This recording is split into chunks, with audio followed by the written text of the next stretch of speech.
Hello, everyone. Welcome to our Championship Saturday coverage. You're watching America's Day at the Races on Fox Sports 2. It's brought to you in part by America's Best Racing. For the love of the race, visit americasbestracing.net. Today, gorgeous Saturday afternoon here in South Ozone Park, New York. 4 stakes on this Saturday card. Here at Belmont at the Big A, we'll bring you 3 of them, including an early stake for 2-year-old fillies in the Nashua Race 2 on the card coming up. Of course, we'll talk all about what's going to happen on Championship Saturday out at Del Mar, including the Classic, and take a look back at what happened on Friday on Future Stars Friday. Here's what's ahead. Presented by Claiborne Farm, races 1 through 8. You will see on our FS2 coverage that Nashua Race 2, Artie Schiller in the 4th start of the Pick 6 comes up in Race 6, and we'll have the Stewart Manor for you with the next crew who comes on following myself and my partner here, who is Sarah Albadwi. Good to see you. We're one day into this Breeders' Cup, and now the big main events to come. Yeah, plenty of great racing still to come, and we saw a little bit of that preview yesterday, and a great pick by you in the finale in that Breeders' Cup Juvenile Turf. Henri Matisse winning at a decent price. Yes, so yeah, a lot more madness potentially to come today. We'll talk a lot about early on to this Classic, see what we get from City of Troy. Can Fierceness continue his ascent and wrap up another championship? We'll talk about that in just a moment. Let's see what's coming up, though, this afternoon, as we're just 19 minutes away from the opening race. We'll get to this field in a moment, play it all. Action today here in New York, and, of course, the Breeders' Cup and well beyond with Naira Bets. Get that $25 free play, $200 deposit match sign-up bonus when you punch in Cup 25 and sign up right there at nairabets.com. Schedule today out at Del Mar. Filly and Mare Sprint will kick off the big ones. Ways and Means, Society going head-to-head. Did it look like someone outside of those top 2 in that first race could do something there? I think that Ways and Means is just way the horse to beat, but I'm a little bit interested in Soul of an Angel on the cutback. I think that she was facing some of the better horses and running competitively all season long. If she handles that 7 furlong distance against this class of horses, I want to use her underneath somewhere. A dirt mile, I have no idea what's going to happen. That first turn comes up so quick. Ground loss is going to be a problem for so many in that one. Let's talk Classic, though. The big one that's going to fall in the middle of this program today, and so much attention on what we will get from City of Troy. Aidan O'Brien, he has called him remarkably the best horse that he has ever trained, and he has had some of the greats of all time trying dirt for the first time. And he is your short price on the morning line there. I'll be interested to see what price he eventually goes off as I know the overseas markets have him as a major player, and if he does take to the dirt, I mean, he could just end up being one of the better horses in this race, but that is the big question mark. And to me, he seems like a very turfy type as we're taking a look back at his win in the Juddmonte International. Aidan O'Brien has sought victory in the Breeders' Cup Classic for many horses that have been some of the absolute greats, and this could be one of them, but he has yet to secure that first win. And for my money, this is not the horse that I want to take trying something new for the first time at a short price. See if he's able to take to this surface that pedigree lended, Aidan O'Brien and company to think he could. They gave him that prep to try and get a little kickback in his face, albeit on synthetic. But this seems like a big ask for this 3-year-old. We will find out if he can take to this surface or not. It's one of the great storylines of the entire championship weekend. Meanwhile, Fierceness, he's put together those back-to-back victories. He answered the question if he could do that, and he gets a very good draw yet again for his running style. He does. He's a horse that really likes to have that free-running opportunity towards the outside, and it really seems as though the main speed to his outside in this upcoming Breeders' Cup Classic is likely to be Arthur's Ride. Can he contend with that? Can he get himself into a position that he likes and where things are comfortable for him? Because when he's comfortable, he's one of the best, if not the best horse in this race. It's just a matter of whether or not we see that effort, but has to be encouraging to see those back-to-back races where he was able to perform at some of his best, and he is coming in off of that big win in the Travers. And Todd Pletcher said he's gotten bigger, he's gotten stronger, so from a physical standpoint, maturing 3-year-old, that's a good sign, as well as a pretty salty Mike Rapoli being interviewed the other day from overseas networks, and taking almost offense to the fact that Fierceness was being talked about with City of Troy on the surface and saying, let's do a match race on the turf after this. That'd Okay, be fun Mike. to see. All right, we'll see. Forever Young. Look, he ran, I thought, the best race in the Kentucky Derby. He didn't race again until this one when he comes back and wins at 1.25 miles, but still seems like he needs to be a little bit faster to contend with some of the best in here. And he is that horse that has that consistency on this surface coming in of the 3 that we have now talked about, because he's never finished worse than 3rd, and arguably a solid race from him in that Kentucky Derby, maybe the best of the 3 horses that completed your trifecta in there.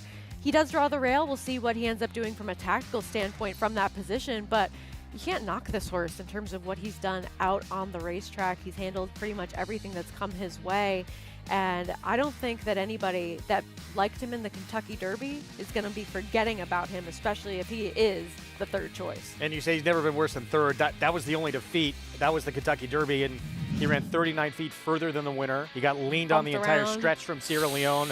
I thought he was best that day, so he could maybe he should be undefeated. Possibly. This horse, another great storyline for the race, who's gone these marathon dirt distances. No one can hold a candle to him in those races going longer. His trainer is concerned about how fast he's going to have to go at this 1.25 mile pace. It's a big concern. It is for some, and I think that some think that he needs to be on the lead to be most effective. I don't. I like that he's far outside of all the other horses in this race, because you're not worried about ground loss with a horse that has been able to handle some of those marathon distances. Just another great contender in this very full field and a complex one to digest. Great claim. He's been a great story, but in paces too, where he doesn't have to be on the lead, but he usually has to be close. And going at least 6 furlongs that are 3, 4, 5 seconds slower than probably what he's going to face today. He's had paces where he's been running paces that would be competitive with this field. We don't see them all the time, but it's not as though he's not capable. I like him a little bit, but ultimately it is going to be a big test for him on that cutback in distance. But yet another just makes this race so interesting. Him showing up, Forever Young, City of Troy, What Will Fierceness too?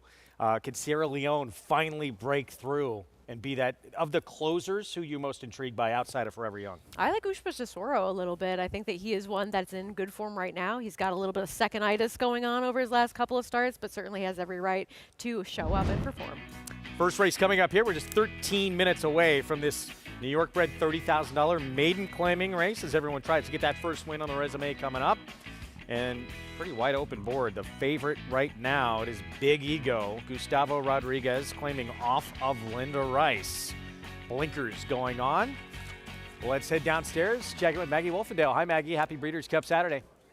Happy Breeders' Cup as well, Greg and Sarah. We do have a beautiful day yet again. A little more seasonal here at the Big A, as temperatures a little chillier, but the sun still shining, as we do have maiden claimers here in the paddock for this first race. Big Ego, a horse that I've been a fan of physically, but has yet to really get the job done. We'll see if those blinkers make any difference today. First start for the new barn, as you were mentioning, but I'm going to take a look at some of the lighter raced horses in here, including number 1, Take the Gold, who did debut on the dirt out at Indiana, obviously against Open Company that day. Showed some speed, but was always in an uncomfortable spot, down on the rail, just kind of pinched back, intimidated. Isn't the biggest sort as I look at him here in the paddock, but on the flip side, stacks up well against this field. Has remained calm. This is actually the first time I'm laying eyes on him in the flesh. Does have cotton in his ears, but is really calm and relaxed, and I think fits nicely with this crew. As to the horse that won that race, actually was well regarded, an OXO horse that went on to win its next start with an 85 buyer. So don't mind Take the Gold here, getting back to this surface. Now, number 7, Regazzo Diabolico, is one that I did see first time out, and a horse that, as we are seeing him saddled outside here for Lisa Lugovic, he was a disaster in the paddock up there in Saratoga that day, that closing weekend. We had 13 races. It was the last race. It was like the horses in that field were like, no, you guys aren't going home. They were so ill-behaved, and he was the ringleader of that group. He did show some speed on that particular occasion for Romero Mirage.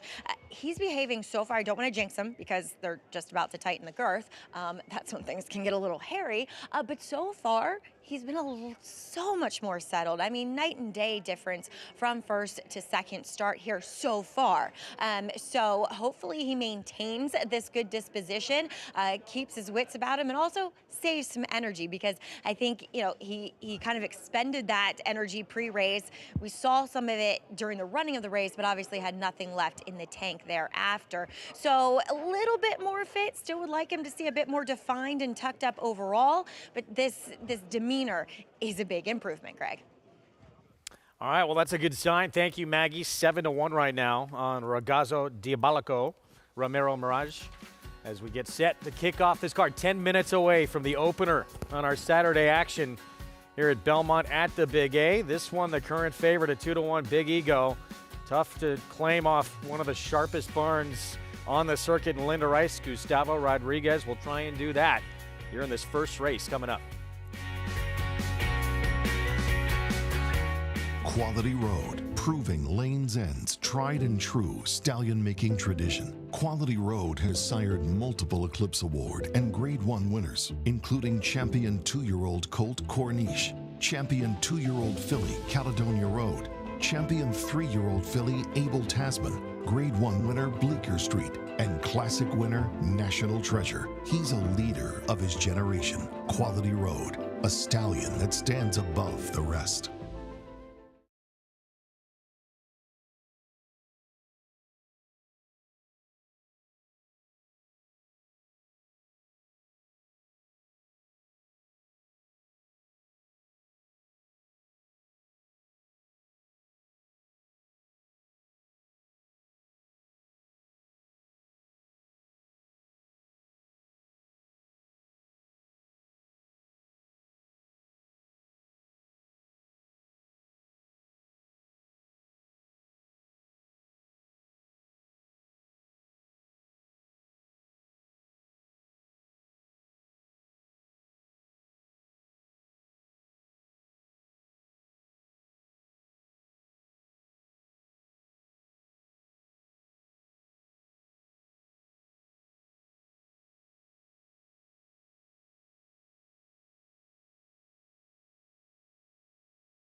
Getting set to kick off his Saturday card here on America's Day at the Races. That's who it's brought to you by, and where you can play all the action. Naira Bets. Play the card here today in New York. Breeders' Cup Championship Saturday and beyond. Go to nairabets.com.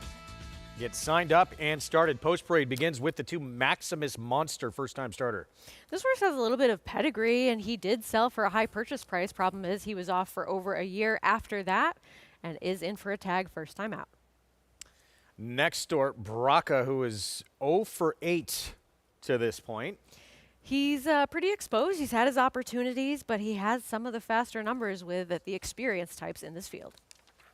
Huge scratch of the 4 coming out. It was a 6-5 morning line favorite. Here's Big Ego, Gustavo Rodriguez. Blinkers on the favorite. No stranger to being in the favorites role, but has yet to deliver on that money. Hard to endorse Irish Tides. Would have to improve significantly. There's Ramiro Mirage, on the one Maggie was talking about, the second-time starter. And seems as though there is an improvement in that pre-race behavior, so maybe he's taking a step forward from that debut.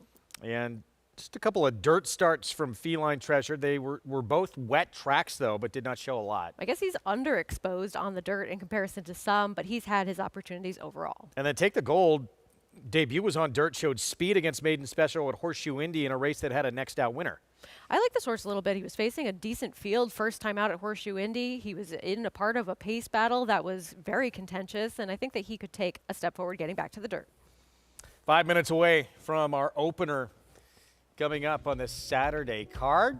Follow along with free Equibase past performances. You can download them, get all the stats of the horses, trainers, jockeys at NYRA.com/TV schedule. You get a quick look there at Braca, 3-1. And they're back to your favorite here, this 5, Big Ego.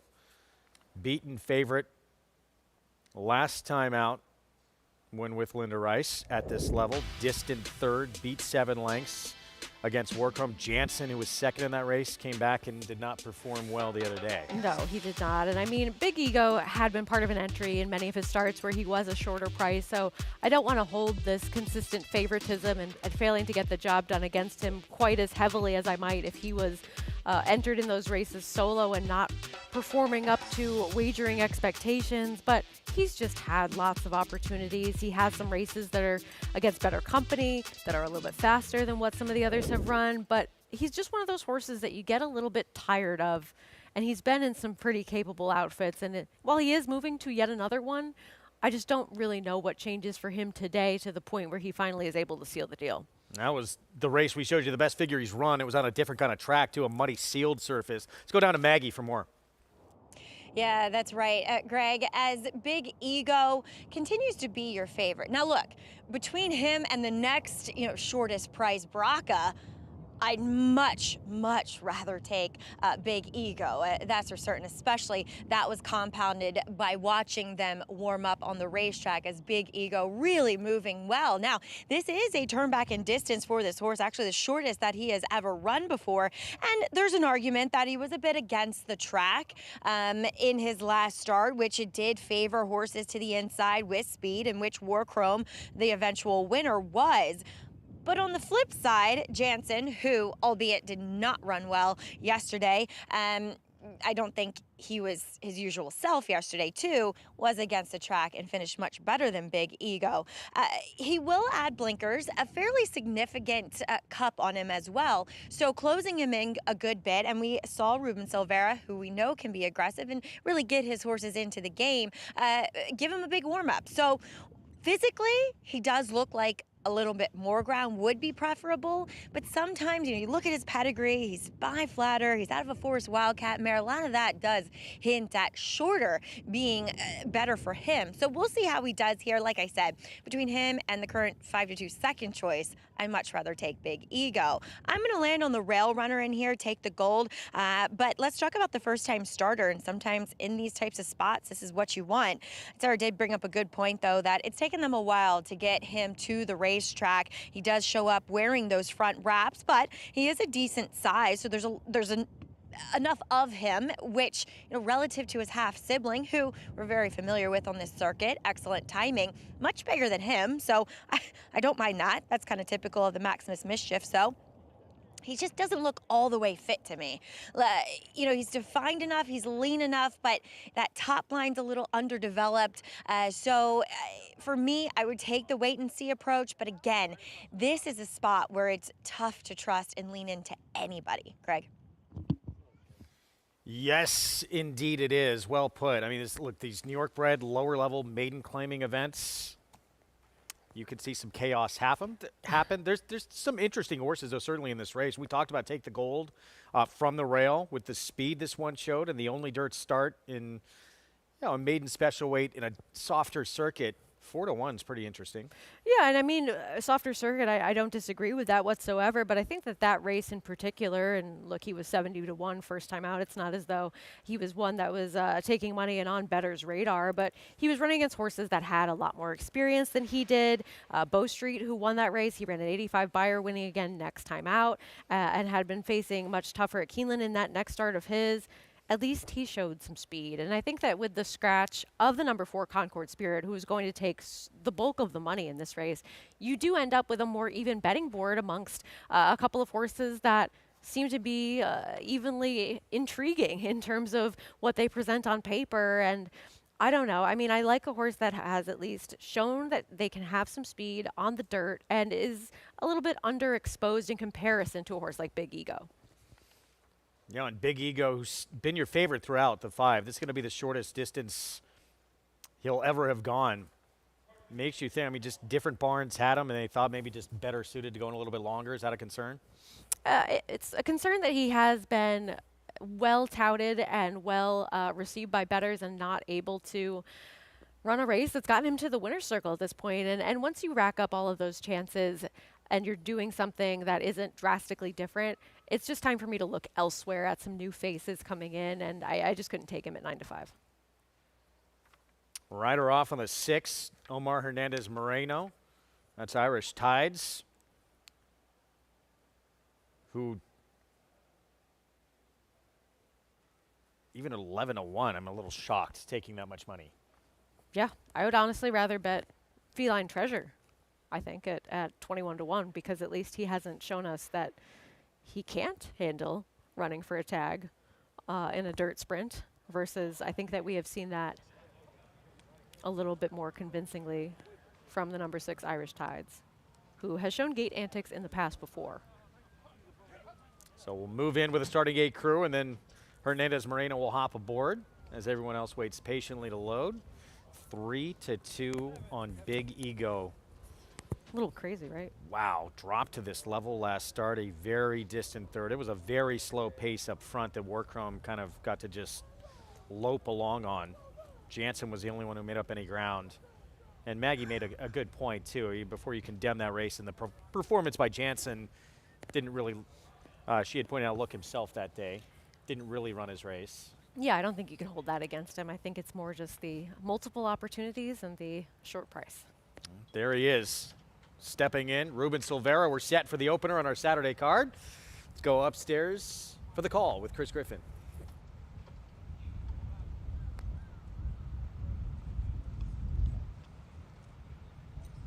One left to load. Feline Treasure to the outside. Here's Feline Treasure. Goes in. All set.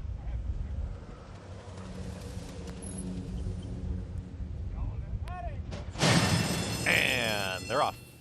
Awkward beginning for Irish Tides. Irish Tides threw his head at the start as towards the back end of the field. The speed is with Ragazzo Diabolico, and at the rail here comes Take the Gold to apply some pressure. It's mild pressure, though.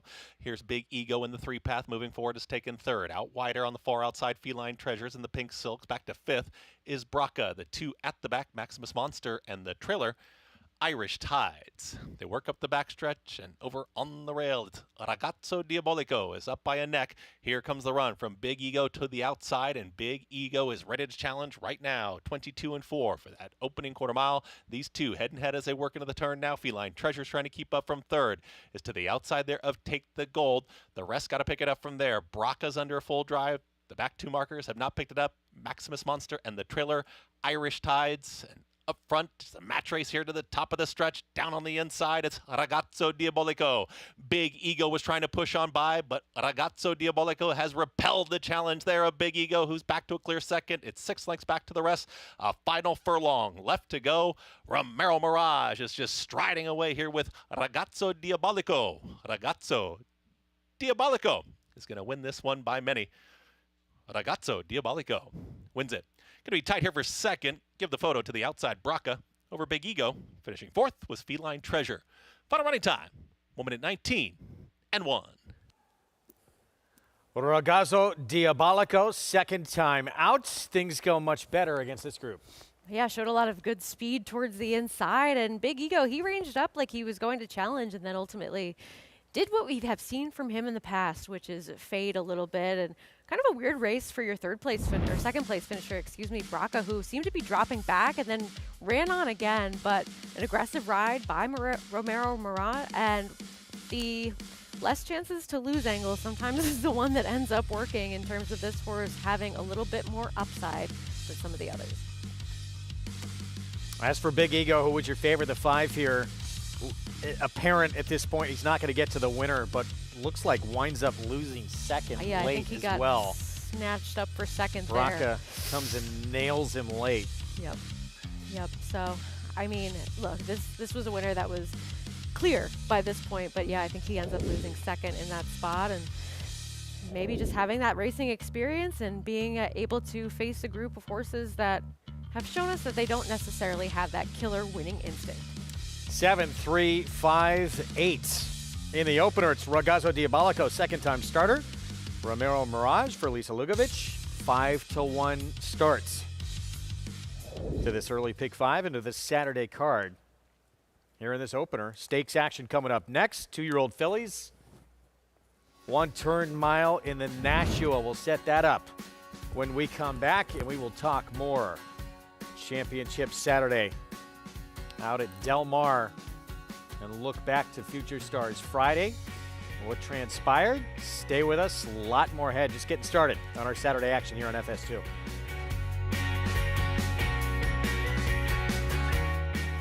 The sun shines bright on Caraconte. His first crops of racing age are showing brilliance on the racetrack with a high percentage of stakes winners. His versatility is evidenced by winners on all surfaces across the globe. Spandarella could not have been more impressive. The sun shines bright on this value sire. Fair down 25, fair down 25, fair down. Thank you. Right here, 525,000. Caraconte, standing at Gainesway. Horse racing? Check. Weekly promotions? Got 'em. Huge payouts? You bet. With Naira Bets. Download the app today and bet on any track, anywhere, anytime with live HD horse races, betting tips and tutorials, expert picks, and more. You bet with Naira Bets. Join now for a new member bonus at nairabets.com. Quality at his core. And Core Beliefs will come on and win it nicely. By leading sire, Quality Road. And here is Core Beliefs to take the lead. Core Beliefs on the outside. Here it is. Core Beliefs. All the best attributes of his sire. A multiple graded stakes winner who's proven at the classic distance with tactical speed and a must-see physical. It's Core Beliefs who digs his heels in to win the New Orleans Handicap. Core Beliefs, standing at Walmack. For centuries, the bond between horse and human has been forged in trust and hands-on care. Thoroughbred racing is combining that tradition with cutting-edge technology to raise our standards even higher. New investments in wearable biometrics, advanced imaging, and AI help optimize our safety programs. That opening quarter mile was a quick one. Every day, a commitment to improving their care. So win or lose, it's safety that runs first. To learn more, visit safetyrunsfirst.com. Back with you on our Fox Sports 2 coverage. Opener in the books, and it's an upset. Ragazzo Diabolico, 21-1 in the debut. Ran a little bit early and checked out pretty quickly in that first effort. Things go a lot better here in start number 2 at 5-1. Picture time with Romero Mirage. Yeah, and I can't say that I didn't check this out online, but mad as the devil in Italian is what his name means, and he certainly got an aggressive ride today. Let's go downstairs to Maggie. Here with winning trainer Lisa Lugovic. And Lisa, big difference, I would say, between Saratoga and here at Aqua. It's a lot more quiet. Yeah, well, he's a full-time job, but I got a great crew. I got to say that for him. We've been working hard on him. And Keith and Joy, who do the shipping from Fairhill for a lot of you guys, really helping as well. It seemed as though everybody was well prepared in the paddock for his antics, and he responded beautifully. And the other thing that is good about him, he has speed. Yes, yeah, he does have a little bit of speed. It paid off When he big. went to the front, I went, oh, well, I hope. The first race got a lot out of him. It got him fit. It did, yeah. Well, Lisa, you, your father and your late father and your brother have this just total family operation. Make a really quick clarification there. That was my husband. Oh my gosh, sorry. And my stepson. But thanks for the compliment. You're welcome. Yeah, no, please tell me.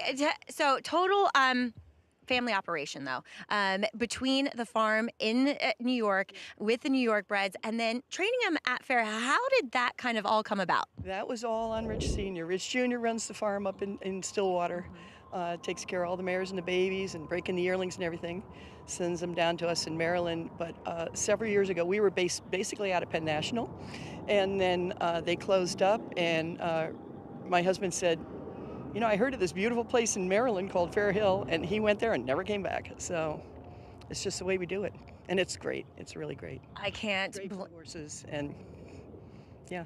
It really has, and we've seen you have a couple winners here at the meet. We're on a little bit of a hot streak, so I'm okay. I'm okay with that. I love it. Well, keep up the great work, and it's been fun to watch your horses, and of course, you and your family. Thanks so much, Maggie. Appreciate it. Lisa Lukovic, yes, I need to do better research, get my facts straight, Greg. But Ragazzo Diabolico really minding his P's and Q's today, and it results in a win. It's amazing how much different that first to that second start can go for these young horses. Absolutely, just having that experience under their belt and having that racing fitness too. I mean, showed speed first time out and faded, but able to sustain that today, and just the difference in behavior as far as the first race to the second, that's that insight that Maggie provides that's just so valuable to sort of give us a hint as to how these horses have matured overall from a mental perspective, and he showed it today. 2-year-old fillies in the Nashua. That is next. It's our 2-year-old race of the day, brought to you by Spendthrift Farm, home of North America's 5-time reigning champion General Sire Into Mischief. And I keep saying fillies. It's because what in the literal feel She's sorry. Things off. Tackling the boys in this spot. Thank you. 1-turn mile in this race. It's hammer time. So interesting. Coming in from Delaware, undefeated, and huge performance, beating one he's going to face again here, Tony Eclipse, who was well behind him that day. Ran a big race in that effort. He did. He showed that he could handle the stretch out and distance, that he could sit off another horse, and he does draw to the outside of that foe yet again, who is likely to show some speed from that inside position. What do you think? Is it hammer time again? Keep that record perfect? It's still hammer time, I think. I think that he is one that's just showed that he's capable of some different dimensions, whereas the others, we're still looking for that, as well as them handling the distance too. All right, we'll get deeper into this in a moment. We're going to look back to Future Stars Friday. Speaking of 2-year-olds, first up with that Breeders' Cup Juvenile Turf Sprint, and Magnum Force coming from near the back of the pack to get this victory. This was a great ride by Colin Keane, who hasn't had a ton of starters in the Breeders' Cup here in the U.S., but I mean, he's done well with Tarnawa previous to this, and he just found the right spots with a horse that was pretty handy when he needed him to be, and is able to get up and get the win over, I thought, a game pace setter and a big long shot, Arizona Blaze. It had really good efforts on firmer turf and got that certainly. Meanwhile, Breeders' Cup Juvenile fillies, immersive, wraps up a championship and just draws away from this group. Perfect 4 for 4. We'd seen her be a little bit underestimated in some of her previous starts at Saratoga, where she didn't exactly take a ton of money on debut or winning that spin away, but she has been impressive. She's been able to sit in a stalking position. She kicked away pretty smartly from what was an honest pace in this race, but I think the concern going forward for her is she doesn't have a super fast race on the resume yet. Probably the highest touted runner on that Future Stars Friday card, Lake Victoria, came in with a perfect record, exits with a perfect record for Aidan O'Brien with Ryan Moore. And she overcame some early trouble in this race in terms of traffic. She ended up being able to get herself into the clear. I thought a nice run from Mayday Ready, who finished second in here, a game filly for Joseph Lee. But Lake Victoria, she lived up to the hype, and she had to overcome something to get that win. How did everyone forget about Bob Baffert on the dirt in his backyard? Because we thought that East Avenue would get out of the gate. I mean, the complexion of this race changed completely, but you have to give credit to Martine Garcia here for realizing that, hey, I'm alone on the lead. I might as well go on with things, and if there's another horse not here, then I can take advantage of that. And Citizen Bull, he was there at the right time. He earns a 96 Beyer speed figure for this effort, and you get a very generous price. Meanwhile, Breeders' Cup Juvenile Turf and Aidan O'Brien equals D. Wayne Lucas, his 20th win in the Breeders' Cup. Amazing. Absolutely incredible. We've seen a lot of European dominance in this race, and this was no different. Henri Matisse able to get that victory with a nice turn of foot towards the outside, and here overcame a tough post position draw all the way to the far outside, but ends up finishing with style, and a good pick by you. Thank you. And yeah, Aidan O'Brien actually had consulted with Dwayne Lucas to get his thoughts on how that Del Mar plays.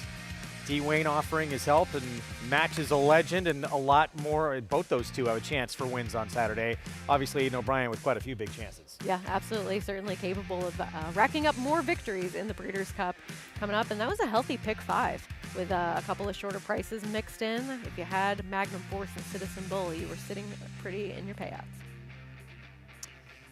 See what happens on the Saturday action. It's not only the pick 5s and where if you have a limited budget, and all of us do, but which ones to go after. So many different choices on the menu. There's so many options. There's all turf, pick 3, pick 4, all dirt pick 4s. So many of them you can play. So choose wisely. Go with where you have those strongest opinions. Yes, obviously. Absolutely. Press your strongest opinions for sure. We're gonna take a break. We'll be back with stakes action next in the Nashua.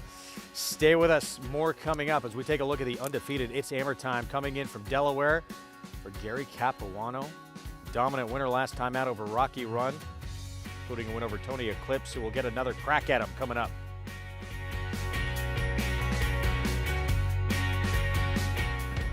Idiomatic in front, 16th to go in the Juddmonte colors. Florent Giroux aboard. Idiomatic to win the Grade 1 Juddmonte Spinster. Idiomatic is taking the lead. Clippier trying to squeeze through, but it's going to be Idiomatic to win. And Idiomatic just opens back up here with every stride. No catching. Idiomatic winning the Juddmonte Spinster for Florent Giroux. Curlin, the classic sire.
Coming up next, stakes race named after one of the greats, Hall of Famer, Nashua. Horse of the Year is a 3-year-old, champion 2-year-old, broke the track record in the Preakness, and of course well known for that match race with Swaps, who had beat him in the Derby and able to turn the tables on him.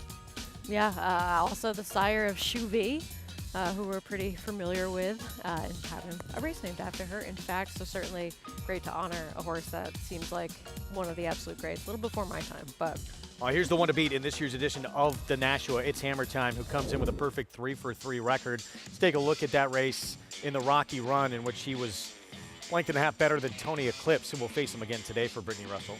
I just thought that he showed a lot of professionalism in this race where he was able to sit just to the outside and just off of Tony Eclipse, who ran a valiant race in defeat, and those two were very well clear of the third-place finisher. But I thought that it seemed like there was a little bit of a battle between the two of them, but ultimately he just seemed to be going so much better of the two as of late. And I like knowing that he can rate if he needs to. I like knowing that he's to the outside of a horse that I expect to go to the lead. And I don't really see a reason for the tables to turn today, but these are 2-year-olds, and you never know who's improving at the right time.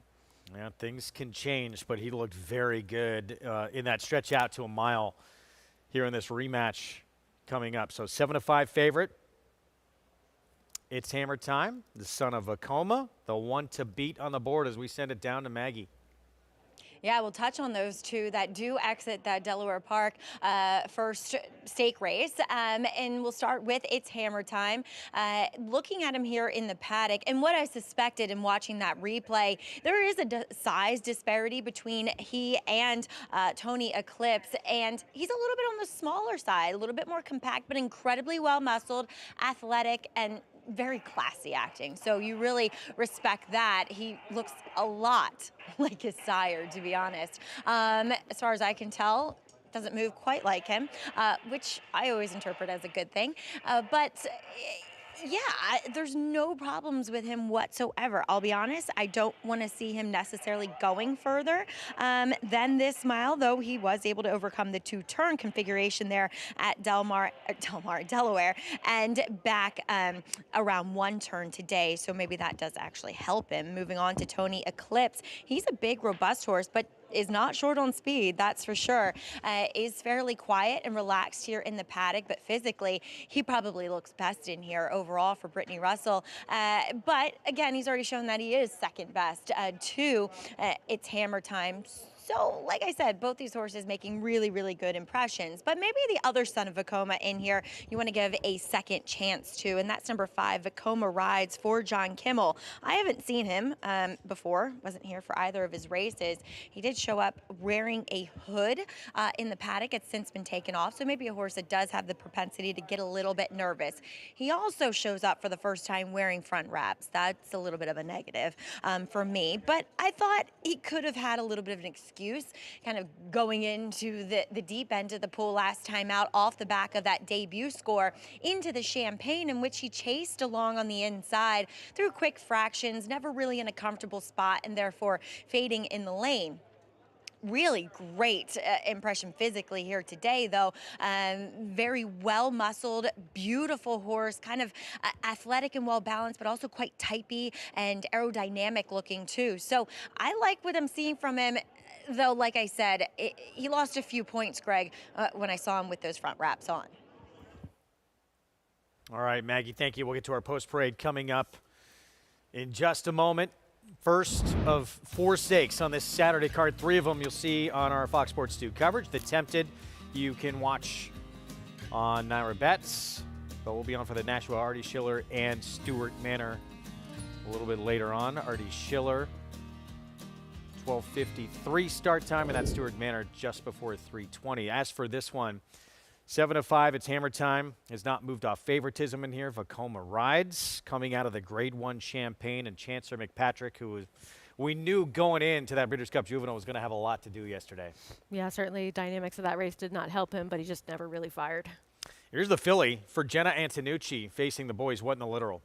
She's had plenty of experience. She has races that might be quick enough to get a piece of things, but she'd need to take a step forward in terms of her numbers. Tony Eclipse trying to turn the tables on It's Hammer Time.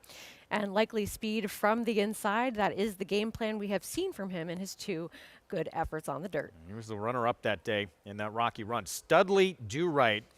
This horse was favored in the Sanford this summer when he was second behind Moplex. Very precocious 2-year-old running some good races here, but maybe he needs to get another race under his belt to get back to that 82 buyer we saw. Perfect record on the line for this son of Vekoma. It's Hammer Time.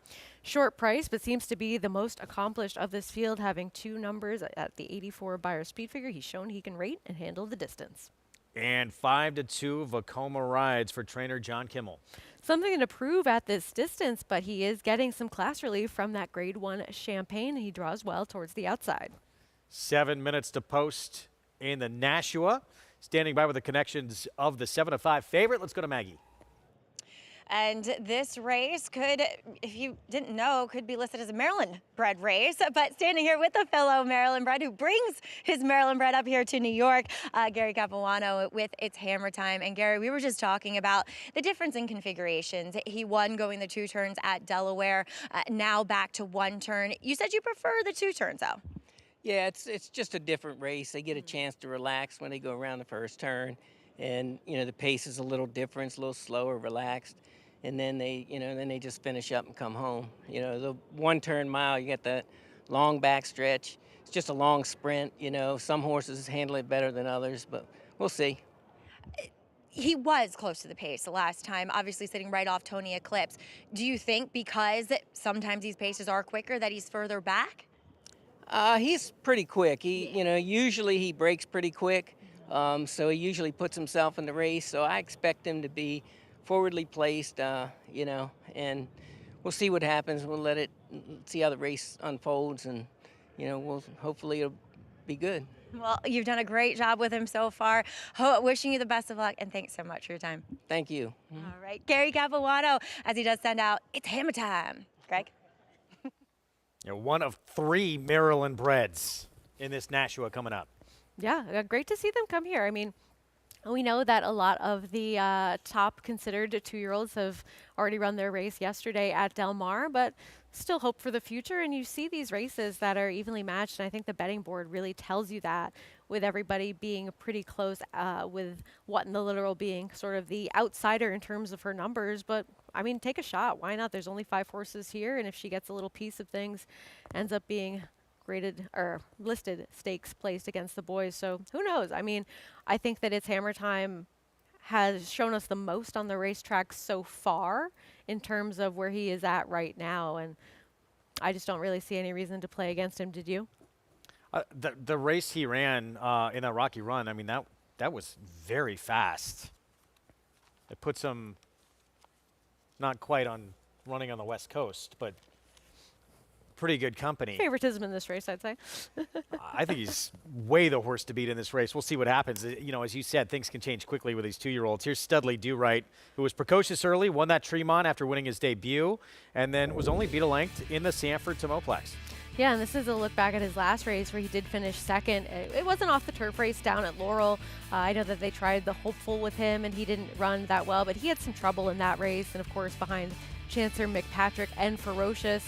He is sort of that grinding type towards the outside in this race. It seems as though he's able to get up as the favorite for second behind Pascaline, but I sort of wonder if he's that horse that was that very precocious 2-year-old and everybody else is starting to catch up to him. And I thought that his Tremont, that 82 Beyer speed figure, a little bit aided by the racetrack as well. He did spend a lot of time saving ground. That was a weekend where that's what you wanted to do at Belmont, at Saratoga, and he just hasn't run a race that's within that same air in terms of his other numbers, but he's had plenty of racing experience. He's been consistent. All right, now 3-1 on Studley Do Right. Let's go back to Maggie. Yeah, I was kind of the same mind as Sarah. Maybe, you know, he caught lightning in a bottle and was the best at that certain time when he was able to win that Tremont. He also got a pretty quick pace to close into. So a horse that I've always thought, though, would relish going longer. Lost quite a bit of ground, as we just saw in that Laurel Futurity off the turf that day. But what I like about him is that throughout the year, and it's not like he is now being physically eclipsed by his competition. He's continuing to progress physically with them. He was always kind of a tall, lanky type of horse, so he was somewhat imposing in that sense, but he continues to fill out that frame and get stronger. So they're going to go and reach out for a pair of blinkers today, a fairly significant cup on him too. So we'll see if that maybe puts him in the game a little more, maybe gives him a little more sense of urgency, because like Sarah also said, he is a bit of a grinding, I don't want to say plotter type, but a little bit on the one-paced side of things. So maybe those blinkers will instill a little bit more tactfulness, I should say, Greg, and I don't think speed per se, but just find more gears, in other words. Is there a chance, too, with Studley Do-Right, maybe he's just potentially better at closing sprinter? It's possible. I mean, I think that he hasn't necessarily had a lot of opportunities to show us that, but also not to show us that he's not. So it's kind of that case where maybe that is the possibility, but I just worry about having one number that's a standout that I think was helped by the racetrack as well as the pace dynamics that Maggie brings up. And I don't necessarily see this big scramble in this 5-horse field to make things heat up enough for him that would really help him. But they are adding the blinkers today, and maybe they want to see if he can be in the race a little bit more early on, because that would do him well to have that trick up his sleeve going forwards as far as being a little bit more tactical. Even money now on that one right there. The 4-horse, it's Hammer Time. Perfect 3 for 3 after those 2 sprints where he won on the lead and just dusted the competition. Then had to sit off of Tony Eclipse, the 2-horse in today's race, and then rolled by him in the stretch on the stretch out to a mile. This horse, Vekoma Rides, first time out, won sprinting, and very good chance that was just very company was a little too good, facing the likes of Chancellor McPatrick and company in the Grade 1 Champagne.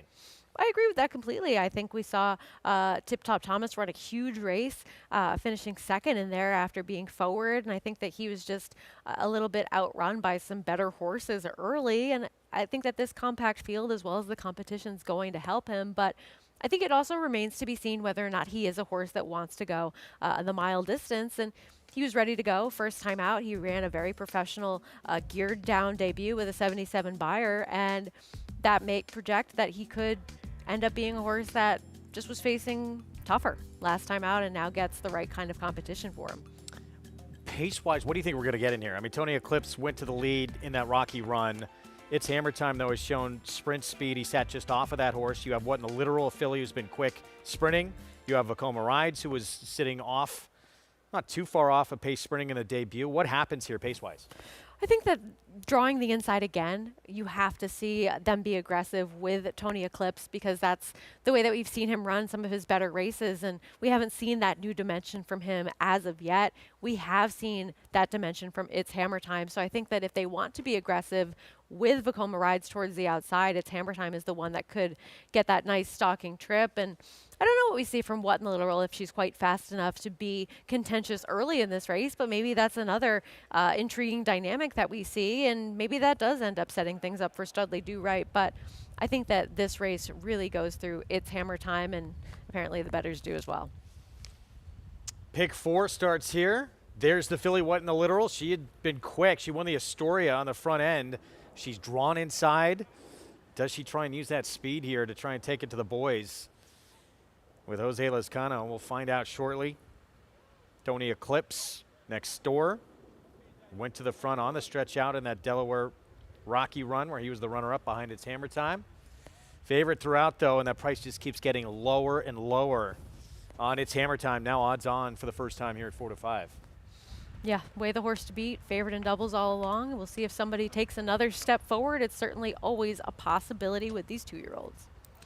Nashua, 1-turn mile on our Spendthrift Farm 2-year-old race of the day. Let's send it upstairs. Chris Griffin, the call. Studley Do-Right.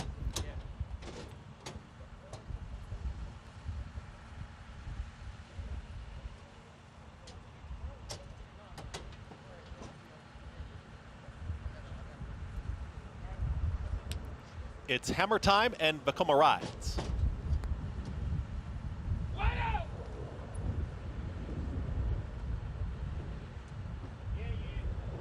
Vekoma Rides goes in. All set. And they're off. Right to the front, What in the Literal. It's What in the Literal who's got the early lead. Tony Eclipse is within range, and here comes Tony Eclipse to challenge for that early supremacy. Right in behind them, it's going to be bunched up, a group of 3. Vekoma Rides is towards the outside, now taking third, is drifting well out into the center of the racetrack there as Tony Eclipse does have the lead, is in the middle of the racetrack, wants to go, is a little keen on the front end. So it's Tony Eclipse who's in front, is up by a neck. What in the Literal holds that position towards the inside, very tightly bunched. Is at the rail there, Studley Do-Right. all of them right there in a tight bunch. A length and a half would cover them all. Shuffling out of there was It's Hammer Time to be the trailer. They're chasing Tony Eclipse. 22-4 for that opening quarter mile. Now they sort themselves out with down at the rail. Studley Do Right held that rail position, is now a challenging second. Moving up the outside, Vekoma Rides and Kendra Carmouche there on the move. 46.41 for that half-mile time. It's Hammer Time is alone in fourth, and dropping right out of it there was What in the Literalist. Now 10 lengths the trailer. The leader is Tony Eclipse, and Tony Eclipse is still in hand, doing it nicely. In behind, they are under a drive here trying to catch this leader who still does it very easily, and Tony Eclipse will have the lead at the top of the stretch with a quarter mile left to go. They've got to catch Tony Eclipse, who hugs the rail, kicks for home. It's Hammer Time with full momentum down the center of the racetrack, and here comes It's Hammer Time. Studley Do Right is in the fight as well, and Vekoma Rides. They're still chasing Tony Eclipse at the rail. 4 of them across the racetrack here in the Nashua. It's still Tony Eclipse there. Studley Do Right, Vekoma Rides trying to pick him up. In between horses, Studley Do Right. Studley Do Right wins the Nashua. Studley Do Right wins it. Then came a photo to the inside. That was Tony Eclipse. And to the outside, Vekoma Rides. In 1 minute 37 and 1. Studley Do Right crossing the wire first, wins at 4.5, 5.5 furlongs, and now gets a win at a mile. Yeah, and he was a little bit closer today.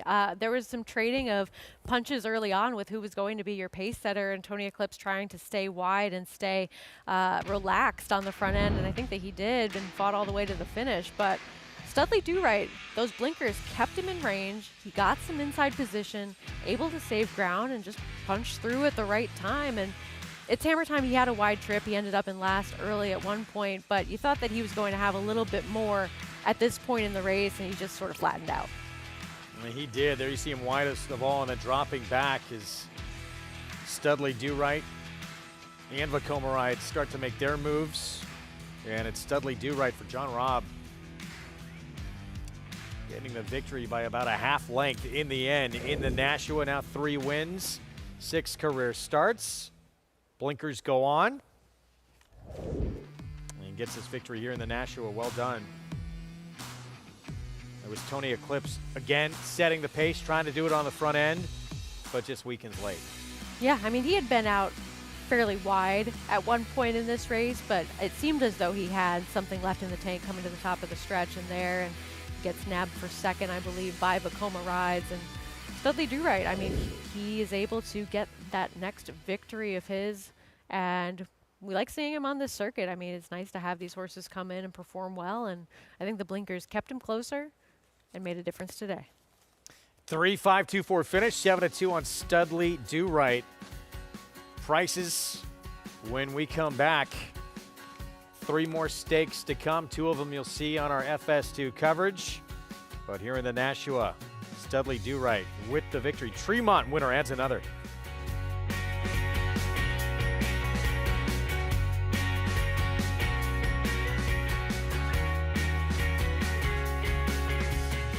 This proven son of Giants Causeway has sired 7 millionaires. With over 10% stakes performers, his recent top runners include Tarabi, placed in the Grade 1 Spinaway and Breeders' Cup Juvenile Fillies, Grade 2 winner Plum Ali, plus these standout performers.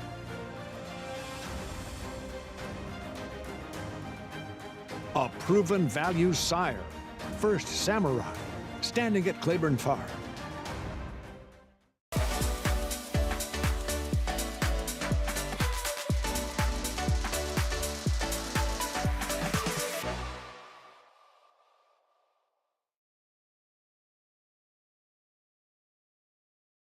RaceLens is the most in-depth product in horse racing, with unique features found nowhere else. True odds, predictive analysis, and pace projection. RaceLens. It will change the way you follow horse racing and take your game to the next level. Curlin's Grade 1 son, Solomini, New York's leading sire of 2-year-olds in 2023 and sire of Grade 2 winner Winstock. Winstock's just the leader from Stronghold and Coach Prime and Winstock. New York Stakes winner My Shady Lady. My Shady Lady gets the victory. 2024 Stakes winners Solo Shot. Solo Shot and also Geopolitics in a tight photo. And Doc Sullivan. Doc Sullivan dominates the Mike Lee. Solomini, standing at McMahon of Saratoga Thoroughbreds. Racetrack Television Network brings you every race, from every track, on every screen. every day. With monthly packages starting as low as $5, RTN gives you great value and access to more live HD streaming and race replays than anyone. Visit RTN.tv today to sign up and watch on almost any device, including Roku and Amazon Fire. RTN has packages that start at $5 per month.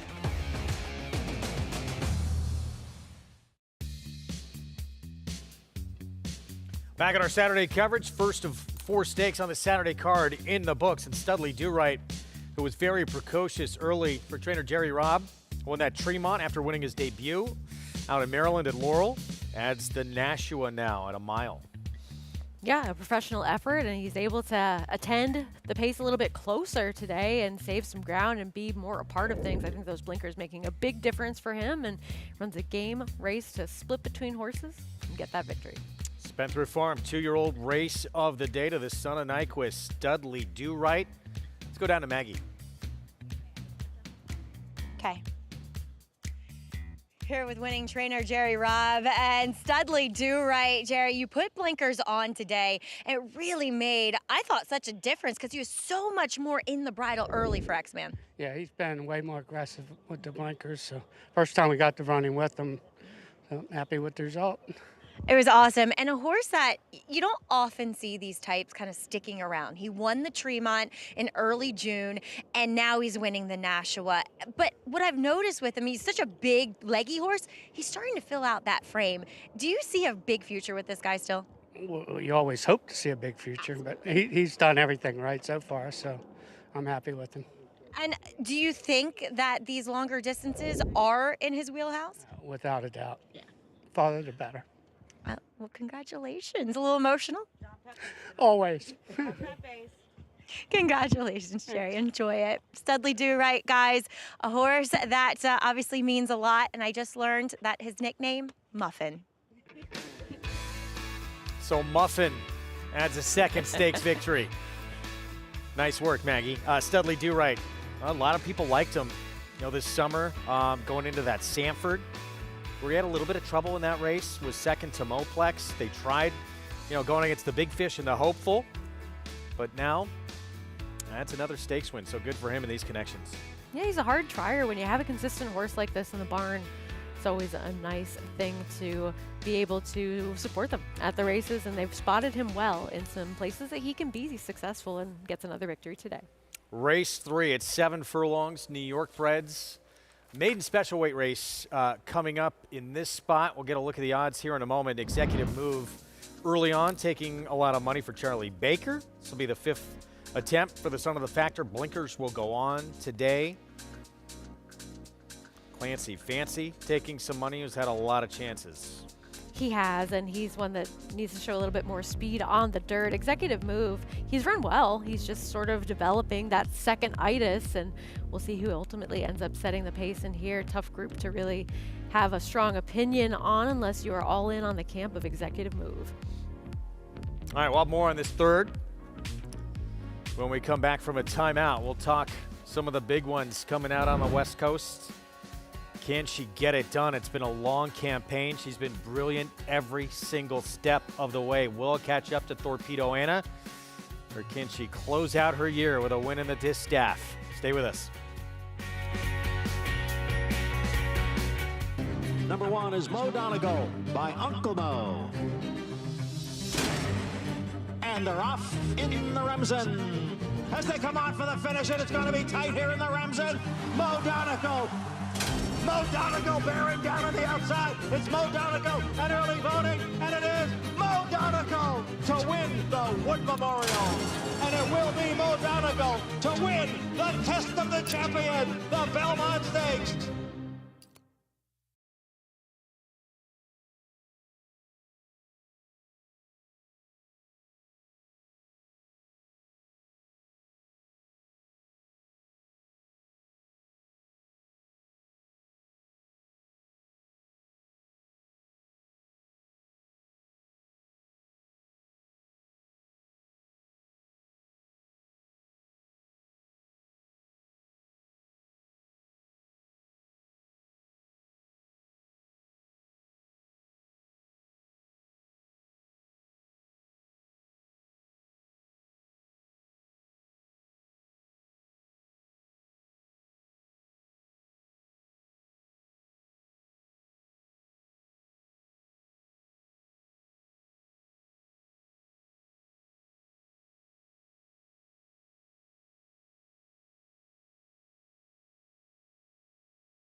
Back in our Saturday coverage on Fox Sports 2. It's brought to you where you can play it all, including Championship Saturday.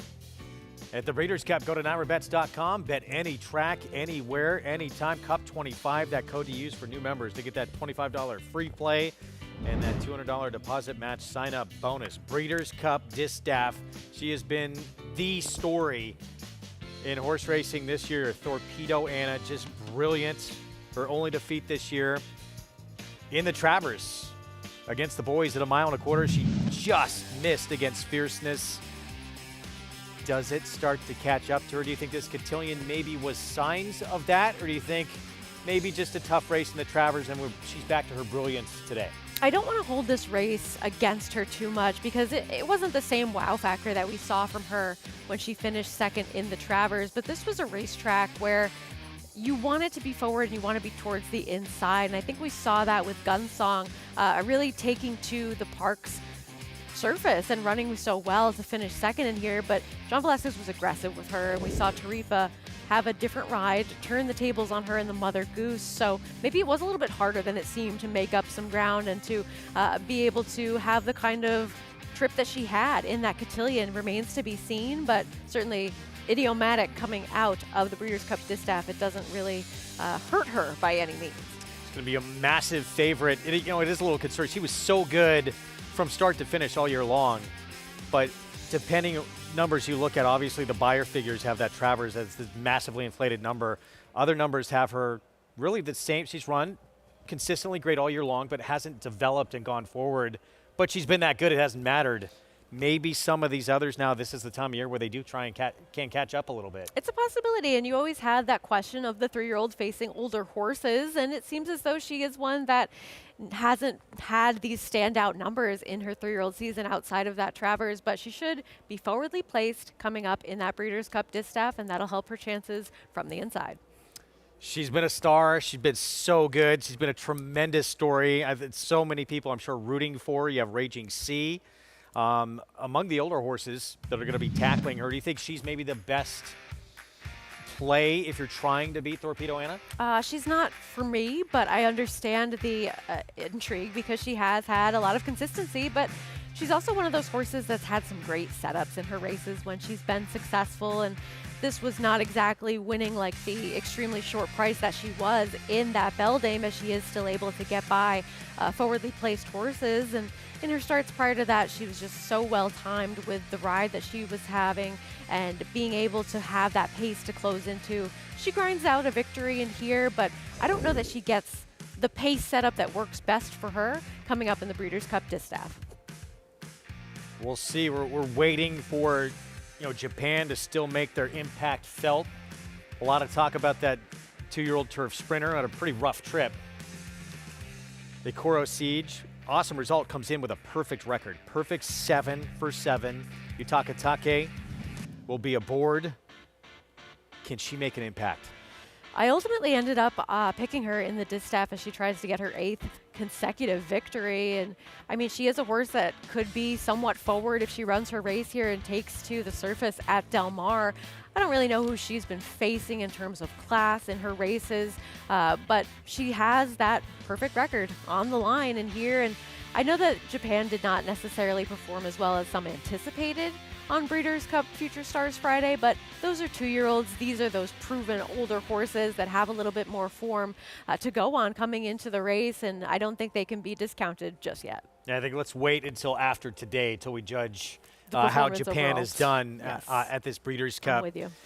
Yeah, I want to remind everyone you can boost your Breeders' Cup winnings with NyraBet. So once you get signed up and started, earn a 10% bonus when you hit an exacta on any Breeders' Cup race at Del Mar. Opt in at NyraBets.com for that 10% Breeders' Cup exacta bonus today. Again, you have to opt in to take advantage. Good luck to everybody playing. As we get back to our Saturday action here in South Ozone Park, New York, race 3, approaching the 11-minute mark to post. There is Executive Move, 7-5 favorite. Joining us for the first time today, the MIG. Rich, how you doing? Doing well, guys. I've been enjoying listening to you up there on the desk. And beautiful autumn day here, this Breeders' Cup Saturday. And we've got New York breds going 7 furlongs, and Executive Move is your favorite, making a nice impression, looks good. He takes puts blinkers on. We got a couple horses making equipment changes here. And listen, you know, when I look at big favorites or horses that are favored, I'm always looking for something that maybe, you know, steers me away from them a bit. I don't see anything here in the post parade. He looks great. In the paddock, I'm gonna wait to the post parade before I make my final selection, but no negatives. Looks good, well turned out, good coat on him, makes a nice impression. The 3, Ironman Ira. This is a horse that has races more than good enough to win here. Last time he came unglued in Saratoga. Much different atmosphere in Saratoga, and he acted up badly at the gate. Much more sedate, quiet here at Aqueduct. He's really acting well. His coat's great. He's dappling out at this time of year. You've seen a horse dapple out. Talks about their overall general good health. And I think you'll see the better version of the 3, Ironman Ira. You know, a lot of people be scared off because of that ease line last time, but he acted up badly at the gate and just got himself all discombobulated. And a horse that definitely needs to take a step forward, but I will say from a physical perspective is checking the boxes, is the 8, Tis the Prince. Everybody knows I'm a big Dave Duggan fan. I think he does tremendous work. This horse is taking blinkers off, and he said he liked the way he ran 2 back his first try in the dirt from maiden 30 when he dropped out and came with a big run. He says 7/8 might be a bit short, but he does believe he'll be finishing strong. And if you put a line through all of his turf races, suddenly his form looks a lot better. He only has the 2 runs on the dirt, and I thought they were both good efforts, and he looks outstanding. He would absolutely get the paddock check mark here, guys. But again, we'll watch him warm up and get back with you in a little bit. Oh, 6-1. Tis the Prince outside without equipment change. So blinkers coming off for David Duggan. We'll get to the post parade in a moment. Trainer of this one right here had pretty good success with a Whitney Breeders' Cup Classic double. Yeah, big return to the races, right? To be able to secure 2 of the top grade 1s of the entire year. And White Abario really turned things around as far as that 4-year-old season, able to get that victory in the Breeders' Cup Classic. Nice ride by Ira Ortiz at Junior in there. And Dutro maybe not quite as hot this year around the same time as he was picking things back up last year, but he's back and he's certainly got a lot of quality stock. It's amazing. I mean, he wasn't even pointing to that Whitney. Wound up going in that race, kind of being talked into it to help fill out that field, and then winds up winning that race and then on to the Classic. Yeah, I mean, end of the year. All the hype was on Cody's Wish at that time, and he didn't fire that day, but White Abario did, and White Abario fired on Breeders' Cup Day as well. So, I mean, plenty of success last year. And look, Ironman Ira, he has some races that put him in the mix, and I think with a couple of key scratches in here, I want Jose Gomez to be aggressive with him because I just did not see a ton of speed in this race on paper. And again, Mig brought up that eased performance last time out. Wouldn't worry about that. Plenty of work's coming back since that performance. It was all the way back late July, so you got to think he's ready to roll here for the return. And young rider that Dutro likes to use a lot. He gives Jose Gomez a lot of opportunities. And it works out. They've seemed to have formed a little bit of a partnership on this circuit that's been beneficial for both of them. I like when Jose Gomez is a little bit more forward, a little bit more aggressive with his horses, and certainly has the ability to do so. He had a decent day yesterday, too, and I think that this is his opportunity to take things to them early. Here's our post parade. We'll start with the, wow, now 4-5 favorite, Executive Move, blinkers on. He has some good races, some fast races. He needs to take a little bit of a step forward with those blinkers. Here's the Dutro barn with Ironman Ira. He is one that I hope is forwardly placed in here, and they use those speed tactics to win. A couple of the bigger efforts from the 4, they came on wet tracks. He's a little intriguing at a price. I mean, he ran well taking to the turf last time, gets back to the dirt where he's had a couple of decent third-place finishes. First-time starter, this is Lao Wei. Kind of an unknown on non-race dam, first full to race. Maselli 0 for 17, 3-year-old and up, first-time starters, 1 to hit the board. New gelding here with Dylan Davis, Stormy's Dreaming. Sort of the other Charlie Baker in this race with the one Executive Move taking all the money. He's had some decent races that are consistent. And the one who caught Mig's eye, blinkers coming off the David Duggan 3-year-old Tis the Prince. He needs to get out of the gate a little bit quicker in some of his starts. He puts himself behind the 8-ball with braking a bit slowly and not having a ton of speed. We'll see if he improves with a little bit more experience on the dirt. 7 minutes away from this third on our Saturday card as we see Executive Move and Kendrick Carmouche breaking off from the pony, giving the warm-up here to this 3-year-old by the Factor, who has faced the best company probably of anybody in this group. And he's been consistent. I mean, this was a race that was dominated forwards. I think a day where being towards the inside and having speed was beneficial, though it wasn't a super gold rail kind of day. That sorority prank was able to outlast him to the wire. As you can see, he's trying to make up some ground here and extends himself well, and then just sort of hangs a bit when it counts. But I think that blinkers going on, Kendrick Carmouche from the rail, I think they need to be a little bit more aggressive, get him into the race a little bit more, but I don't know. I thought he had every opportunity to go on by in that last start. Even money right now, shortens up a furlong this afternoon. Let's go back to Mig. Yeah, guys, and not a lot of change from my impressions in the paddock, but I will say that the 3 Ironman Ira at 4-1, he's going to be my top selection. I like what I'm seeing from him. His races before the last race are all good enough to win here. And I think that last race, when you see that ease line, is just kind of throwing people off track, kind of dirties up his form, if you will. He looked fantastic in the warm-up, just galloped off, framed up beautifully. And I'm counting on him being the good version of himself. I just think last time the atmosphere in Saratoga got to him, he wound up acting up badly at the gate. And everything up to this point has showed me that he's a settled, relaxed, comfortable horse. Obviously, you know, he's got to get to the gate and continue to act that way. But I'm just seeing a horse that is a lot more settled and a lot more focused, and I think that's going to make him tough. I still like the 8 Tis the Prince. I went back and forth about either picking him or the 3, but I just think the 7 furlongs might be a bit sharp for him. I do think he'll be going in the right direction at the finish, and Sarah made a good point. His first step out of the gate usually is not his best step, but he is drawn 6 of 6 today, and sometimes not having an outside horse, that pressure, horses break a little bit better without being in between 2 horses. So, and even if he doesn't, it'll allow him to catch his stride, get in a good rhythm without being having to be rushed off his feet or buffeted about. I think 7-1's attractive on Tis the Prince, but I'll take the 7-2 on Ironman Ira. Yeah, it was hard to miss how good Ironman Ira the 3 looks in this lead up to the load. Really making a big appearance here, touting himself at 4-1 right now with Jose Gomez for Dutrow. Let's go back to him, take another look. There he is. Off sits again, late July, eased in that start, but again, plenty of works coming back, including that second quickest at 27 in the morning, October 22nd, over the Belmont training track in that 4 furlong move. Yeah, and I mean, he has races to go back to that put him right in the mix, that it could be quick enough to contend with what we've seen so far from Executive Move when he had those second place finishes behind Merlin's Moment. He had another second place finish that was quick enough. If he finds one of those 2 races and he has a little bit of a pace advantage, I think that he could upset your big favorite in here. And do you think 4-5 a little bit short on a horse who's developing the tendency to want to finish second? Yes, 4-5's certainly a little overboard. Even money seems like it's a little overboard at this point. I don't mind. I actually thought that last race was okay, and shortening up might be a good thing for him. Getting the blinkers on might help too, but I can't get over how good the 3 looks.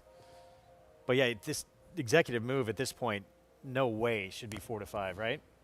I mean, I get that maybe he has the best form coming in because you do have those last couple of races from Ironman Ira, not only the ease last time out, which we have developed some reasons and explanations for to not really muddle your opinion of him, but his race prior to that wasn't exactly super quick either, and he does have to get back to some prior form, and then you're dealing with horses that we've seen some races from them that maybe just aren't quite as quick as what we've seen from Executive Move. And I mean, hopefully if the blinkers get him a little bit more forward, Kendrick Carmouche can motivate him from the inside. He could end up being more a part of things like we saw with Studley Do-Right in the last race. But when they have a habit of finishing second at a short price, I just tend to want to look elsewhere, especially if they're not going to be, in my opinion, on the lead.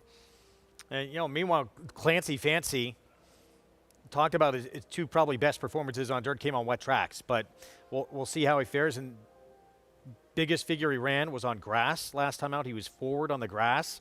Is this a horse that's potentially, it's Eric Cancel, maybe not as aggressive as some in here, certainly when he can be, but this horse has the ability to be very forward, doesn't he? He could. I think that he is one that needs to take a bit of a step forward on the dirt in general. He took that big step forward on the grass in terms of his Beyer speed figures, running a solid third at 28-1. I mean, going from a 51 to a 75, his best on the dirt prior to that was a 61, finishing third. So I don't know necessarily where he fits from a class standpoint with horses that I think are the two to beat in this spot, but he is your interesting alternative because he's had some wide trips and he's perhaps been against the racetrack a little bit in that race last time on the dirt for him, which was 2 starts ago, where the field was wired by Yo Banana Boy at a big price. Don't forget, we got the Artie Schiller coming up next, mile on the grass. Running Bee, going to take a lot of attention for Chad Brown in that race, coming out of that turf mile against Carl Spackler, More Than Looks, who are both major players in the Breeders' Cup Mile. Yeah, absolutely. And Running Bee has been consistent, and I think this class level suits him as well as the compact field. I think that Big Everest is a horse that's likely to go just to his inside. He's looking to have a three-peat in the Artie Schiller, and seems like he's one that could take advantage of the compact field and not a ton of speed signed on, because I think with Fort Washington, they tried to be forward with him last time, and it's not something that worked out, and I doubt that they're going to be in a rush to replicate that kind of trip for him when it wasn't a plan that worked. Just so Big Everest, Running Bee centers around those two pretty strongly, you feel? I would say so, yeah. I'd try to beat Running Bee with Big Everest. Depends on who ends up being your favorite, but David Aragon, our morning line maker, is usually pretty spot on with who he thinks is going to be your favorite and second choice, especially in those compact fields. I would find it hard to believe Running Bee not favored. I agree. Coming out of that grade 1 from that barn, Dylan Davis aboard for Chad Brown. Precisely. See what happens next in our second of 4 stakes on this Saturday card. That is next in the Artie Schiller. First things first, this third here, this New York bred maiden special weight. Even money on this one right here. Executive Move, Charlie Baker barn. Kendrick Carmouche. Blinkers go on. Been in the money in 3 of 4 career starts. Just missed going a mile last start against Sorority Prank. Well, the equipment change and maybe this group who he's facing put him over the top to get that maiden breaker, but this one, the 3, has continued to impress the way he has looked warming up for his comeback after being eased early on in that Saratoga meeting this summer, late July. This will be the first start back since. 5-2, solid second choice for the Dutrow barn. And don't forget one that Mig talked about there in the background. Tis the Prince. Like the way that one looked in the paddock. Equipment change, blinkers coming off. Chris Griffin the call. Here's the third from Belmont at the Big A.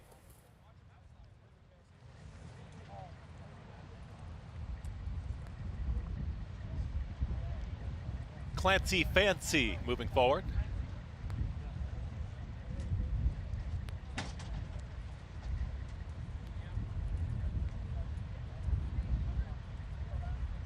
Laoway.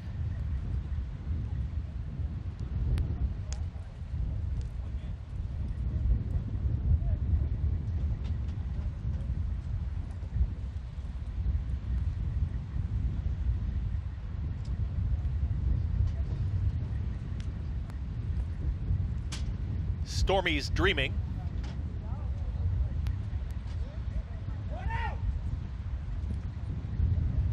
Tis the Prince to the outside. And in. All set.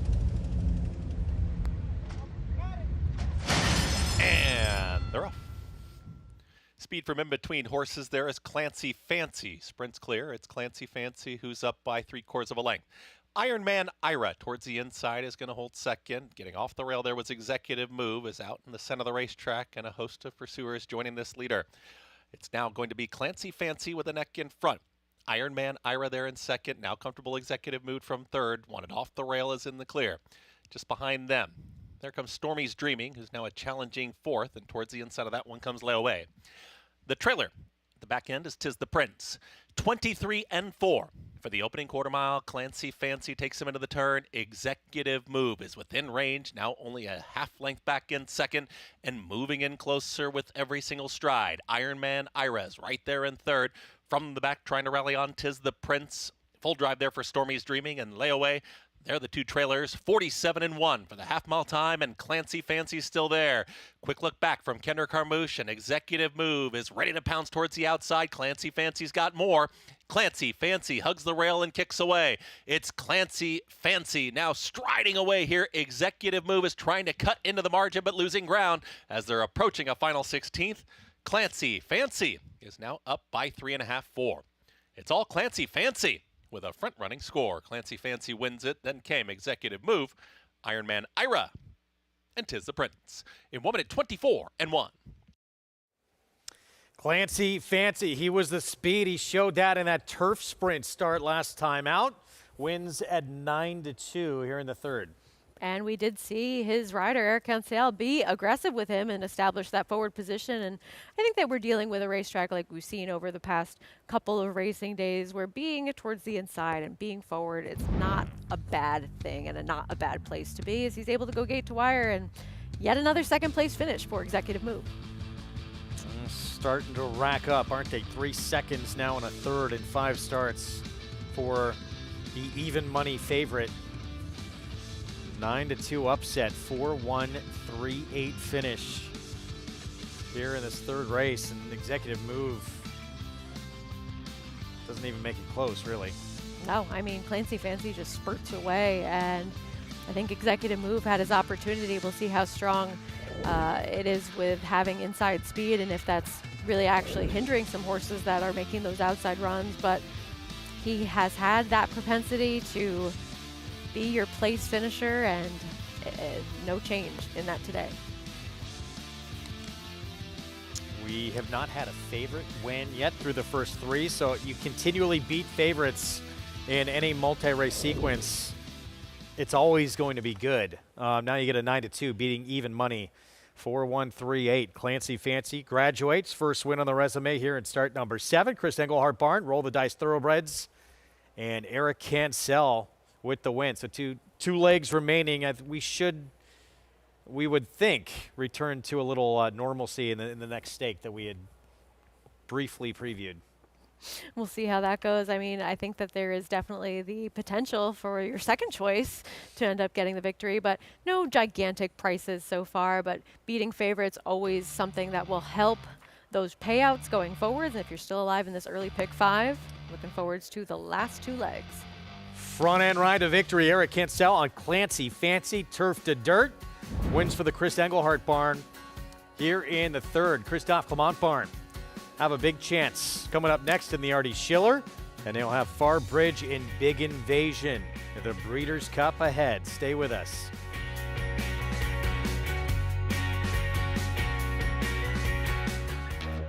The classic looks of a 2-turn type, yet the precocious brilliance of an undefeated G1 2-year-old. Maxfield, a breathtaking run at the top of the stretch. Maxfield. He took it to the max in his chosen field. Now you need a mini Maxfield in your chosen field. His first yearlings are selling now. Maxfield. Classic looks and precocious brilliance. Darley. Horse racing? Check. Weekly promotions? Got 'em. Huge payouts? You bet. With Naira Bets. Download the app today and bet on any track, anywhere, anytime, with live HD horse races, betting tips and tutorials, expert picks, and more. You bet with Naira Bets. Join now for a new member bonus at nairabets.com.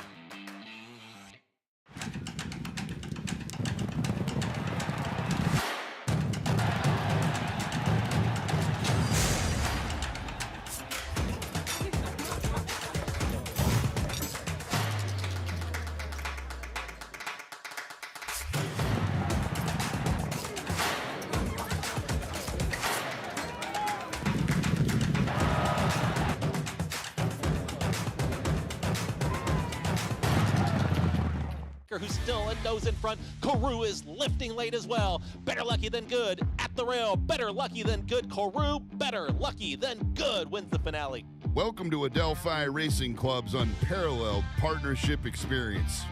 Exclusive access to the backstretch at Belmont and Saratoga, premier accommodations on race day, and of course, experience excitement like no other. Contact us today to get a taste of the Adelphi difference. Welcome back to America's Day at the Races. I'm here with Eric Cancel, rider of Clancy Fancy, who took down race 3.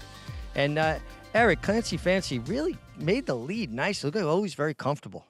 Yeah, I mean, I knew I was the one that was going to be on the lead. I've seen all his races, and he breaks really sharp most of the time. So, I mean, I just try to take the lead and take it as easy as I could. Everything worked out my way, so I'm really happy with it. You know, it appears to me the last few days that the inside portion of the track on the dirt, that speed and inside position has been really, really good. Is that something that you've noticed? Yeah, I mean, you've seen a few horses already ran pretty good races, and I've been playing the track too. You know, I've been trying to save as much ground as I can, you know. When the horses help me, you know, I try to take advantage. So, but today I went to the rail and it was golden for us. So, like I said, it worked out perfectly. Now, Eric, a couple of new changes now. You have a new agent in Roger Sutton, who had been an agent for a long time, retired, came out of retirement to take your book. How's that going? It's going very well, you know. It was a last-minute decision, you know, but we've been working for it. We've been trying our best. I've been doing my best mornings and in the afternoon, you know, and I just praying at God that everything keeps on going well and just keeping my head up, you know, try to stay focused and moving forward, you know, hopefully everything keeps on going well. Well, good job here, and keep up the great work. And, guys, Eric, a guy that works hard, and I love to see hard work rewarded. Certainly rewarded here, and nice tactics going to the front, taking advantage in a gate-to-wire win, $11. That pick 3 tells you how healthy this potential pick 5 could be. $210 coming back through the first 3 on the card. Absolutely, and certainly Eric seemed confident with him being the speed in this race and having a plan going in, and he was intent on getting that lead, and that's exactly what he did. So good to see the aggressive Eric Cancel come out, and he was able to take this field gate to wire. Second of 4 stakes races on the Saturday card coming up next. Artie Schiller, mile on the turf, is ahead, 3-year-olds and up, and Running Bee, as we expected, short price. Chad Brown, Dylan Davis coming out of the Grade 1 turf mile at Keeneland, where both Carl Spackler, More Than Looks, who are 1-2 in there, are major contenders in the Breeders' Cup mile out at Del Mar later today. Absolutely, and he draws well right to the outside of who I think is going to go to the lead. And here with Big Everest, and should get that nice stalking trip, sitting right on the flank of whoever is setting the pace in here. And Dylan Davis back from his Breeders' Cup races yesterday, and he's just looking to wrap up that meet title right here at Belmont at the Big A. Yeah, going to be hard to unseat him tomorrow, final day of things at this meet, and he's had a tremendous, just carried right through Saratoga, best Saratoga he has ever had. That, you know, we've seen him get better and better and become an elite rider, but that, I think the whole nation really started to take notice. Yeah, I think that was a breakout meet for him, and he's a rider that's always had his moments of success and ability shown here on the NYRA circuit, but really showing that he's been able to continue that good momentum and ride at the top level for some of the top connections, and now he's getting the call for other mounts outside of this circuit, and he's certainly showing up when it counts. Christophe Clement-Barn will have, as mentioned, Big Everest coming up in here. He's going to try and use that speed in this Artie Schiller. 2 big chances in the Breeders' Cup. Let's start with probably the best turf horse in the country. Here in the U.S., that's Farbridge off those back-to-back Grade 1 wins, but now facing a whole bunch coming over from Europe. Yeah, there's a deep European contingent to this race, but he is coming in with some of his better races because Joao Rosario has been able to suit him so well, a horse that really prefers to rally to the inside of other horses, and Joao Rosario is so adept at getting horses to take back and get that inside position, so that's a great fit for him, and he seems like he's the best American hopeful coming into this race, though he's got a lot of tough competition from overseas, as well as Rebels Romance towards his outside, but Quirky Type seems to have a good relationship with jockey Joao Rosario and figuring things out in terms of where he wants to be on the racetrack to perform at his best. Is a U.S. horse up to the task in the turf? Usually we give the Europeans that big advantage, certainly in this race more than any other, but he's been very good. If he can get where he wants to be. As you talked about, he's so much more comfortable inside, even with all these Euros. It's not the vaunted European contingent we've seen. Very good Europeans, but not as strong as we've seen in years past. I think that we don't have that standout one horse who is going to be your star or story coming in, but it's a lot of horses that have that ability that they've shown from time to time. And Rebels Romance certainly has no stranger to winning this race in the past. Meanwhile, stablemate Big Invasion, very talented turf sprinter, and we saw just recently this summer in the Harvey Pack how good he still is. But the bad news for him, he's got to go against Cogburn. Yeah, I mean, look, it's from a wagering standpoint, it seems like it's going to be Cogburn and everyone else with the display of speed that Cogburn has shown us this year especially. And I think that there are some intriguing Europeans in this race, but as far as Big Invasion, he really outran his odds to finish well. In last year's Breeders' Cup Turf Sprint, he's coming into this race with a good performance, and at least he has a different running style than his main rival in terms of Cogburn. He is a horse that likes to come from off the pace, so let's say things do heat up on the front end. He is one that will be rolling late and really displays a nice turn of foot, as you'll see here. So he'll have to work out a trip, too. That's up to Frankie Dettori. But yeah, 99 buyer in that Harvey Pack win this summer at Saratoga. See if he can surprise. But this race really seems like it goes through Cogburn. If somehow Cogburn, something doesn't break well, traffic trouble, whatever it may be, I thought Bradsell was really the main other option. I think that he has a difficult post to overcome, but I really liked him in his campaign this year. I wish that he had a little bit more of an inside position, but you're right, you never know what's going to happen in these turf sprints, and one little error at the beginning of the race, we saw that with Golden Pal a couple of years ago, that can really change things up, and you can end up with a big surprise, as we saw from Caravel that year. So Cogburn's the one to beat, but certainly an evenly matched group outside of him, I think. So Clement Barn, best of luck with both Farbridge, back-to-back Grade 1 winner, and Big Invasion. And of course, next up with this one right here, Big Everest, 5 for 6 here in the Aqueduct Grass. Kendra Carmouche will be aboard. When we return, it's got to get by Running Bee for the win. Coming up, stay with us.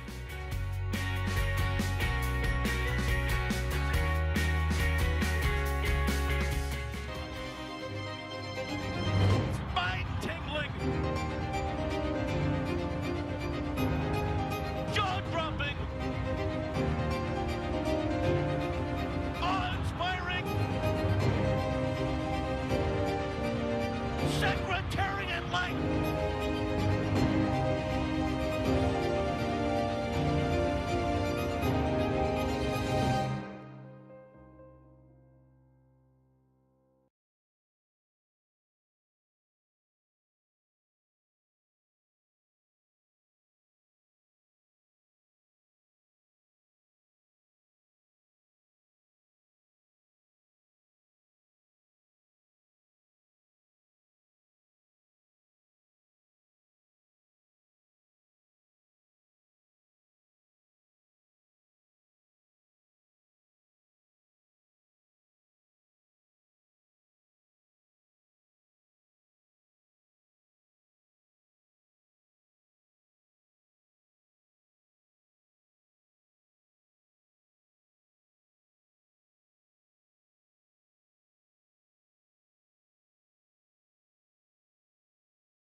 as they come toward the top of the stretch. Artie Schiller's in behind horses. Whipper's there. Limehouse on the outside. Gorilla in behind horses. Luada Sanamo and Ad Valorum. Nip and tuck. Artie Schiller right behind him. Gorilla trying to come through on the inside. Singletary is there. Limehouse. Major's Cast coming hard on the far outside. Host coming through on the rail, but was stymied. The final 16th. Luada Sanamo. Artie Schiller's right on top of him, and Artie Schiller's in front. Gorilla comes up the inside and Whipper. Artie Schiller won. Redemption for Artie Schiller in the Breeders' Cup Mile. He was 12th the year before. Got it done the following year in 2005. He became a multi-millionaire in the process. He loved that Belmont grass. 4 for 8 over the Belmont turf, and that was the first Breeders' Cup win for the Jerkins family. A little bittersweet for the man we're going to send it to. I know, Mig, you won 7 times on Artie Schiller, who was a special horse here in New York. Such a talented individual. Had started getting on him for Jimmy Jerkins as a 2-year-old a month or so before he started his career. Special talent, incredible turn of foot. He had a turn of foot like a European horse. Unfortunately, I did not get to ride him in that Breeders' Cup because I broke my leg 6 days before the race. But I did get to ride him in the Hall of Fame Stakes, which we're watching now, and he kicked away from a nice group of 3-year-olds here. This is when he was on a skein of winning multiple races in a row. How about that little fancy twirl, turning my stick down? And guys, I'm getting miggy with it here, but you could lay down on one, lizard on a log when they're finishing the way Artie Schiller finished. I was very, very blessed to ride him. A very, very good horse. And even though I couldn't be on him Breeders' Cup Day, I could not have been happier for the Entenmann family, the Walsh family, and Jimmy Jerkins. They had been just such a key component in my career and friends of mine, so I couldn't have been happier for them, and at the same time had to lick my wounds just a little bit. But that's this game, and keep your head up, keep going forward, and good things happen, guys. And now let's get back to the actual race, the Artie Schiller that we're running here. And we'll start with the 2, Fort Washington. I think last time he just got caught up on the pace, and that's not the way he wants to run. He's a horse that wants to settle, make a run. Much like Artie Schiller, he had speed, but he was better when you held his speed up and he could finish. You get Eric Cancel, who is a patient rider for Hall of Famer Shug McGaughey, extremely well turned out. You get Big Everest also coming in. Does he play out to be the controlling speed? I think so here, particularly with Kendrick Carmouche, who knows how to dole out a horse's speed. You got a big favorite in Running Bee. These are horses, though, that I'm just giving you a little bit of food for thought with. And then the 6, Sky's Not Falling. Big price, but boy, this horse could not look any better. He's coming into this in good form. I think he's probably the one in a good stalking spot. He's by Seville, a German-bred sire who is by Galileo. There's a lot of pedigree there, and he's just got a lot of good size and substance for trainer Mike Trombetta. And I thought at a big price, he was a little bit interesting, guys. Yeah, 15-1. Right now, 7-time winner on the grass, just shy of $500,000 in earnings. But this is the odds-on favorite, 4-5. Running Bee, Bernard Baruch winner from this summer, is the favorite at Saratoga for Chad Brown, and again coming out of that Grade 1 turf mile. Absolutely, and a horse that was able to establish more forward position, as we had a little mix-up with our replays there that hopefully will get corrected. But he was ahead of Fort Washington in that Bernard Baruch, and I think that really played to his advantage because he was able to get the jump on him while Fort Washington did save a bit of ground in this race and tries to make that rally. I think Running Bee's just ultimately in the better position as you see him angle out right here and just turn on the afterjets with that turn of foot as he tries to get by those horses that were more forwardly placed, and ultimately he just had a better position than his rival in Fort Washington, and I think that might be the same case heading into today. Is a big key to this race just how loose Big Everest gets? Absolutely. I think it's remaining to be seen how much they want to allow him to sort of control this race. If he ends up being your forwardly placed type of horse, we do see some chaos sometimes in these shorter fields in terms of who wants to establish position early, but I don't think Running Bee is going to be too far out of things. Favorite just walking by. Here's the one who intrigues Mig, Sky's Not Falling. Maybe this a horse who could put a little bit of pressure on Big Everest. He's not impossible. He's had some solid races out of town. I think that he's one that we'll see where he ultimately fits from a class standpoint. But if you want to take a swing with a price in here, I definitely don't blame anybody that wants to look in a different direction. Here comes our post parade. So we'll start with He's Pure Gold. Kelly Breenbarn from the inside. He's one that would have to improve quite a bit to compete with some of the other main contenders in this field. 8-time winner on the grass, including a stake in Monmouth 2 starts back in the Red Bank. For Washington for Shug McGahee. The horse that I think they'll be trying some different tactics with as opposed to last time when they were forward with him. St. Anthony, Neil Drysdale barn. It's one over $300,000. Not impossible, and certainly is a decent price outside of your top 2 contenders. One who should be loose on the front end, Big Everest. Absolutely looking for another victory in this Artie Schiller. 4-5 favorite, running B, graded stakes winner. Yeah, he's the class of the field, and he goes out for top connections. And Sky's Not Falling to the outside for Michael Trombetta, trainer. He was favored in his last 2 starts, didn't get the win last time, but 2 back was able to get that victory over a solid horse in Evan Harlan. So 7 minutes away from this Artie Schiller, 4-5 favorite. It's running B as we go to Mig. Yeah, thanks, Greg. I'm pleased to be joined by Hall of Fame conditioner Shug McGahee, who has Fort Washington here.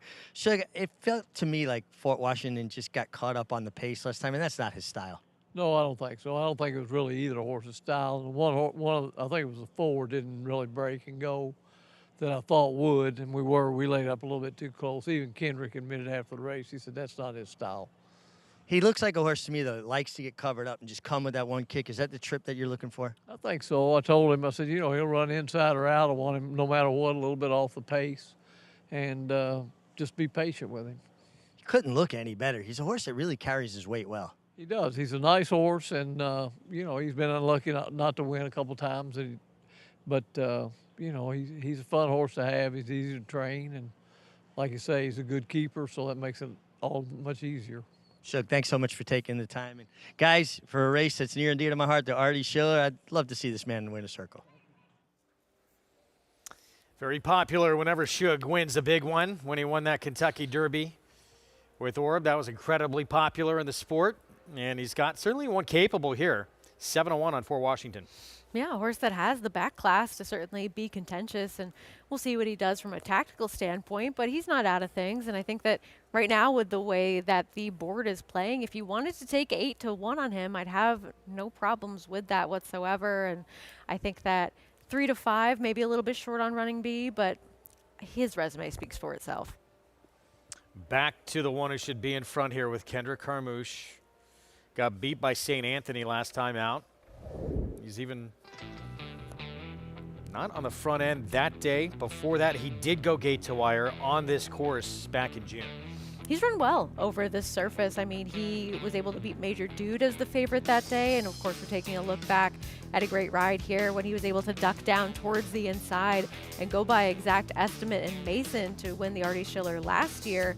And he was 5-1 that day. I mean, he was facing some of the top horses on the grass at this time when he was running in 2022 and even early 2023. And he has certainly racked up a lot of victories. He doesn't have quite that win streak that he did at one time coming into here, but I think from a pace standpoint, it would suit them well to just try to wire the field in this spot.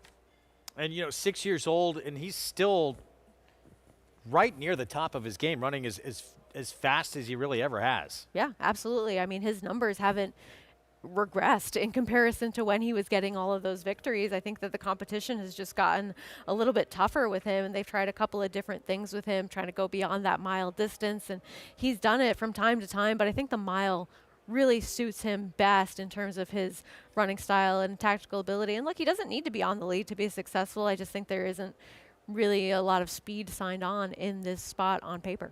That's where he's done most of his damage. 3-1 right now. Let's go back to Mig for more on Big Everest. Yeah, I agree with that assessment wholeheartedly. I think Big Everest gets to make the lead the right way today. And if he's got his ears pricked coming to the wire the first time, he's going to be very, very tough. He's a horse that, you know, it's interesting. People think when horses go to the lead, it's not a matter of getting a horse to settle. When they settle on the lead and they rate themselves along on the lead is when they're double tough. And I just see a situation where Big Everest could maybe fall into that kind of trip. And he's got the right rider in Kendrick Carmouche, who's so good at getting horses to kind of almost go to sleep in his hands, particularly on the lead.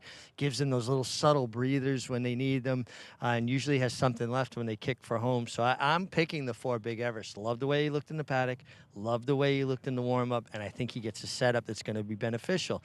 You've got a big favorite here in running B. I understand it. I think he looks great, and he's obviously going to be tough to deal with. He's a good horse. I just wonder if Big Everest might be able to give him the slip.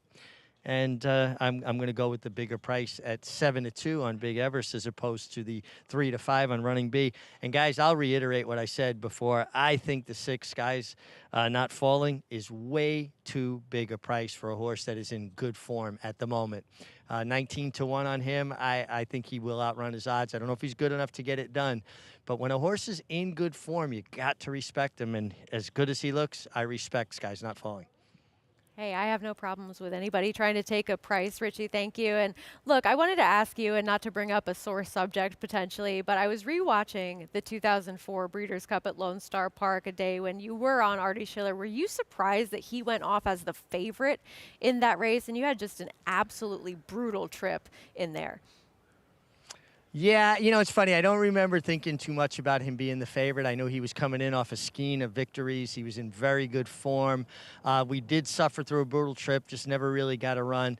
And then, honestly, it was probably the worst professional mistake I ever made in my life. A filly had flipped over in the gate on me the day before, and I rode him with cracked ribs and a broken wrist. And I shouldn't have even been riding that day. I just thought I could will myself through it.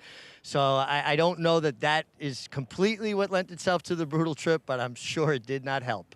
I mean, just the resilience that you know is so common amongst these riders to be able to ride against all odds and maybe against a better judgment perhaps, but I understand wanting to retain that mount for sure. And so I was just watching that back, and I felt for the MIG having to get into so much traffic trouble towards the inside with the 3-year-old facing older, who he got his redemption the last year. That's what, I mean, that race almost more than any is where you see that happen at the Breeders' Cup Mile. MIG, plenty of success. Again, on Artie Schiller, 7 times he won on that multi-millionaire. So he had plenty of great moments, but always tough when you were scheduled to ride in the big one where he did break through and get that Breeders' Cup win. He should have been there, but injury kept him away. But plenty of big moments for MIG on that one. So we get set for this Artie Schiller coming up. This year's Breeders' Cup Mile, by the way, seems like for 2 of the better horses, I think, in this year's edition.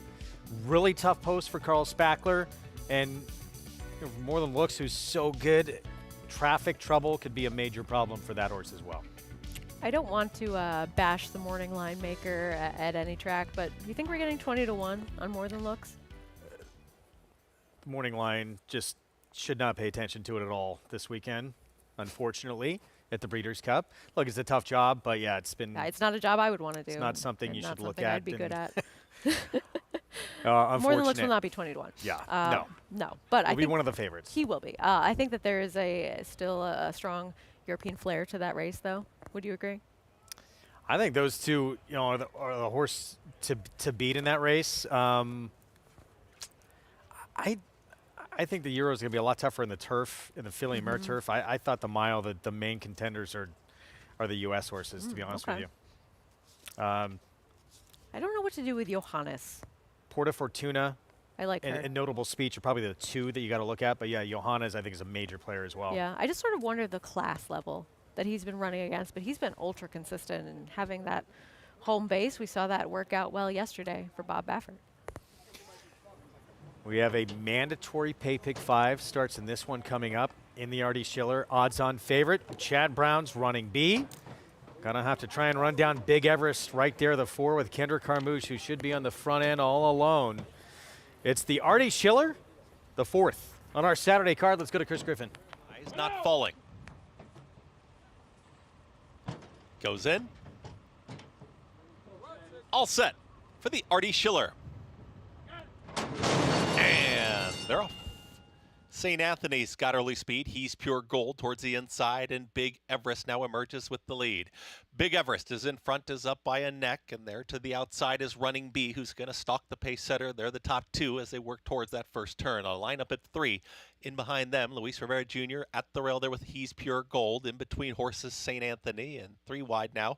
Progressing there is Sky's Not Falling. The lone trailer, Fort Washington, as they work to the backstretch. Big Everest and Kendrick Carmouche are in front, doing it easily now. It's just loping along here, is up by a half length. Mild pressure from Running Bee, and Dylan Davis right there, ready to pounce towards the outside, and a tight hold on Sky's Not Falling. Wants to go for Ruiz. Is there in that third position in the center of the course. 24.36 was the opening quarter mile. Still in the fourth position is St. Anthony, is to the outside of He's Pure Gold. The trailer continues to be Fort Washington. 48.3 for a half-mile time. Big Everest is still there. Big Everest takes him into the far turn, less than a half mile to go, and Running Bee gets the cue, and here comes Running Bee up on the outside. Sky's Not Falling is trying to pick it up from third. In between horses, St. Anthony, He's Pure Gold trying to pick it up, and Fort Washington will have to pass them all. They reach the top of the lane here, and Big Everest has still got run. It's Big Everest who's very game towards the inside, but now Running Bee is trying to sprint on by and does. Running Bee has taken the lead. Big Everest is not done, tries to come back towards the inside. It's Running Bee trying to dispatch a Big Everest. These two noses apart. Big Everest down towards the inside. Running Bee wins the Artie Schiller. Running Bee wins it over Big Everest. Then came a late rally from Fort Washington to finish third in 1 minute 35.50 seconds. Big Everest tried to do it on the front end. Kendrick Carmouche floated out a little bit, trying to make life difficult on Running Bee in the end. That one just too good. Dylan Davis gets the win at odds on. Yeah, and a good battle between these two down the stretch. Big Everest didn't want to relent, but Running Bee stuck to him and was able to get his nose down in front. And I think Kendrick did everything right with Big Everest. She just got beat by a horse that was able to run him down when it counted. 7 wins. 3 runner-ups and 15 tries now from Running Bee. Just a very consistent, honest horse. And Big Everest, this is what he does, just facing one who's a little bit better today. Yeah, ends up second in his Artie Schiller attempt for a three-peat, but he fought. He ended up just being defeated by a horse that's got a little bit of a class edge on him from this standpoint. And Fort Washington ran on, just could not get to those top 2. So Running Bee with the victory here in the Artie Schiller. Son of English Channel for Calumet Farm, trained by Chad Brown. Dylan Davis. And Chad Brown, see if he can break through on Saturday with some big chances ahead. Of course, domestic product, Ways and Means, Sierra Leone, among others. Carl Spackler, he is loaded on Saturday. Certainly is, and looking to have a little bit of redemption after Chancellor McPatrick just never really got into the race yesterday in that Breeders' Cup Juvenile, though, of course, dynamics changed with East Avenue not getting out of the gate. But Chad Brown, wherever he is, with whatever runners he has, he just seems to show up. 5, 4, 2, 3. It's Running Bee. Odds-on favorite. First favorite to win on this card comes here in the 4th in this Artie Schiller with a 3-5 shot. Dylan Davis, Chad Brown, and again Calumet with the win. In our second of 4 stakes on the Saturday action, we'll close out the early pick 5. With the 5th ahead, we'll set the stage for that when we come back. Running Bee getting by the pace setter, Big Everest, for the stakes win here in the Artie Schiller.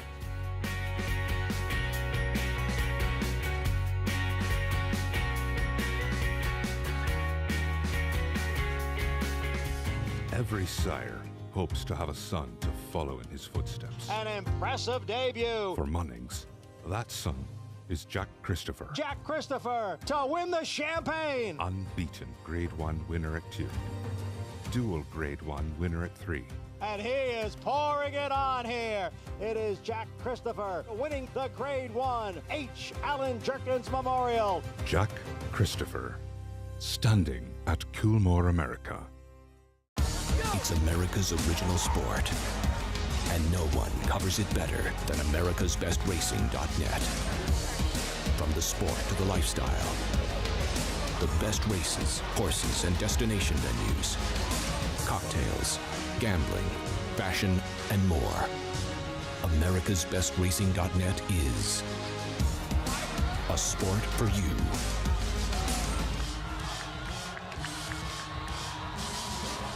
War Dancer, New York's leading turf sire, continues the momentum with standouts like Ms. Big Bucks. Ms. Big Bucks gets the victory. As well as Born Dancer. Born Dancer, gutsy, and Born Dancer wins it. And 26 Black, winner at 3 of his last 5 starts. 26 Black has sprinted by. 26 Black, that's your winner. Shouldn't you have a War Dancer? War Dancer, New York's #1 turf sire, standing at Rockridge Stud for the 2025 season.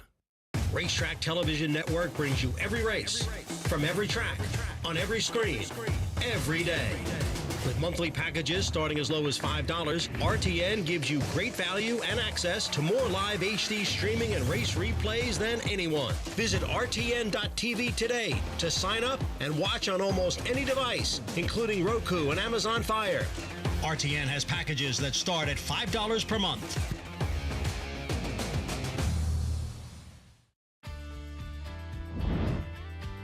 Back with you on our Fox Sports 2 coverage. It's Running B, running down Big Everest in the Artie Schiller.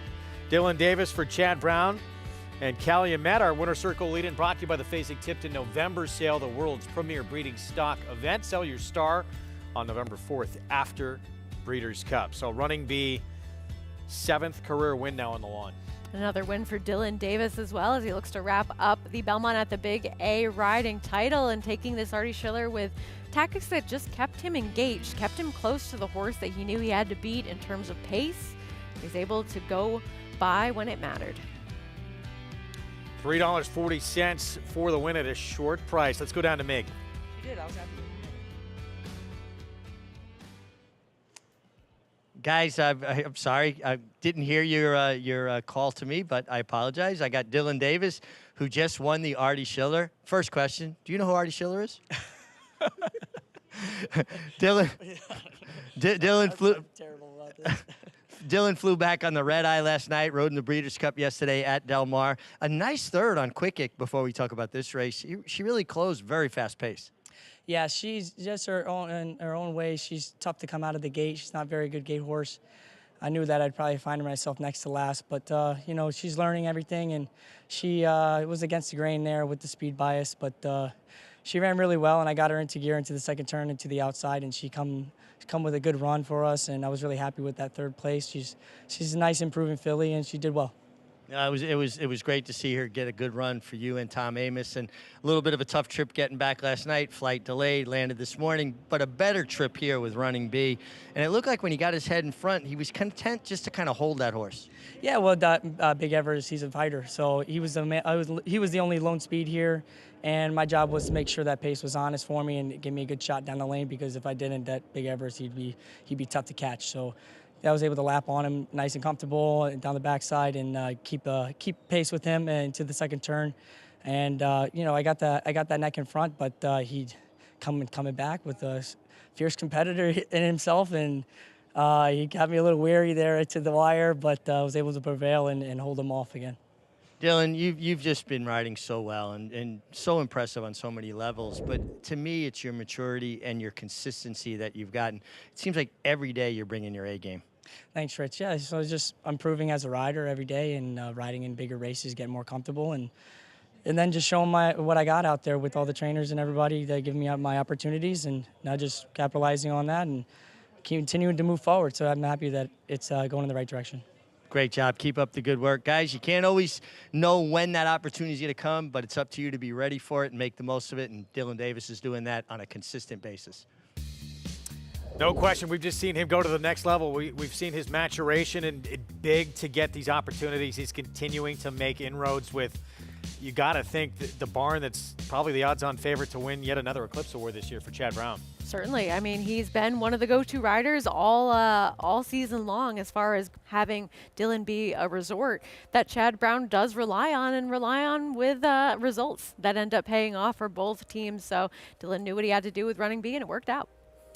First favorite, odds-on favorite in this Saturday action here after a few upsets in the first 3 on the card. And we're going to close out the early Pick 5 with this up next here. $12,000 claiming race, all for sale for that price, 1-turn mile. coming up. A 9-5 favorite in this spot, Valenzen Day. Linda Rice claiming off of Michelle Nevin. Dominant winner for a little bit tougher last time out for 16,000. He's been in great form. He's really resurfaced with some of his tougher races, and Dylan Davis will look to close out this early pick 5 with yet another victory. Trying to win a 4th in a row, Valenzen Day as the favorite. Back to Championship Saturday and the main event, the Breeders' Cup Classic. Talked about some of the great storylines in here. City of Troy next showing up. Fierceness, Forever Young returning. Start with you. Where are you going to wind up? I am going with Next, a horse that will have some things to overcome in terms of cutting back in distance, but he's been so consistent. He's going to be forward. I don't worry about ground loss with him as a horse that does draw to the far outside, and I like that he is outside of who I think will be the other pace players in Fierceness, as well as Arthur's Ride. I know that Del Mar has been playing very kindly to inside speed, but I think that he is one that will get the right kind of trip towards the outside just off the pace, and if he can adapt to some of those hotter fractions early, I like his price and for him to cut back successfully and win the Breeders' Cup Classic. What price do you think he's going to be? I think he's going to be at least the 4th or 5th choice. Really? Yeah. It's been a great story. You see all those W's and people, that means a lot. I thought long and hard. I was so torn between Fierceness and Arthur's Ride. I think Arthur's Ride is going to run a huge race, and back to what we saw in the Whitney. We saw him sensational too at Saratoga in the Belmont Stakes Racing Festival, but I think we get the good Arthur's Ride today. But in the end, for me, I think Fierceness, he jumps up. He proved to so many people that he could put together those back-to-back victories in the Jim Dandy and the Travers, and he won the post position draw too. That was one of the big questions. Is he going to face that adversity here and have to overcome it? He may not have to with where he's drawn. Fletcher said he's gotten bigger. He's gotten stronger now since that Travers leading up to this spot. John Velasquez, too. Miggs talked about it a lot. He's kind of learned how to ride him the way he needs to be ridden. Just don't fight with him. Let him do what he wants to do. He's coming into this race the right way and probably going to be sitting just off of Arthur's Ride in this race, and he could sit and pounce in the stretch. All right. I mean, you've had some success with both of those horses, so interesting to hear your opinion on which one you ended up opting for. Brilliant Fierceness and the good Fierceness. He's going to be the best if he shows up. It's just always that question. It's going to be fun, and we'll recap all the action from these big races certainly on our Sunday program. Hope everyone has a successful Breeders' Cup Saturday. We got a lot more coming up, though. Another stakes race. You'll see that last and final stakes race that attempted on Naira Bets, but the next crew stepping in to take over right after this, and they'll talk about the 5th race more coming up and the Breeders' Cup Turf Sprint. Cogburn, can he remain perfect this year? He has been absolutely brilliant for Team Asmussen.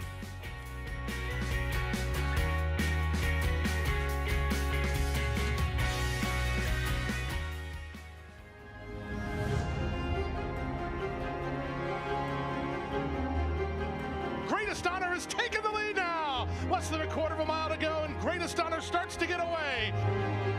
Greatest Honor, he's an easy winner in the Holy Bull. And here he comes now. Greatest Honor finding his best ride right when he needs to, and he's going to run down, drain the clock to win the Fountain of Youth.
Changing on the fly. You're watching America's Day at the Races on Fox Sports 2. 39 years ago today, November 2nd, 1985, the second Breeders' Cup was contested right here at Aqueduct Racetrack. And great to have you with us on this 41st Breeders' Cup Saturday alongside a Breeders' Cup champion jockey, Richie Migliori. I'm Lafitte Pinkai, 39 years. Breeders' Cup 2, Richie. Like, you were here, you were riding. What do you remember most? The energy level, the excitement that was here, the international participation, all of the great riders that came from the West Coast, obviously, right? You know, your dad being one of them, Chris McCarron, Bill Shoemaker, so many. Eddie Pat Delarusse Edery was here. Pat Edery. I wound up following Pat Edery he rode Pebbles. I was on a long shot named Moore Jane in the turf and followed him through on the rail. And then when we cut the corner, he drifted off the rail. So now I had the rail run, and I thought I was going to beat him in Strawberry Road. Yeah. Had to settle for third. I just couldn't make up that length and a half. But it was the most money I had ever made in a race at that point in my career. And not winning, finishing third. It was more than any win that I had ever had in my career up to that point. But it was astronomical. Just a one day, brilliant. $10 million, 7 races, the Breeders' Cup turf, worth $2 million then. A little bit different now, and I know you remember this one, 2008. The first ever Breeders' Cup turf sprint down the hill at Santa Anita. Desert Code and the MiG. How did you trigger the upset? Well, just a very well-prepared horse by David Hoffmans, and a horse that loved to run down the hill. And he was buried behind horses turning for home, but plenty of time to sift out to the clear. Here he comes with those green colors. And I went from thinking, this is great, I'm going to hit the board, to being, I'm going to be really mad if I don't get up. And we nailed Diabolical and Frankie Dettori in the shadow of the wire. And he was just such a hickory, tough little horse. And Lafitte, he was a horse that normally laid up close to the pace. So a big field, I rode him out of the gate to get position, and we went 100 yards. He started pinning his ears at me. And I'm going, wait, he's trying to tell me something. So I just put my hands down, and he backed up to second to last. And they went a half in 41-4. He was basically telling me, hey, dummy, I can't go that fast. Just relax. And listening to my horse produced the win. Making it that much sweeter, defeating all-world rider Frankie Dettori in the process. That was the first ever Breeders' Cup Turf Sprint, the 17th edition, later on this afternoon at Del Mar. Here's the field, $1 million purse, and all eyes on number 9, Cogburn. 7-5 on the morning line, blistering fast, record-shattering, record holder. Fastest 5.5 furlongs on grass in North American history, 59-4 Belmont week at Saratoga.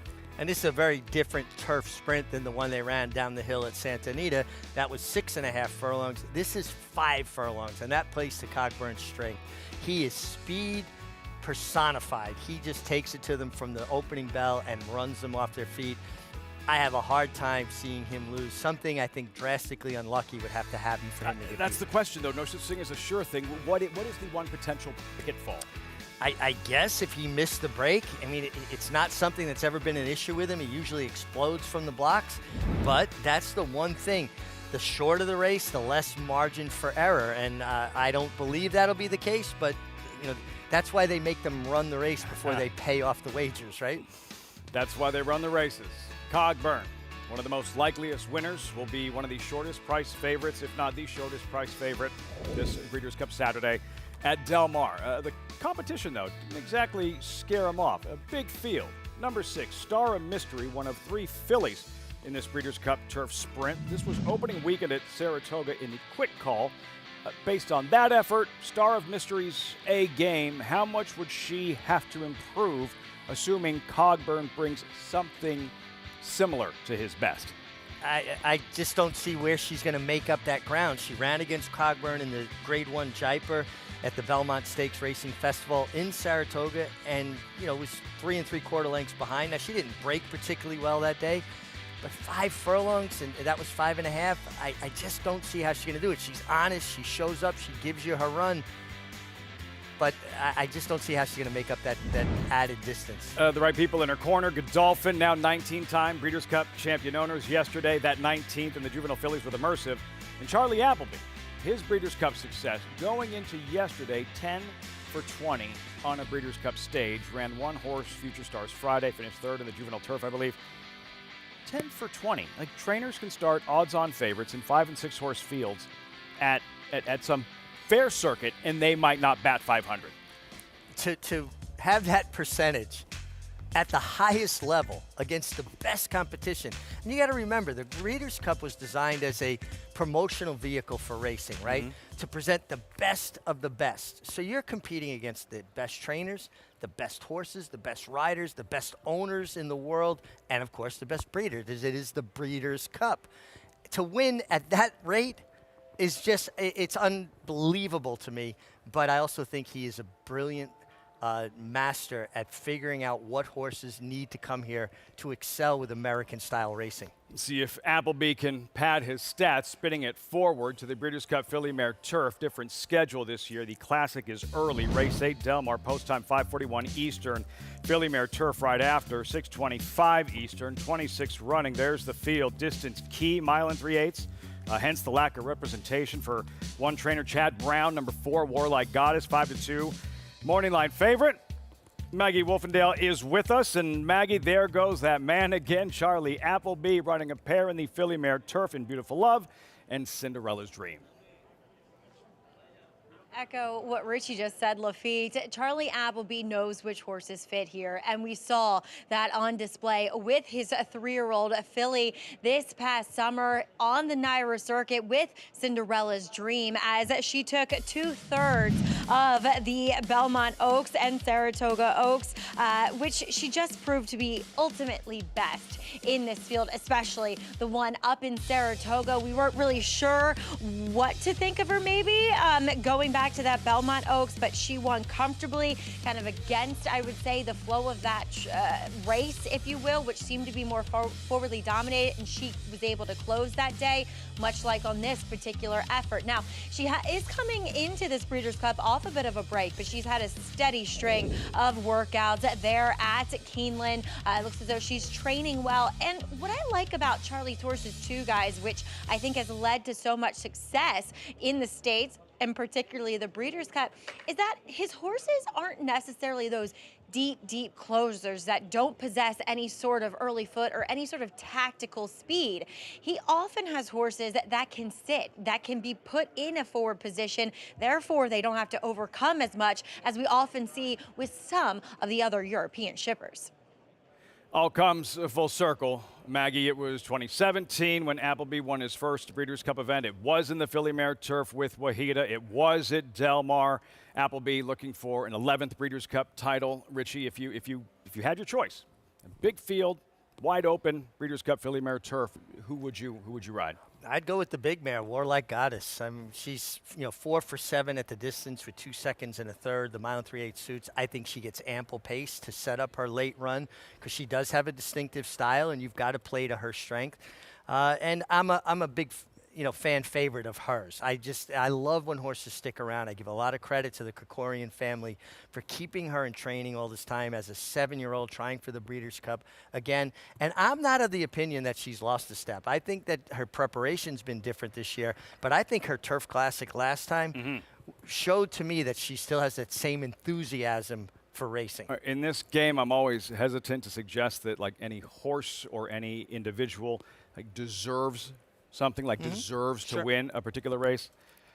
She kind of deserves to win a Breeders' Cup Filly Mare Turf when the last time the Breeders' Cup was at Del Mar in 21, she should have been unsaddled.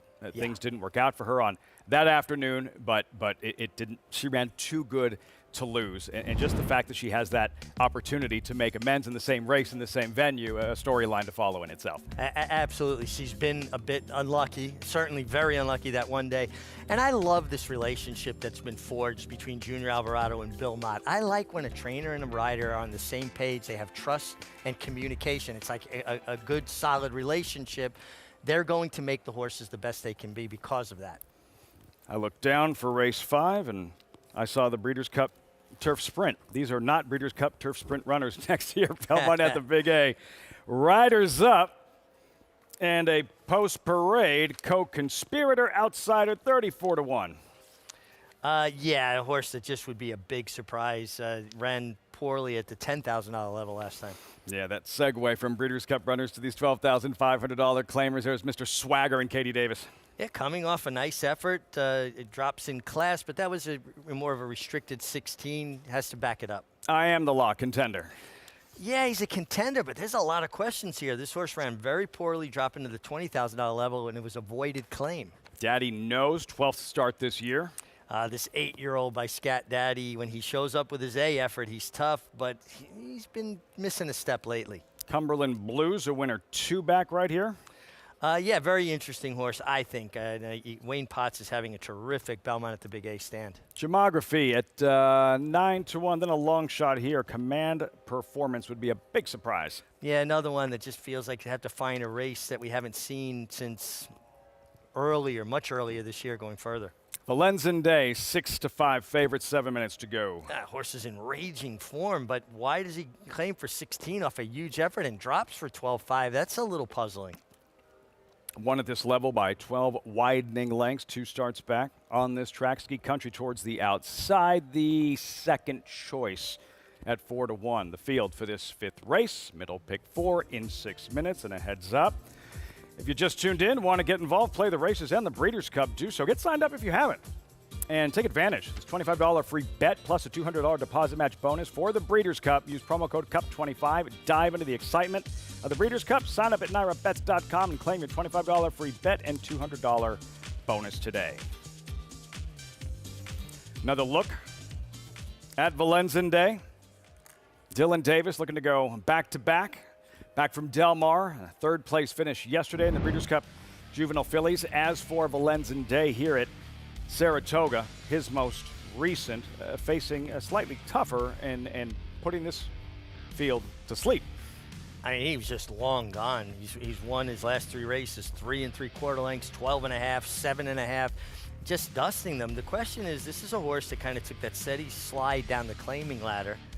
Now he wins for 12.5, he's claimed, runs right back for 12.5, runs back for 16, wins, and now he's back in for 12.5.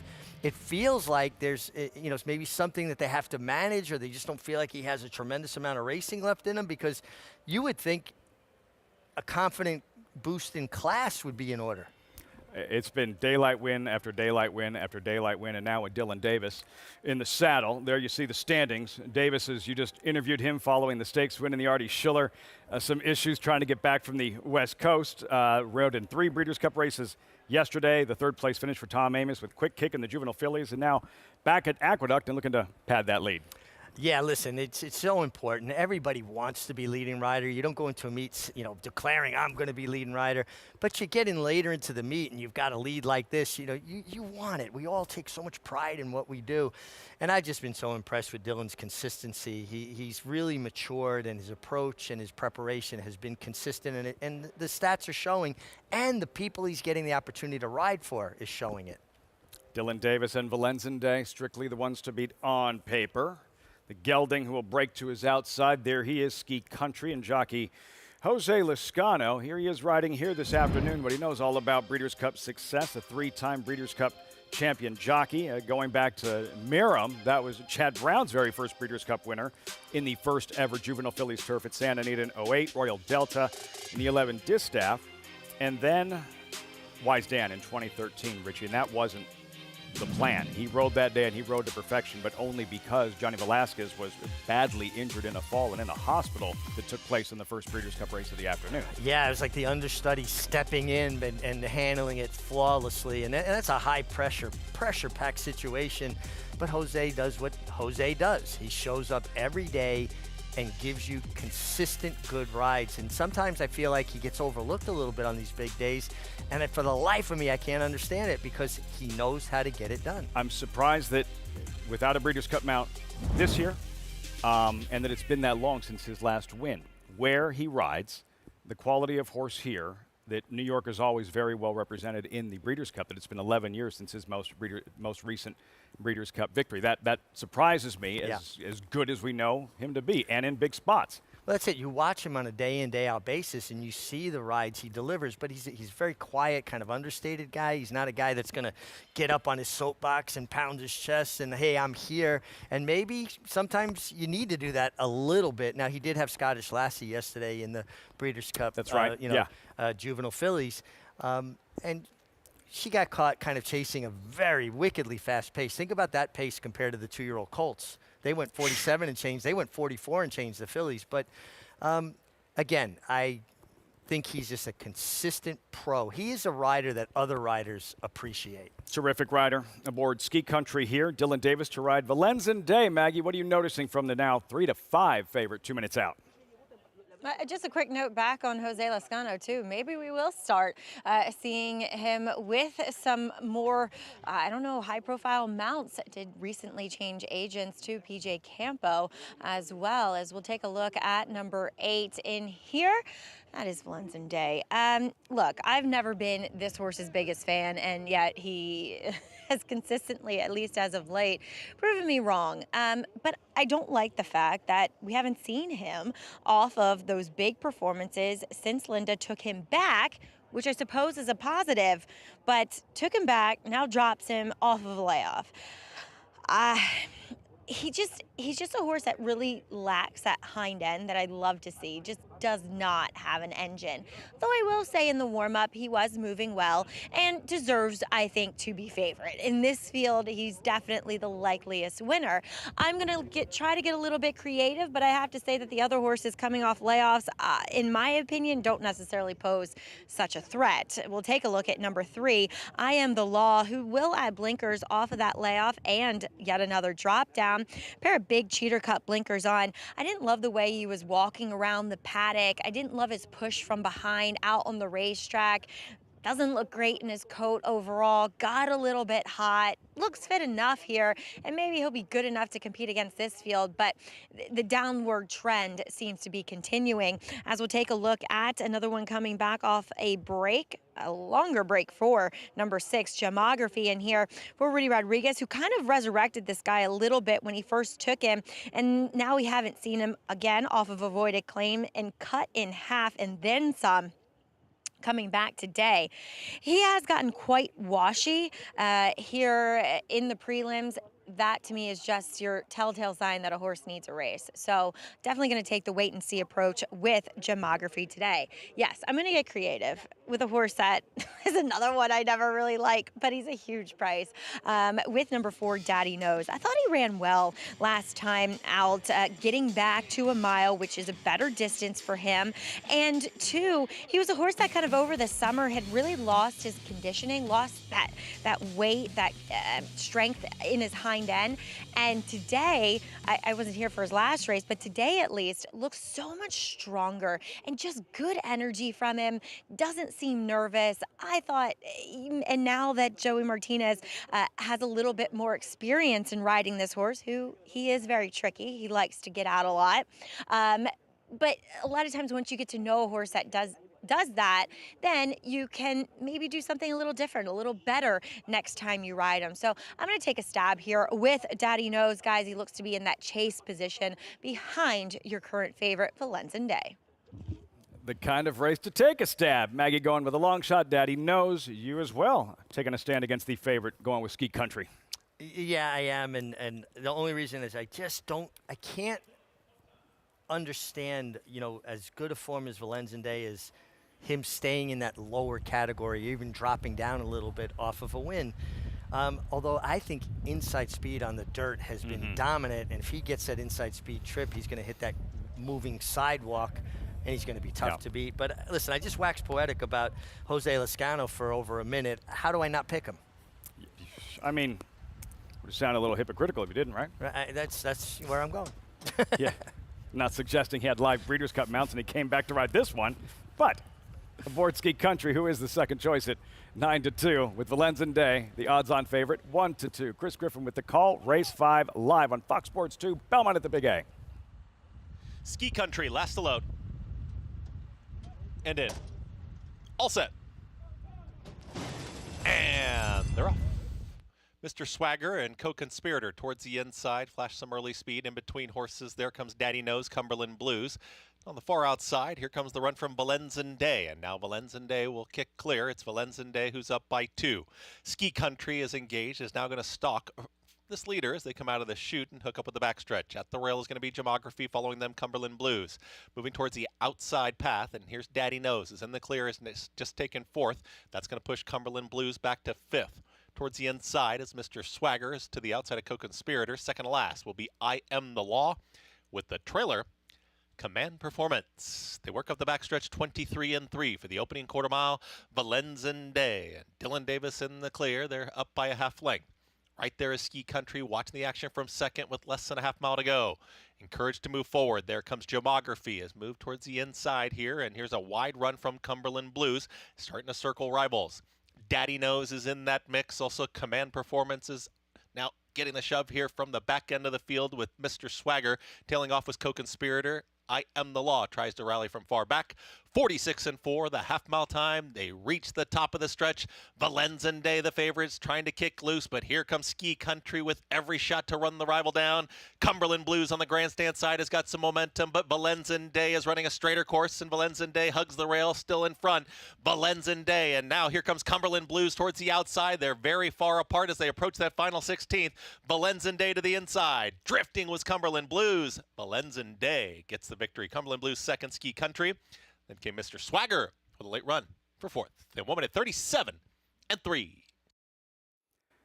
4 straight. Valenzen Day had to work a little harder for this one, but the favorite does deliver back-to-back wins on the Saturday program. Leading rider Dylan Davis and a victory first half of the claim. Linda Rice. Listen, he was the best horse on paper, and he ran well. But if you watch around the far turn, he was under a full-out drive while Ski Country was cruising up to him. And then he just found more, and I think it really lends credence to what I've been witnessing the last few days here, is when you're on that inside track and you've got speed, the track is carrying you along a little bit. And I think this was definitely a bias-aided victory. Listen, he's honest, he's hard-knocking, he's the way I like my people, honest and hard-working. He shows up, brings his lunch pail, goes to work.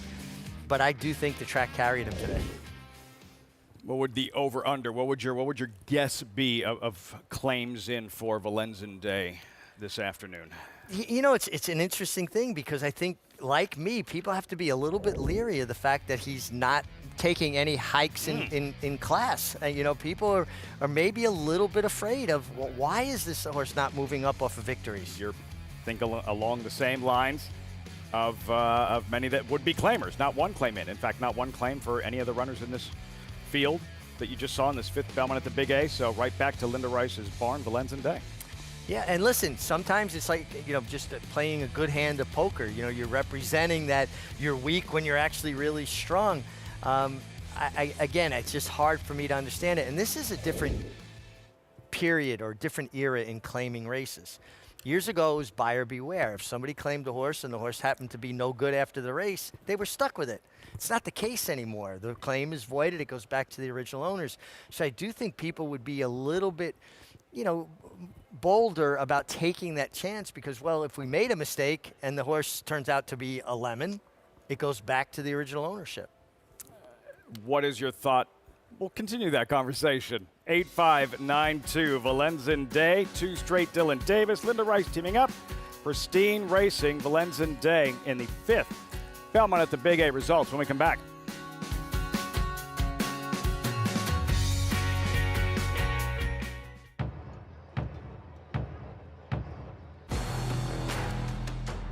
Nothing stood in his way. War of Will won the Preakness. At the line, War of Will. That's a photo for the win.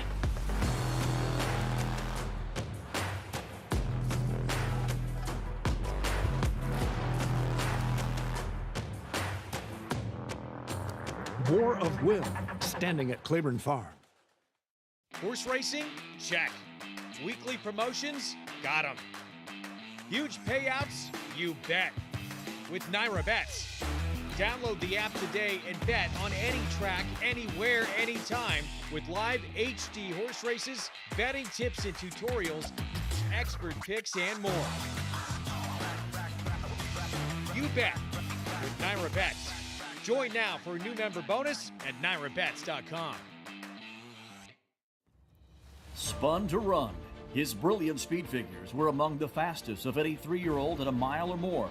and he hails from the legendary Danzig sire line.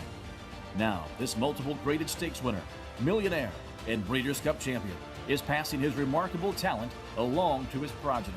Night Beacon airs at the home of Spun to Run's Breeders' Cup victory. Spun to Run, standing at Gainesway.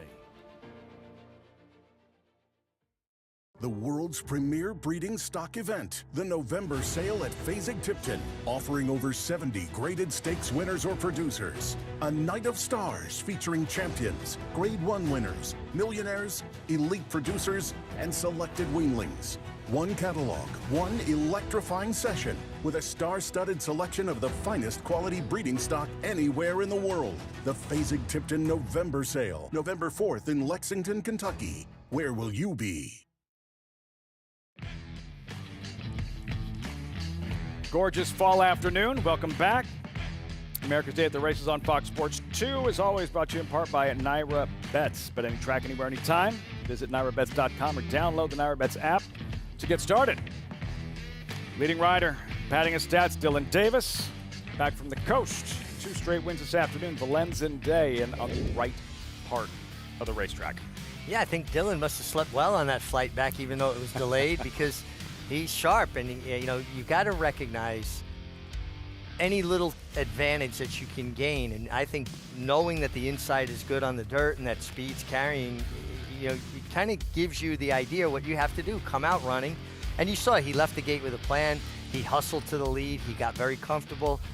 It looked like he was done around the 3/8 pole, but he kept finding. It's that moving sidewalk effect that I talk about. When you've got a track tilted towards an inside path like that, think about it. You're at the airport, walking down, hit that moving sidewalk, carries you along. That old Keeneland conveyor belt. Yes, on the inside. 310. Big effort, Cumberland Blues at 19-1. Ski Country 859, race 5. Belmont at the Big A, turn the page. New York bred 2-year-olds, $40,000 maiden claimers, 8 strong. Gimme, 2-1, 25 minutes out. Early thought. Who'd you have graduating here? Gimme. I think this horse middle moved last time. You get Kendrick Carmouche. I was talking with conditioner Dave Duggan earlier. He recognizes that inside speed is good.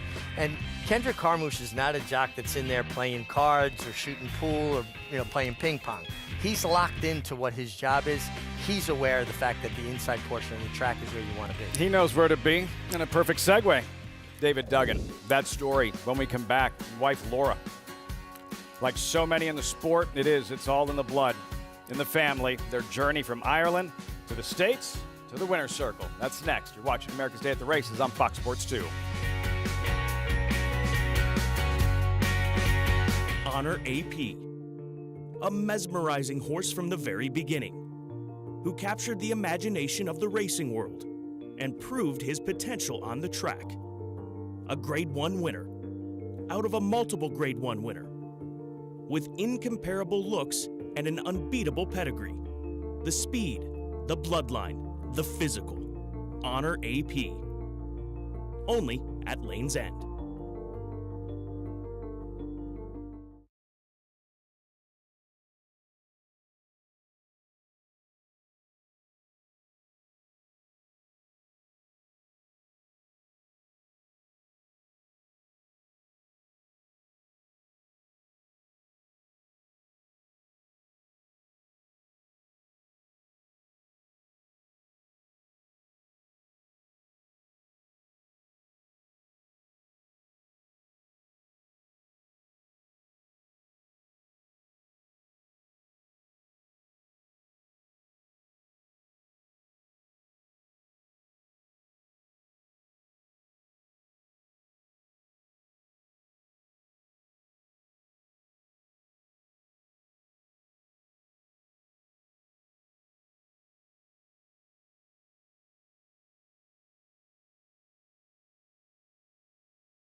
picture perfect afternoon in the city. Welcome back to Freedom Tower.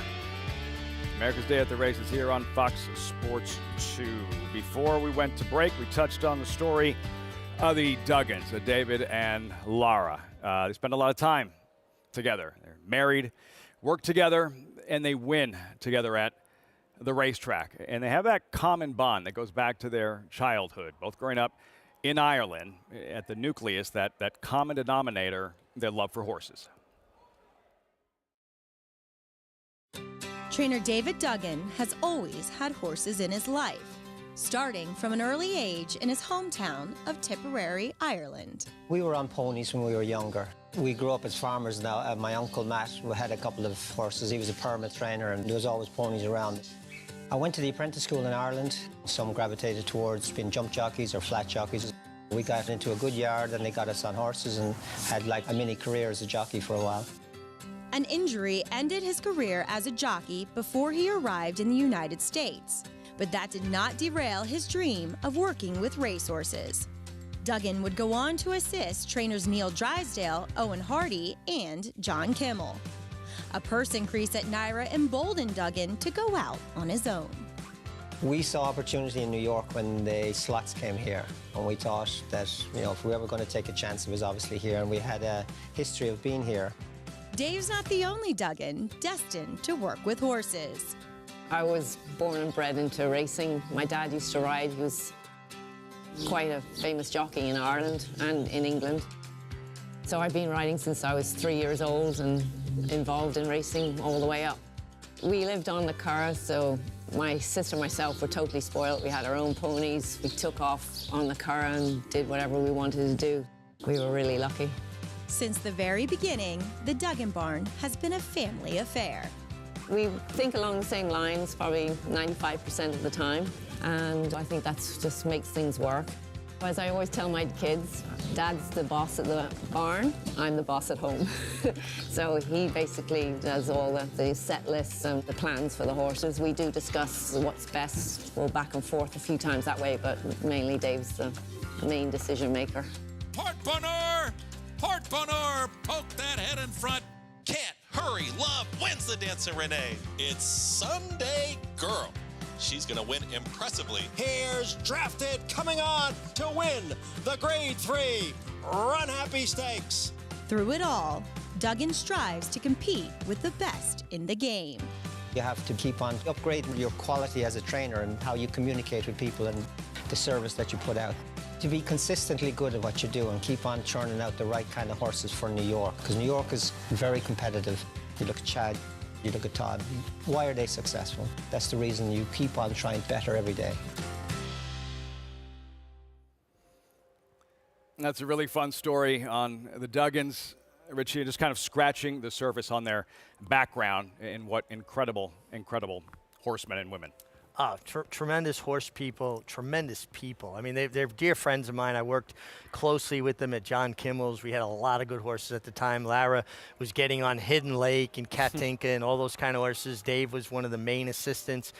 So we've always had this connection and talked horses. And, Lara's pedigree goes deep. Her dad won the Grand National, the Cheltenham Gold Cup. Her grandfather managed the Irish National Stud.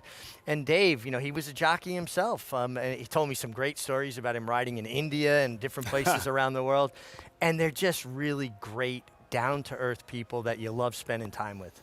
Easy to root for, and you'll have a chance to do so in just a few minutes in this next upcoming race here at Belmont at the Big A, because they have Gimme Gimme. There he is in the paddock, the 8-5 favorite. 18 minutes out, race 6 as our coverage continues on this Breeders' Cup Saturday. Belmont at the Big A. America's Day at the Races on Fox Sports 2.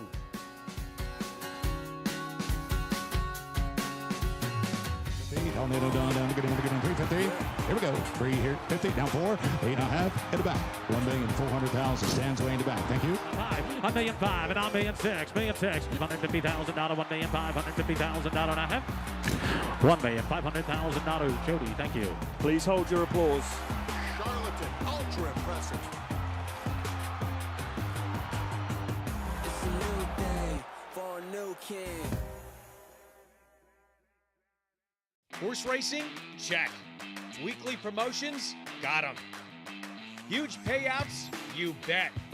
With Naira Bets. Download the app today and bet on any track, anywhere, anytime with live HD horse races, betting tips and tutorials, expert picks, and more.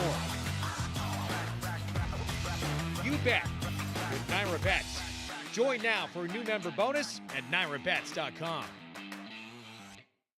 There's a big, bold, beautiful world waiting to be explored by you and your friends, of course. But not just any friends, the best of friends. The kind of friends who let you do you. Because in this world, it's positive vibes only. And when you get in the zone here, you stay a while. These aren't just good times, they're the best of times. And your time is now. So come explore. Resorts World. Looking for bloodstock that shapes the world? You can find it here. Foundation mares that will shape the breed. Weanlings with prime potential. Your next moment in the winner's circle. It's all waiting for you here at the world's marketplace. Keeneland November breeding stock sale, where the future is found. Beginning Tuesday, November 5th.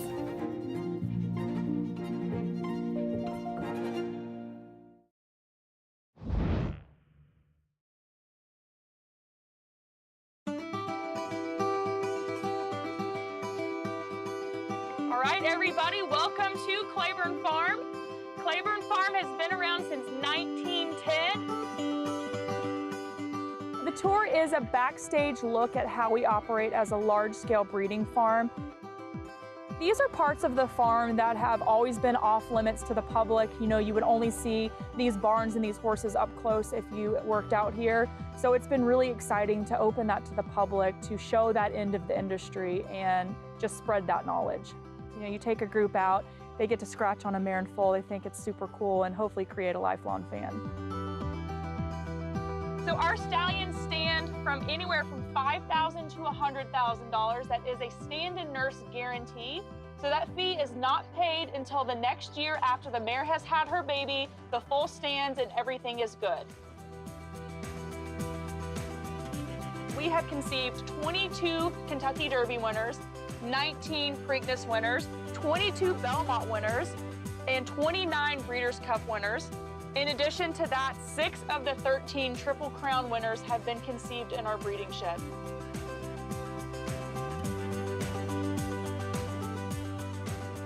So I'm always excited to, spread the knowledge that I've had, share this passion for the breeding industry that I've had basically my entire life, and just spread the wealth.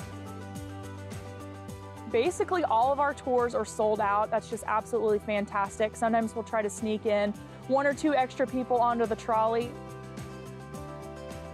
It's a yearling colt field.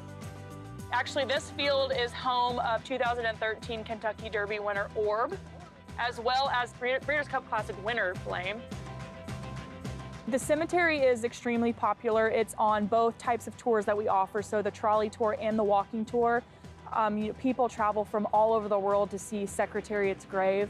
So it's really exciting to see people's reaction to seeing that. Secretariat, the 1973 Triple Crown winner. I just want to thank everybody for coming on this tour. This is a tour that we've been really excited about. We're really excited to open up this side of the operation to the public. I think Claiborne is just absolutely iconic when it comes to horse racing. I don't think you can think of horse racing without thinking of Secretariat and Claiborne Farm.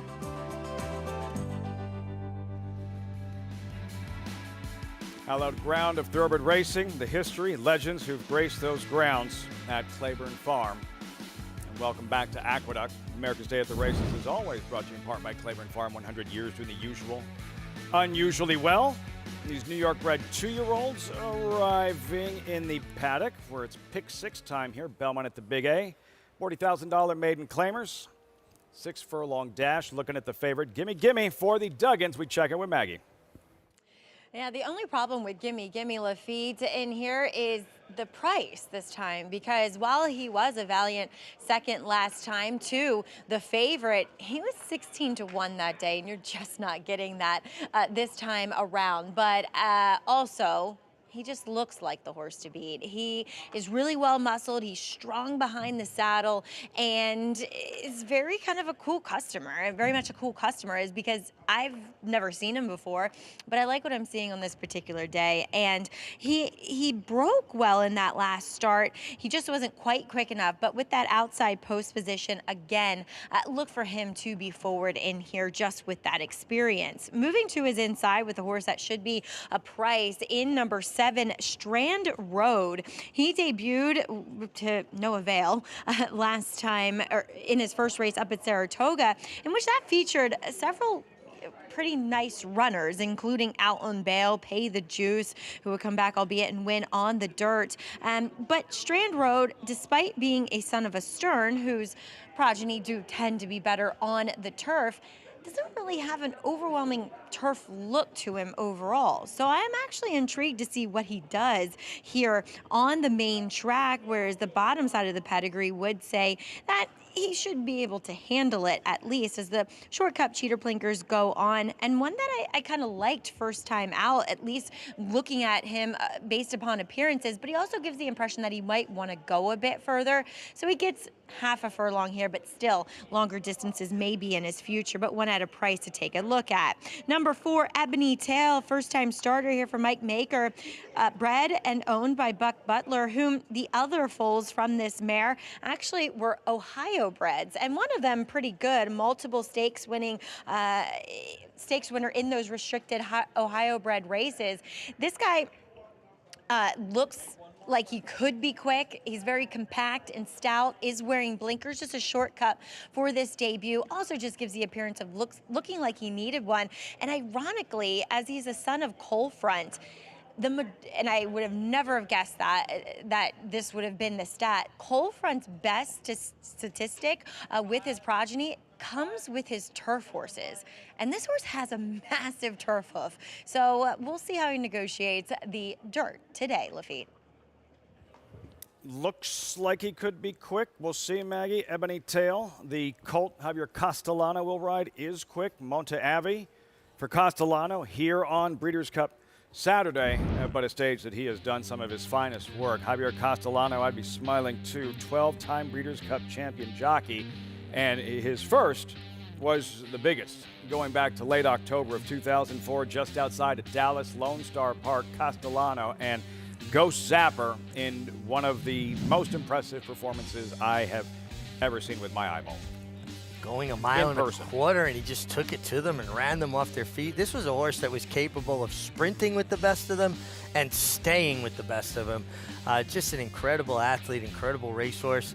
Not a good workhorse in the morning. I think he fooled Jerry Bailey on one occasion, and that's how Javier Castellano wound up picking up the mountain. I know Bobby Franco, his trainer, liked to give it to Jerry over the years. Well, you didn't like him the way he worked in the morning. So Jerry's just fine. He's like, yeah, I won like 5 other Breeders' Cup Classics. I'm good.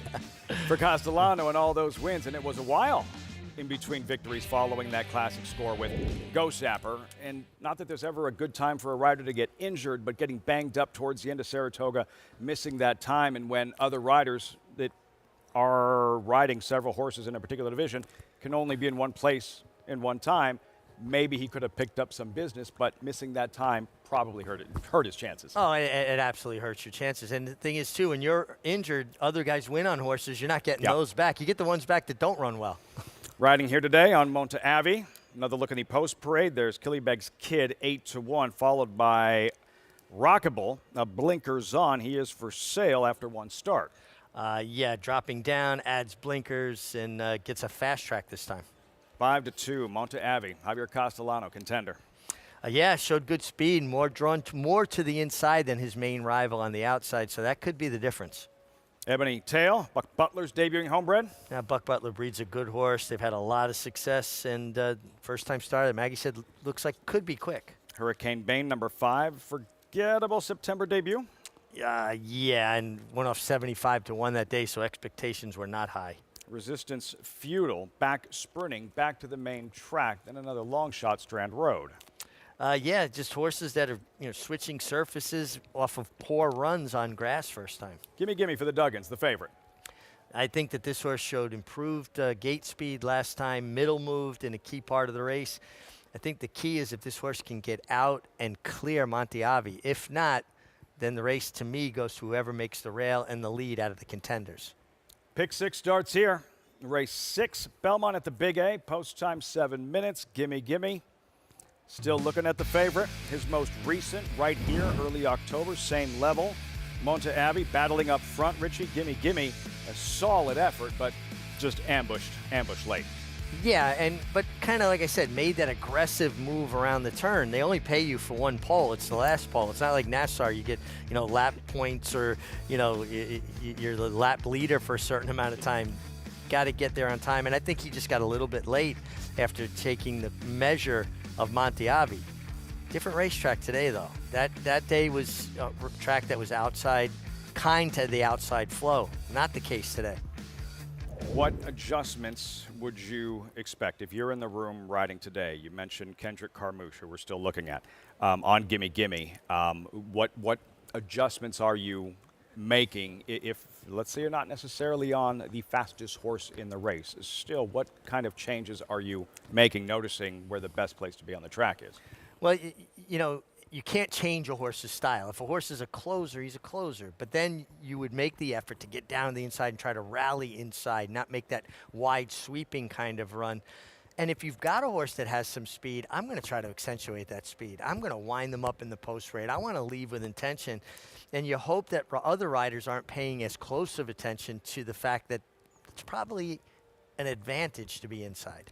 The thing is, 39 years ago today, the second Breeders' Cup, the lone Breeders' Cup at Aqueduct, there was a bias on that afternoon. It was all rally wide.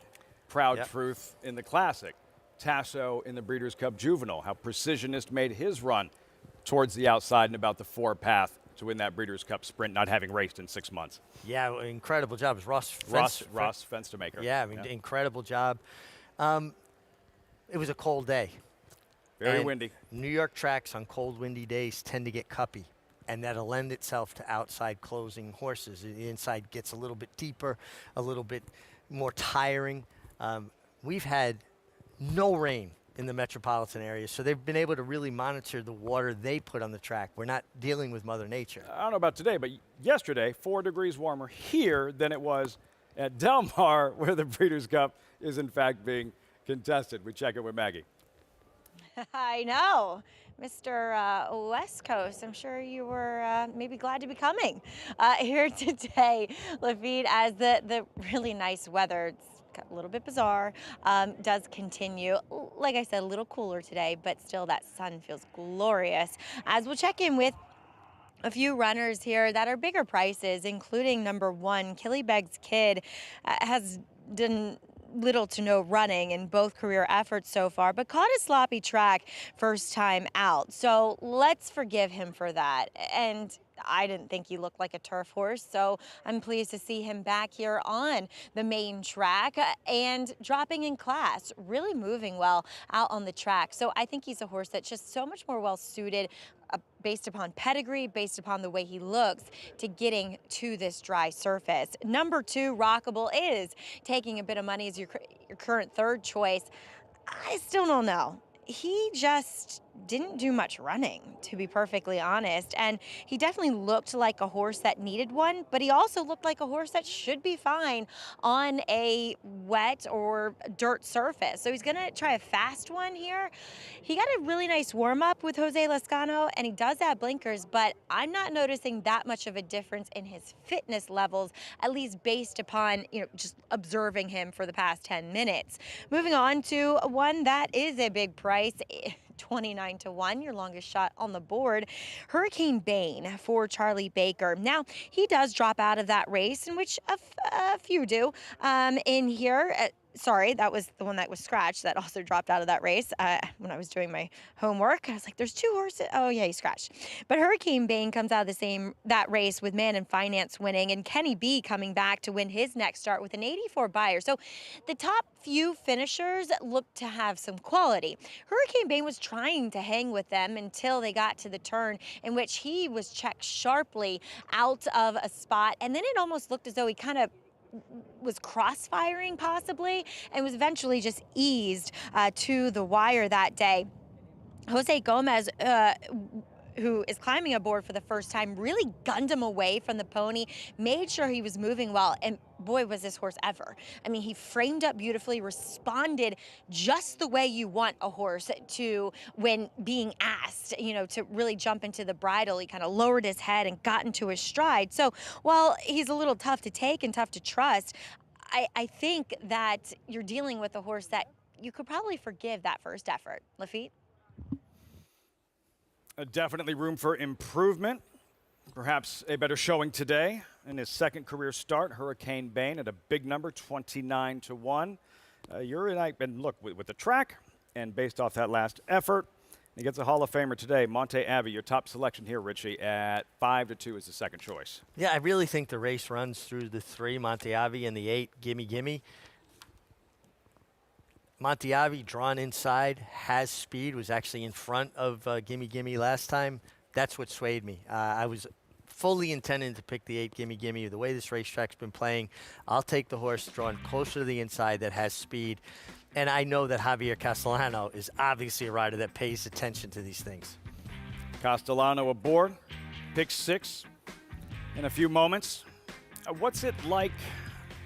You hear from athletes in franchise sports, and nobody wants to be at home while the playoffs are taking place. They don't want to be on their couch watching on television. On a day like this, a Breeders' Cup weekend, a Triple Crown event, what's it like watching from a distance while you still have business and you're riding, for example, here?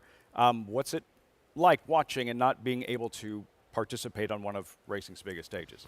Yeah, it's an interesting balance because you have a job to do and you've got to be focused on the job at hand, and also you may get more opportunities with other riders being out of town. Personally, I would not watch Breeders' Cup during the racing card I was riding. Interesting. Why? Because I was locked in on what I was doing. After it was over, I'd certainly watch. I'm a racing fan. I love horse racing. But while I was doing it, I didn't want to get tied up or caught up in the emotion of something that I had no part of in that moment. What I had a part in was doing my job here to the best of my ability if I wasn't there competing. I would also imagine it can serve as a motivating factor as well. It's like, okay, this time, I'm here today. Next year's like, I will be there riding and competing. That's it. You never know when an opportunity is going to present itself in life, but it's your responsibility to be prepared and ready to take advantage of that opportunity when it comes. So that's why I was always a great believer in Lafitte in being locked into your job every day. If I came in with 2 mounts, who knows? I might pick up 2 more or 4 more, or be prepared to ride the card even if you're only riding a couple. One of the first things we discussed on the show, Jose Lezcano. His third Breeders' Cup win aboard Wise Dan. When he showed up at the racetrack that day, he wasn't expecting to ride Wise Dan. John Velasquez, unfortunately, the injury, the opportunity for Lezcano, and he took advantage and delivered a second Breeders' Cup mile and a second Horse of the Year for Wise Dan. All right, time for the pick 6. Belmont at the Big A, filing in. Monte Avi now, the favorite with Javier Castellano. 2-1 at post time. Here's Chris Griffin. Monte Avi, Strand Road. Ebony Tail. Gimme Gimme to the outside.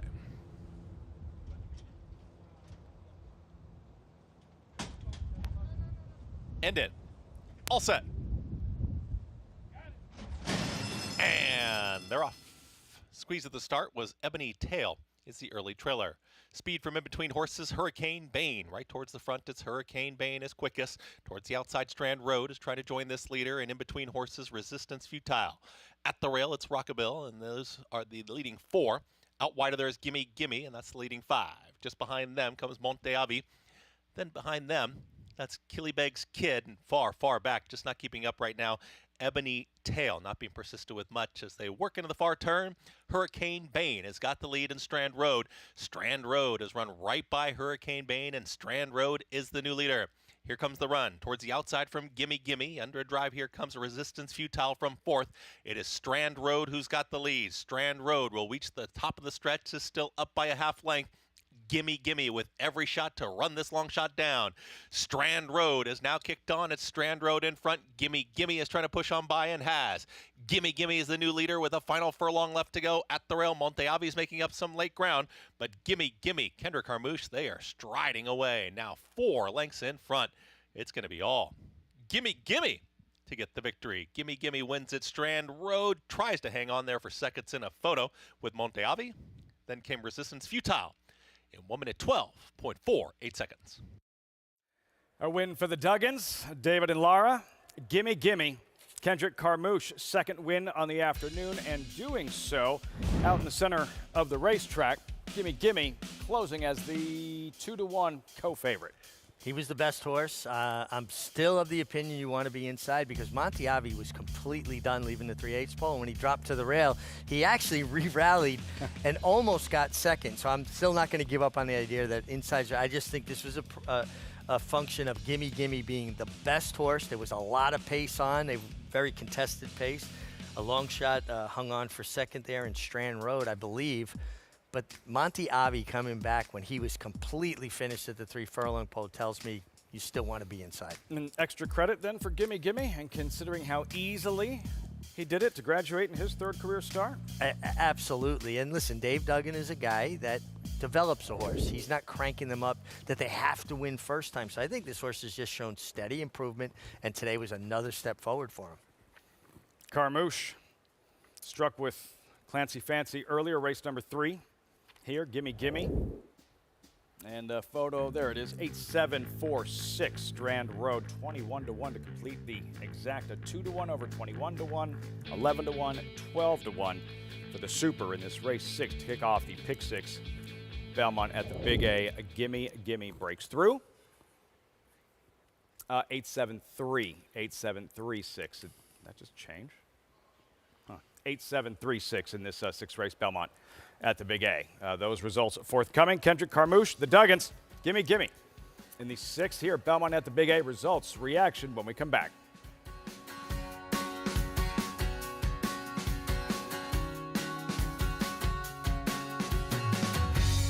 The best 2-year-old by legendary sire Quality Road. In the back, $1,005,000. Very, very impressive debut. Cantering home could not have been more impressive.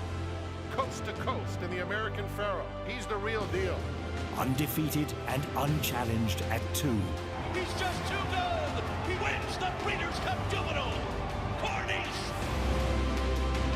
Corniche.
Welcome back, and thanks for joining us here on America's Day at the Races, and welcome back to the shows. I'm pleased to be joined here in the winner's circle by winning trainer Dave Duggan with Gimme Gimme breaks his maiden emphatically, Dave. A horse that I thought it was funny that last time he was 16-1, and I didn't think he ran that poorly in his first start. Today, no bargains though, as he went off his favorite. Yeah, I mean, listen, he incrementally improved from run to run. I mean, like I said, there's no benefit like an educational run. And you could sense it in the way he was training, how he was moving forward. He's no superstar, but he tries and he's honest. And like I said, he was professional today. You know, he's, as we said, he's no flight line, but he's all right, you know. Yes, as you were reminiscing about that very special horse. But when it comes to training horses, how do you rank, you know, when it comes to physical ability, physical attributes versus, you know, heart and will and honesty? I mean, I think they showed their attributes as you kind of stumble upon. You add a little bit layers of pressure. And it's just like a boxer, as Meg would say, you know, like it's the level of that punch that they can take that you evaluate over a period of time. And like I said, you know, once you put them in the right spot and you're allowed to, it becomes a little easier and they get a little confidence. That's so key. How do you know, as obviously Gimme Gimme is coming back to your barn, what are you hoping to see from him? You know, a horse that just broke his maiden, that he's learned to like those winning ways. I mean, it's hard to know. You take the information being given right now, you see take the usual stuff and kind of see how he comes out of it. The winter time is going to be his friend. Yeah. And I think that's the key factor. He'll be a bargain during the winter time. Love the dirt horses, especially the New York breds here at Aqueduct during the winter. Dave, congratulations here with Gimme Gimme getting the win today. Thank you very much. All right, always a pleasure to catch up with Dave Duggan. As we learned before the race, it's a family affair, and as always, the feature angle comes through yet again, Lafitte. Love it when a plan, love it when a story comes together. Gimme Gimme for the Duggans. Your relationship, Richie, I know it's always exciting for you to see him in the winner's circle and that big smile. Is there one horse in particular during the course of his career? Like, what's the first that comes to mind that he trained? I think his first big horse was a New York bred called Stud Muffin. He had a lot of success with him, and then obviously the venerable gelding drafted and won a couple of nice races here. I believe he won the Toboggan, as a matter of fact. More recently, Can't Hurry Love, Lilu. And they're just all around really, really good horse people. They go in with a very thoughtful, cerebral approach and how they're going to get this horse to be the best they can be. And again, it's not for this one particular day. He talked about that incremental improvements. That's how horses have longevity. You know, you're not going all in every time. You're building them up to the task at hand. Onward and upward for Gimme Gimme, breaking through in his third career start. Victory there. Easy to root for the Duggans. See where Gimme Gimme resurfaces after graduating here on this Saturday afternoon. We turn the page. Race 7. More New York breds. 2-year-olds. 7/8 of a mile. Scratch numbers 4, 8, and 10. The entry imposing 6-5. National Identity, Richie, and Total Silence. Yeah, listen, National Identity ran a bang-up race first time out, was beaten a half a length for everything, and Total Silence is a first-time starter with a nice, steady work tab. I go back to it all the time, Lafitte. I'm not big about times of works as much as I am about spacing of works. When there's consistent spacing between workouts and there's no interruptions in that training, it tells you that it's a healthy horse coming into a race. Late pick 5. We'll start with 2-year-olds of the New York bred variety in about 23 minutes. Last year's 2-year-old champ. He'll be doing his thing cross country later on this afternoon. Fierceness, already a champ, already a Breeders' Cup winner.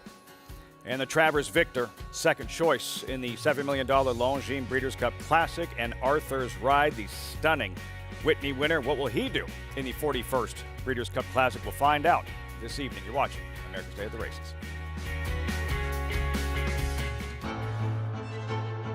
Jackie's Warrior quickly in front here by 2 lengths. Here comes Jackie's Warrior up the inside to take over the lead from Life is Good. Jackie's Warrior remains undefeated here at Saratoga, and he wins an unprecedented Grade 1 stakes at the Spa for the 3rd straight season.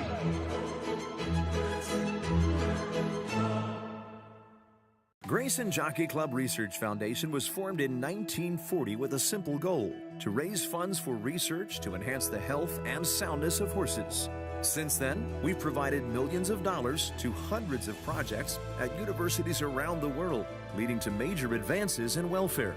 Our process of selecting and producing peer-reviewed research has become the trusted industry standard. And with your help, we'll be here for many years to come, supporting the health and wellness of all horses. Gunrunner, sire of a champion 2-year-old. He is the sire of 10 Grade 1 winners and 13 individual millionaires. With $10 million yearlings in 2024, he is the sire of a first crop classic winner. He ranks number 2 on the general sire list. Grade 1 winning millionaire gun pilot, new to 3 Chimneys. Racetrack Television Network brings you every race, from every track, on every screen, every day. With monthly packages starting as low as $5, RTN gives you great value and access to more live HD streaming and race replays than anyone. Visit RTN.tv today to sign up and watch on almost any device, including Roku and Amazon Fire. RTN has packages that start at $5 per month.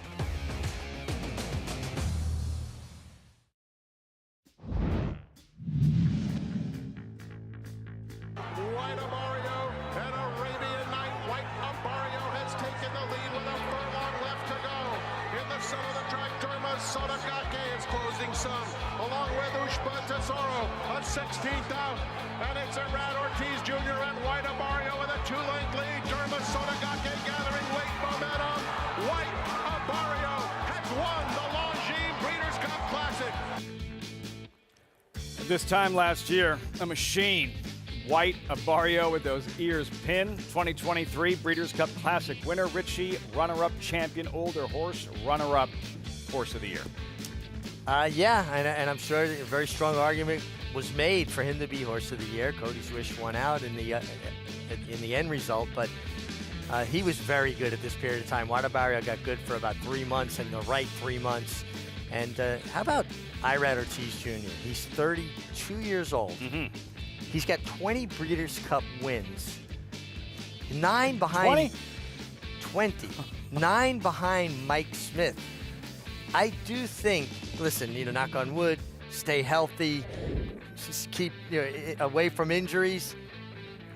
There will be a new record holder at some point. He's going to be putting up Ryan Moore, Frank Dettori, Royal Ascot numbers when it's all said and done. Irad Ortiz with the win a season ago, riding Tapit Trice later on this evening. $7 million Longines Breeders' Cup Classic. There's the field, morning line odds, while City of Troy is the 5-2 morning line favorite. Let's start with Arthur's Ride. Richie, the wire-to-wire front-running winner of the Whitney, based on that performance, and then the Jockey Club Gold Cup didn't go as planned. What are you expecting from him this afternoon? Well, he's got speed, and that's his style, and he wants to use the speed. I was communicating with Junior Alvarado, his rider, and I think he's got a great draw. He's outside the other main speeds. Probably Johnny Velasquez on Fierceness will be looking to angle out to get to his outside, but it allows him with that long run to that first turn at Del Mar to let him run down straight for an 1/8 of a mile, hit that beautiful rhythm that he has when he's good before he has to start to angle over into that first turn. And speed is always dangerous, Lafitte. I think they misjudged a little bit how much that Whitney took out of him. I think he was a little bit of a tired horse. Which Bill Mott was quick to point out. Yes, yeah. I agree. Watching him train, and I had been in and out of Saratoga all this fall, getting to watch horses train, he is training like he's breathing fire. Bill Mott knows how to win that Breeders' Cup Classic. A Drosselmeyer and, of course, Cigar comes to mind back in 1995. Then Fierceness, Breeders' Cup winner last year, and the 2-year-old champ. The Travers winner who silenced his critics in a big way with that performance in the Travers, and showing that he does have a little more moxie, a little more fight, the heart of a champion, if you will. And idle since that Travers. Is that Travers performance good enough to win this Breeders' Cup Classic, or would he have to improve even further? This is a very strong effort, so I don't know how much he would have to improve to get it done. I do think he needs to get a similar trip, though. And if I was going to draw it up on a chalkboard, I would be, putting my marks that Arthur's Ride is going to cross over. Johnny's going to park out in the 3 or 4 path, get a similar trip that he got in the Travers. But I also thought when he got the challenge from Torpedo Anna, who is a generational talent, he dug back in. It wasn't like he just hung on. I think he felt the challenge and he bore down a little bit.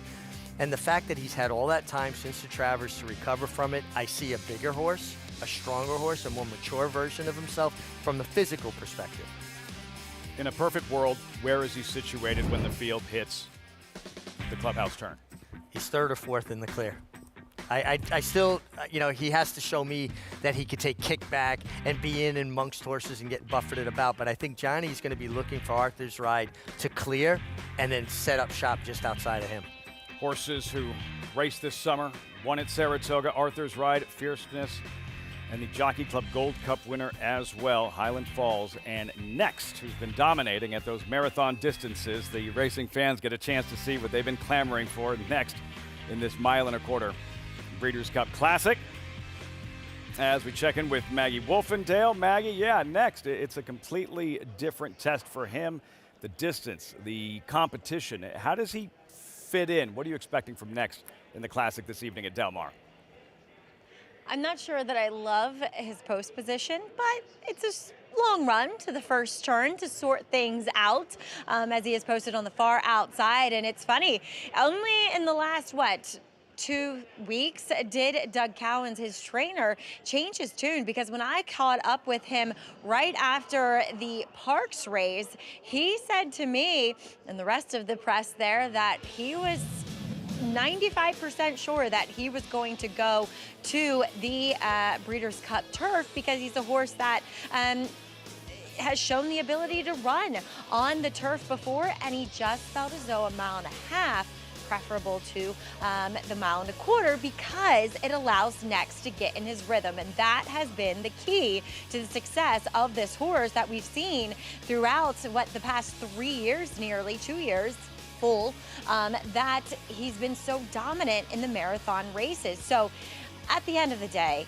he is just a cool dude. I mean, this horse knows how good he is and how much people love him. And I think there's a strong rooting interest for Next in this Breeders' Cup Classic. He has garnered a lot of fans. He's that flashy, nearly white gray, and he has such a presence about him, and the way that he wins his races, at least against some overmatched rivals in those very long distance types of races, that has just really grabbed people's attention. So yes, Lafitte, I don't know if I love him in this spot, but I'm so excited to see how he runs. He's hard not to root for. There's running up the score, and then there's what Next has been doing. It looks like a typo or video game numbers, those last 6 wins by 89.5 lengths. But this is completely different. How do you think he fares? Well, I'm rooting for him. I'm like Maggie. I think this horse is good for the game. He's got that flashy white color, and then the way he demolishes competition over the last several starts. But he's going to catch a much different pace scenario than he's been. And I agree also, outside maybe not ideal, but maybe in this situation it works out, because if those speeds fire out, he still gets to gallop into his rhythm from that outside. And Luis Machado has been so confident in him. I don't think he'll be up on the pace. I do think he'll get out-footed, but maybe getting into that comfortable rhythm. And stamina is his strong suit. So if he starts wanting to march on in the middle of the race, I would recommend not getting in his way. Allow him to gallop them into the ground if possible. That win, lose, or draw, it's an intriguing layer to this Breeders' Cup Classic story. Some of the leading American contenders. And then you have the morning line favorite, the European, City of Troy, with the American pedigree for Aidan O'Brien, the Justified colt, City of Troy. What are you expecting from him this evening? I think he's going to be forward. Everything they talk about is how he has a high cruising speed and he's got great stamina. And I love the fact that they had that training race for him. Now, that was on a synthetic track, but the design of that was to a more American style where you had to jump and run, where in Europe they don't tend to jump and run as fast, right? And he handled that beautifully. His mechanics of his stride are amazing, but I will say this, he's by Justify, Triple Crown winner on the dirt here in North America. He definitely favors his maternal grandsire, Galileo, a lot more, and we know how good Galileo was on the turf. Leading American contenders. The favorite is a European, and the Japanese contingent. Strong, forever young, back in the States. This is my top selection. You can make a case he should be undefeated. I think he was unlucky in the Kentucky Derby. I love the prep race that he had, going 1.25 miles. What do you want out of prep? Of course, you'd like to win it, but it's supposed to be a springboard forward to make you improve, and I think he got everything he wanted out of that prep. I like the way, what I've seen from his training. I like the way he's reaching over the ground. He's a horse that at times has had a little bit of difficulty changing to his right lead. He did it right on time in the work. I think he's going to sit the right trip, too. Championship Saturday, Breeders' Cup World Championships for the third time at Del Mar gets underway. 3 Eastern, getting closer to the post time. 33 minutes till that Filly Mare Sprint Championships being decided in virtually every division, like the Olympics of thoroughbred racing, the 41st edition of the Breeders' Cup World Championships at Del Mar this afternoon. All that coming your way. We'll have a chance to recap it. Plus, you can boost your Breeders' Cup winnings with Naira Bets. Earn a 10% bonus today when you hit an exacta on any Breeders' Cup race at Del Mar. Opt in at NairaBets.com for a 10% Breeders' Cup exacta bonus today. Added incentive. And while you're here, play this late pick 5 coming up. Belmont at the Big A. Horses arriving in the paddock. These 2-year-olds of the New York bred variety, 7/8 of a mile, and the entry as expected. Heavily backed 4 to 5. National Identity, Total Silence. We check in with Maggie for the 7th race paddock report. Maggie.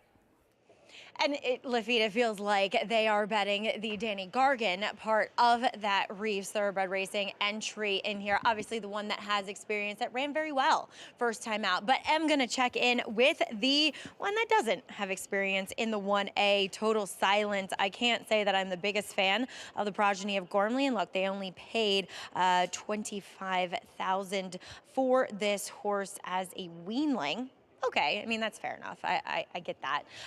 But on the bottom side, the dam, she was versatile, winning on both surfaces.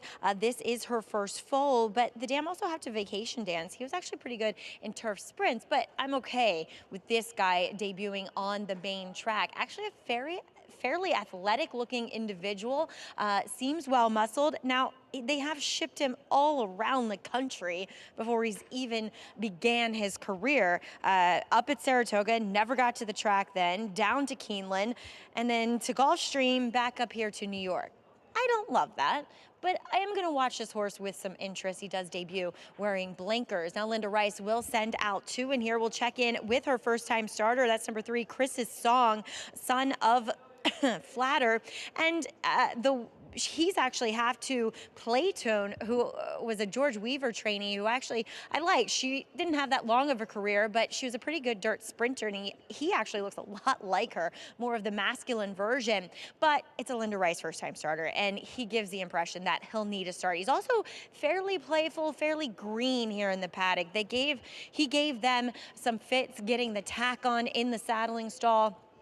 And it's just been a little bit rambunctious overall. So again, one that I'll gladly take the wait and see approach, as Linda will also send out a second-time starter, number 9, Mozambique, who comes from that pedigree with the damn young Anna Lee. And I just thought first time out he was, typical 90% fit.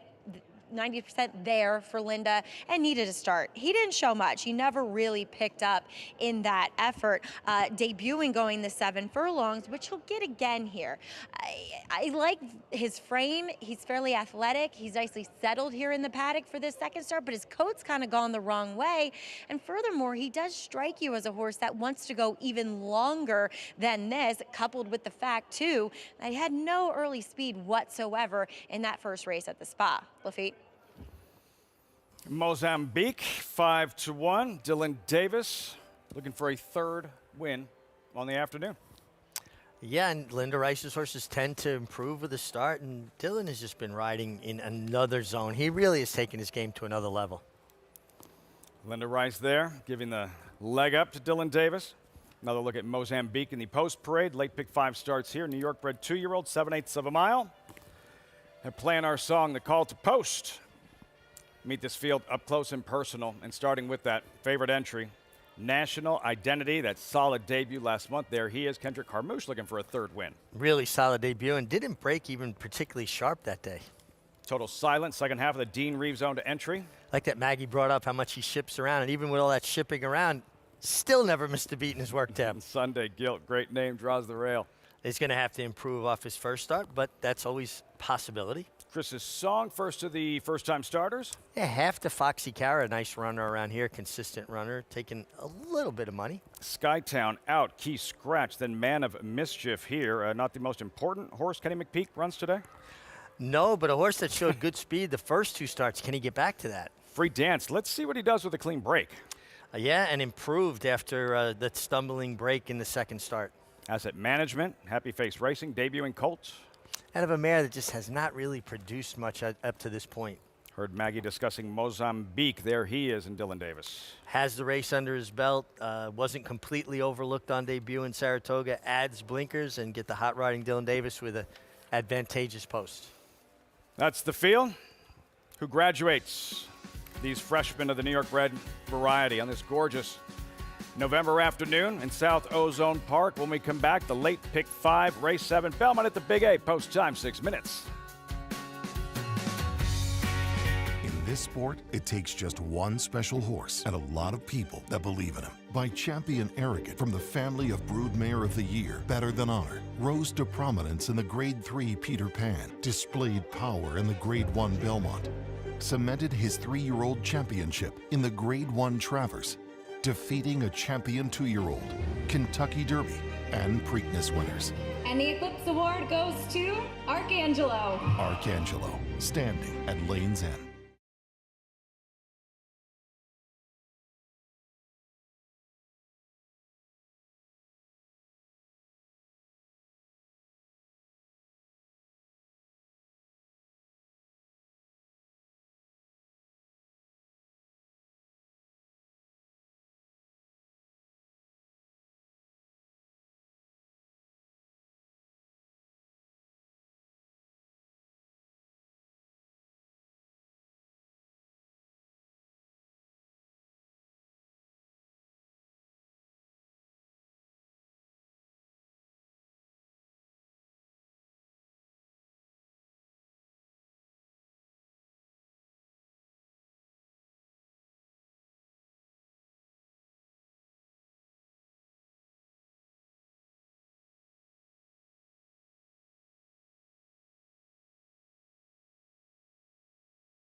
Welcome back.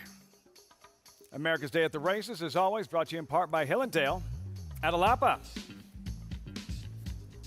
2-year-olds continue to warm up.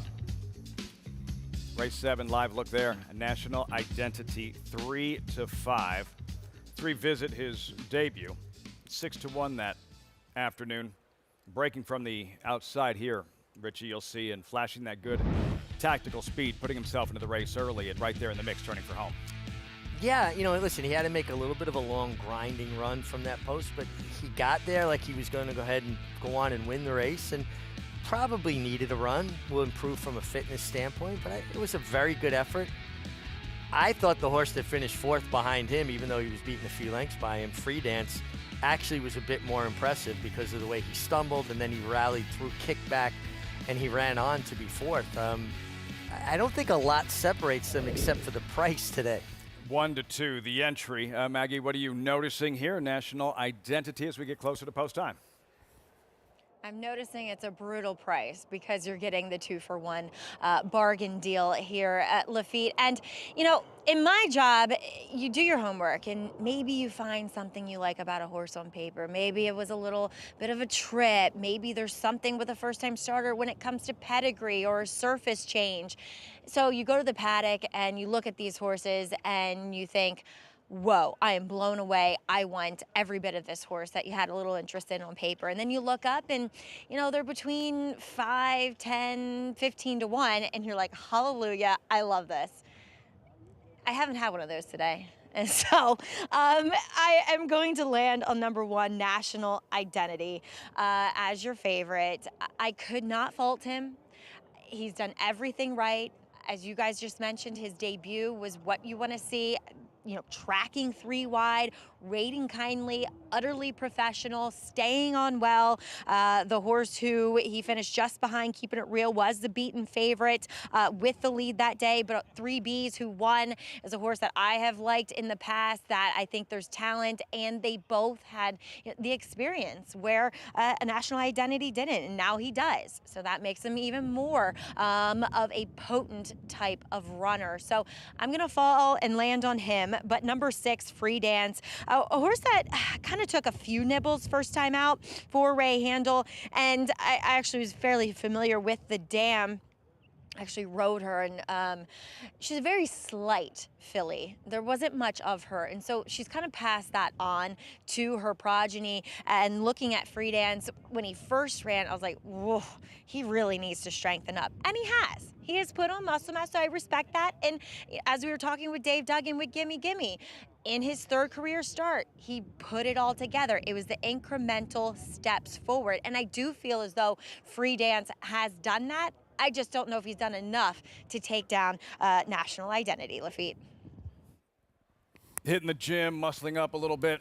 Free Dance coming along in the start. Whether he's getting bothered or whether he's having trouble getting out of the blocks, I'd like to see what he does with a clean break, Free Dance. Yeah, the problem is when you see it happen twice in a row, you start worrying, is it a habit? Is it something that's going to be an ongoing problem with a horse? And a lot of times you'll see that horses breaking a bit slow or stumbling at the break because they don't set their feet in the gate.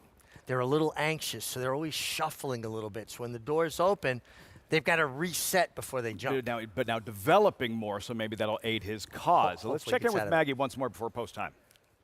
Well, what's really funny, guys, as I mentioned my familiarity with the dam, I actually fell off of her because she stumbled so badly in a gate breeze in the morning. So she's also passed that along to her progeny, too. Clumsy, just like Mom. Yeah, it's incredible to me how if you've ridden a horse's mother, how the foal will have a lot of the same similarities, a lot of the same habits. Unreal. I used to ride a mare called Santeria. She used to lug in so bad. Every single one of her foals lugged in. What did she tell them in the field? You want to give your jockey a hard time? Lug in? We'll see how Free Dance breaks today. Number 6, and we'll see how the entry performs with National Identity. Total silence, 2-for-1, adds up to 3-5. Time for the late pick 5. Race 7, live. Bauman at the Big A. Here's Chris Griffin.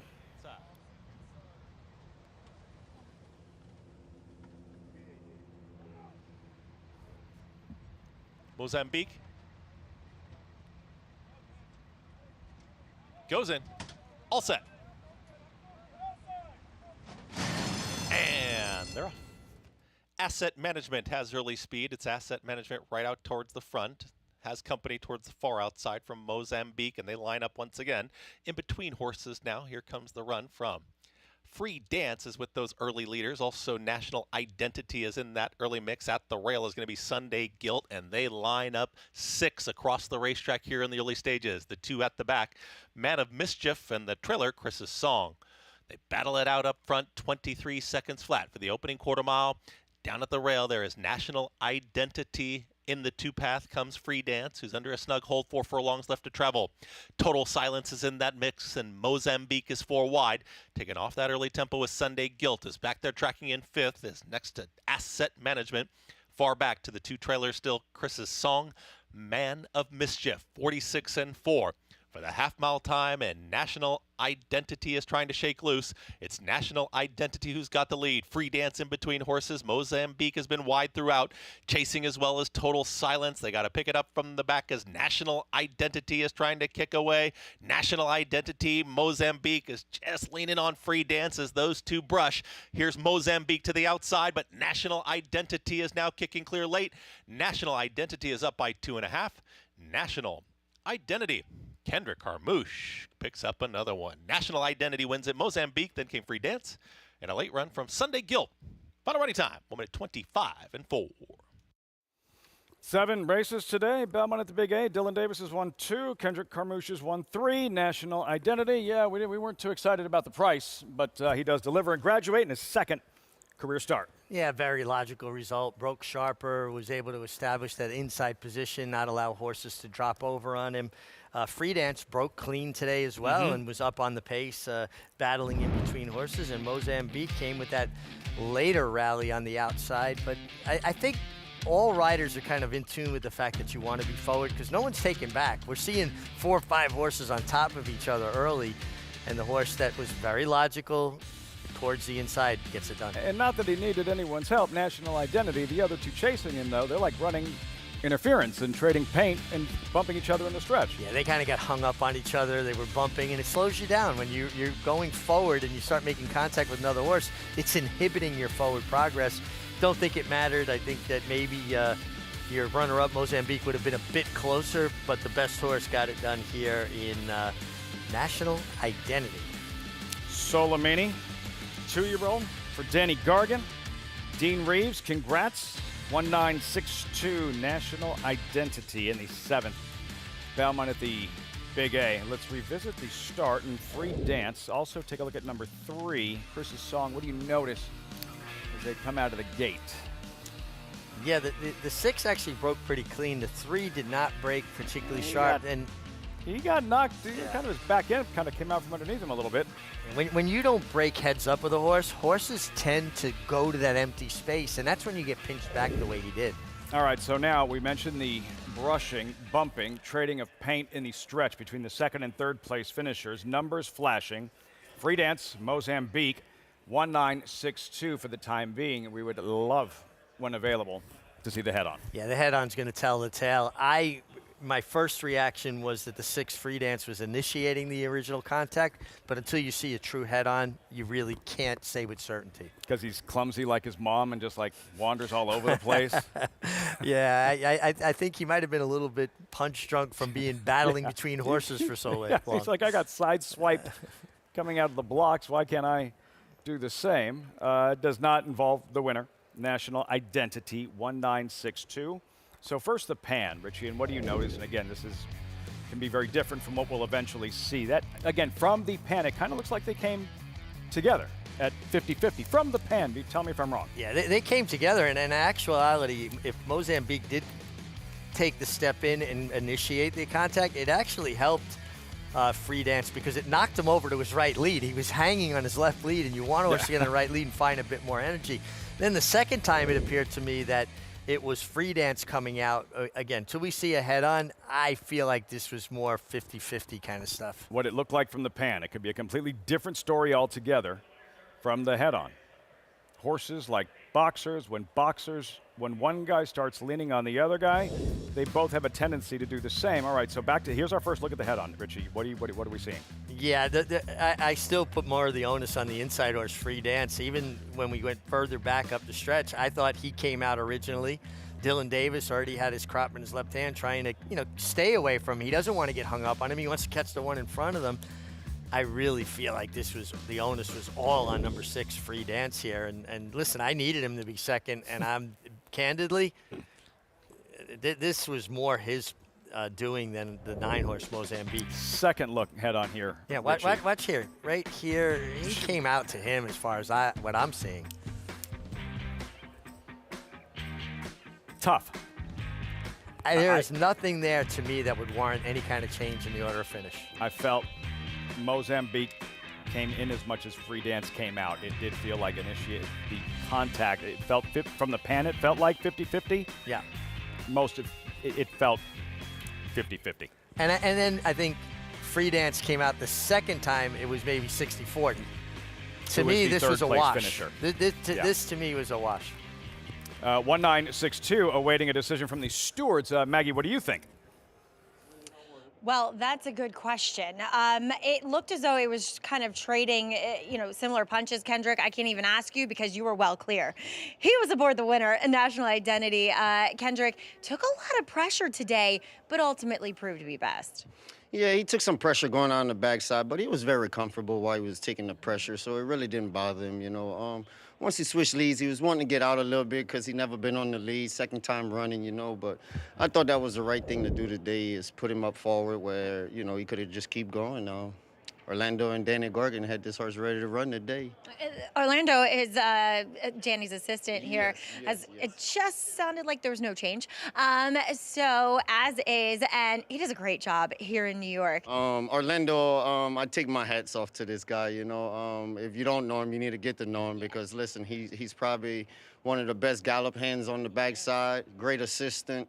He works with every agent and every jock to make sure Danny Gorgon have the right situation in Aqueduct, and it's a successful program.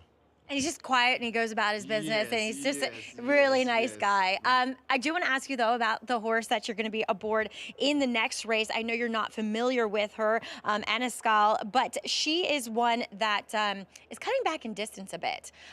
And, you watch her first race, and she was quick. But then she was nowhere near the lead going a mile at Woodbine. What are your plans? Clement told me, ride him the way I see it comes, So with that being said, I got the right post position. I'm in the 7-hole. I want to break sharp, make sure I make the guys on the outside take back. Then after that, I want to tuck this filly in. I worked this filly the other morning. She worked so good off the pace. It was just like such an easy breeze. So I think I'm a rider that way. I don't want to be on the engine. Look like they should come back to us on going on the outer turf, So we go from there. It does feel as though there's a lot of other speed horses in there. Kendrick, best of luck with her. Congrats here. Got a double. Yes, ma'am. Looking for a triple. Louisiana, baby. Let's see. Lafitte.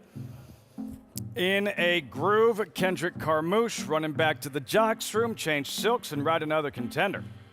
In the next race, Belmont at the Big A, Anascal. First things first, National Identity, 3:10 for the victory. Carmouche, big afternoon while the cat's away, the mice shall play. Kendrick is so good. He's so consistent, and he is a rider that genuinely understands the importance of position. Kendrick Carmouche seeking a third straight in the 8th race. Belmont at the Big A. Cross country. Breeders' Cup about to get underway with the filly mare sprint, Ways and Means, the test winner, the current favorite in the Breeders' Cup filly mare sprint, and Torpedo Anna, top-ranked 3-year-old filly in the nation, strictly the one to beat in the Breeders' Cup Distaff this evening at Del Mar. It's a domineering display by the ultra-talented McKenzie. McKenzie in a dominant performance. One to the able to get to a haul to 1,200,000. Chancer McPatrick proves best.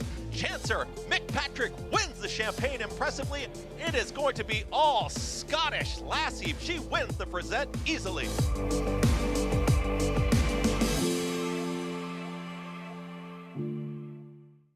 Horse racing? Check. Weekly promotions? Got them.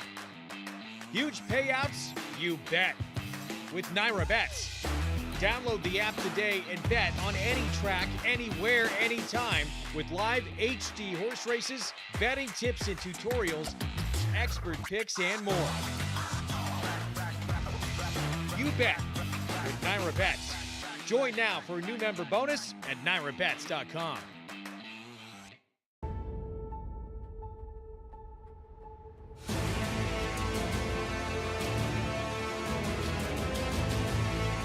They come on for the finish in the Pilgrim Stakes. Annapolis by a head. It is Annapolis in front. It is Annapolis. to win the Coolmore Turf Mile.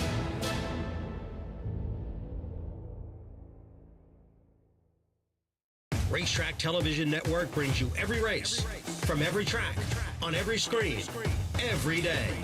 With monthly packages starting as low as $5, RTN gives you great value and access to more live HD streaming and race replays than anyone. Visit RTN.tv today to sign up and watch on almost any device, including Roku and Amazon Fire. RTN has packages that start at $5 per month.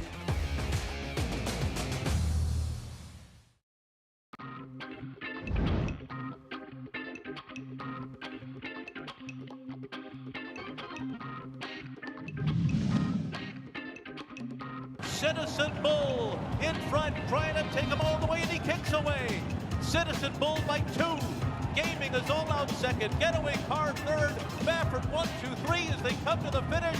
It is going to be Citizen Bull and Martin Garcia to win. Complexion of the race changed right from the start. Opening the door for Citizen Bull, 16-1. Bob Baffert, a 6th win in the Breeders' Cup Juvenile, runs 1, 2, 4. Martin Garcia, the winning pilot. Bob Baffert celebrating another Breeders' Cup victory. How does a Bob Baffert 2-year-old go off at that price at Del Mar? And just when he made the lead as comfortable, East Avenue stumbling badly. You know, the 2-year-old fillies went 44-4 to the half. They went 47-3 basically to the half, and just kept finding. You know, Bob Baffert's horses are not going to run out of conditioning. Yeah, that did not help Chancellor McPatrick, to say the least. Baffert doing his thing in the Breeders' Cup Juvenile, and for Godolphin, a 19th Breeders' Cup title. For Immersive here yesterday, and Manny Franco, undefeated, a championship clinching performance in the juvenile fillies. 3 Grade 1 victories for this 2-year-old filly out of 4 starts, 4 for 4 lifetime. She's versatile. She seems to handle whatever they throw at her.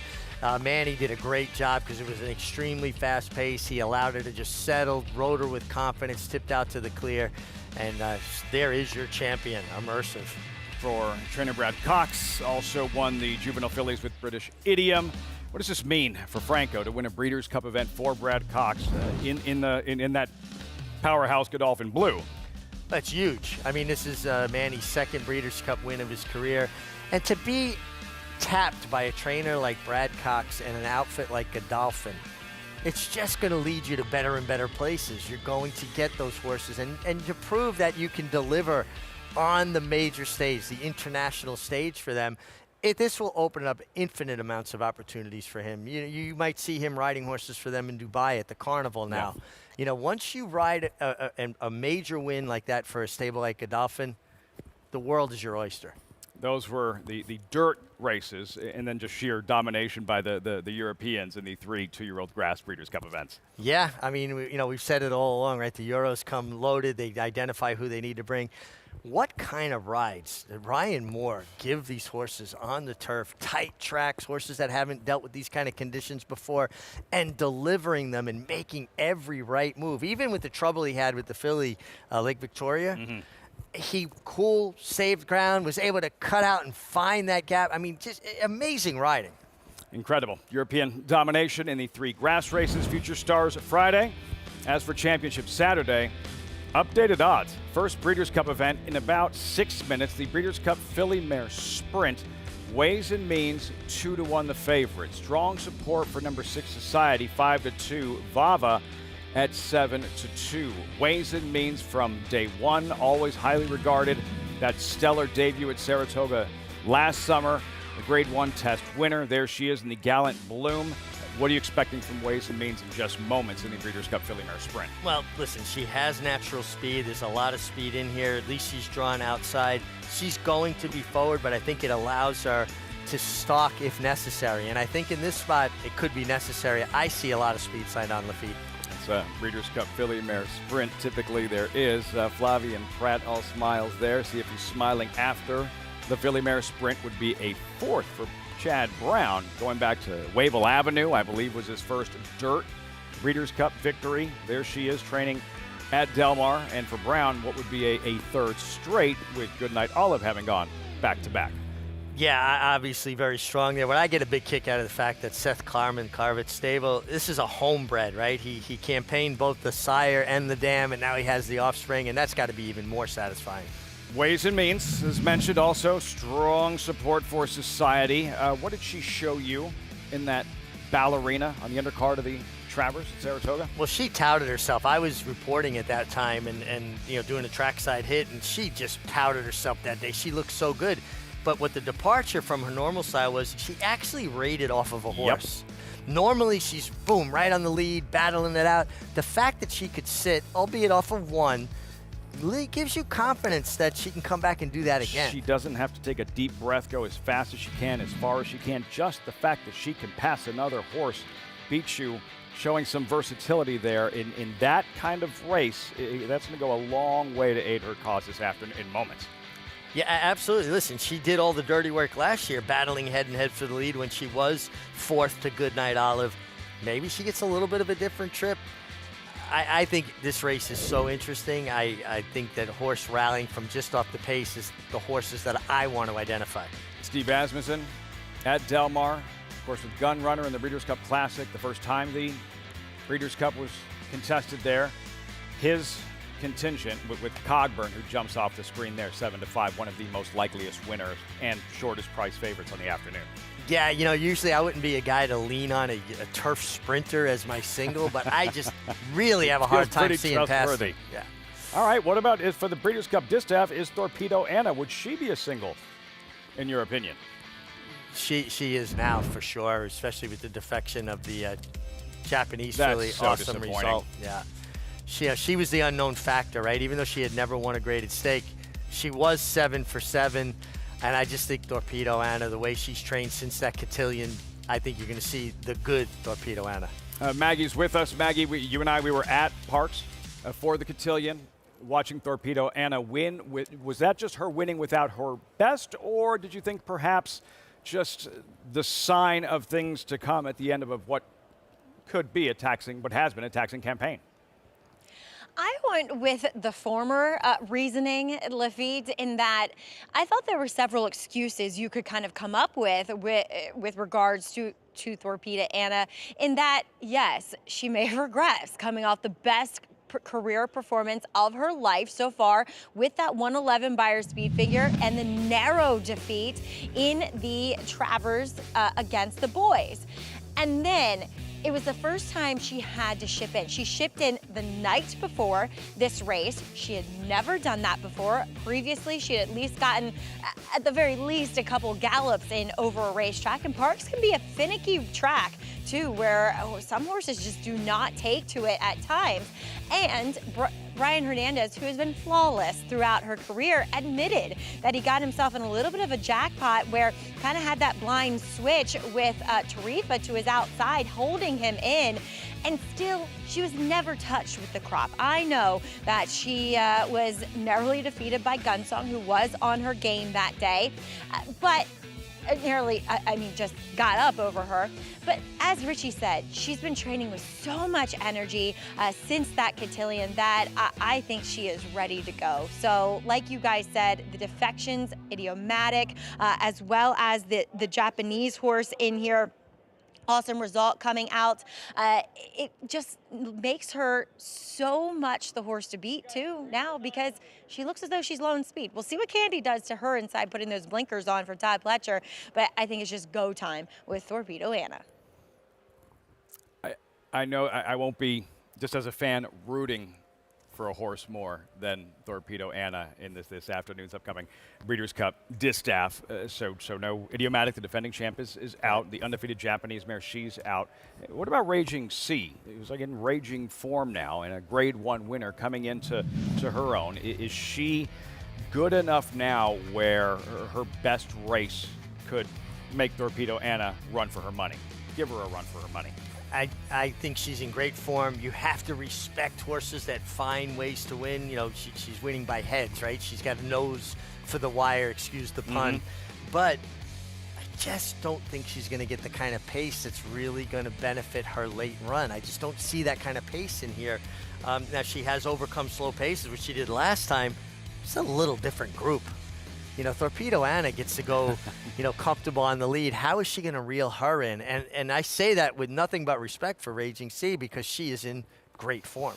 All right, so that's the Breeders' Cup Distaff. A little bit later on this evening at Del Mar, getting closer to post time for the Breeders' Cup Filly Mare Sprint. We'll step aside here. We still have live racing coming your way. Belmont at the Big A, the late pick 4 stakes racing also headed your way. Christophe Clement, another turf star. We'll find out. And also we'll recap Breeders' Cup events as they continue throughout this afternoon once official. Watching America's Day at the Races on Fox Sports 2.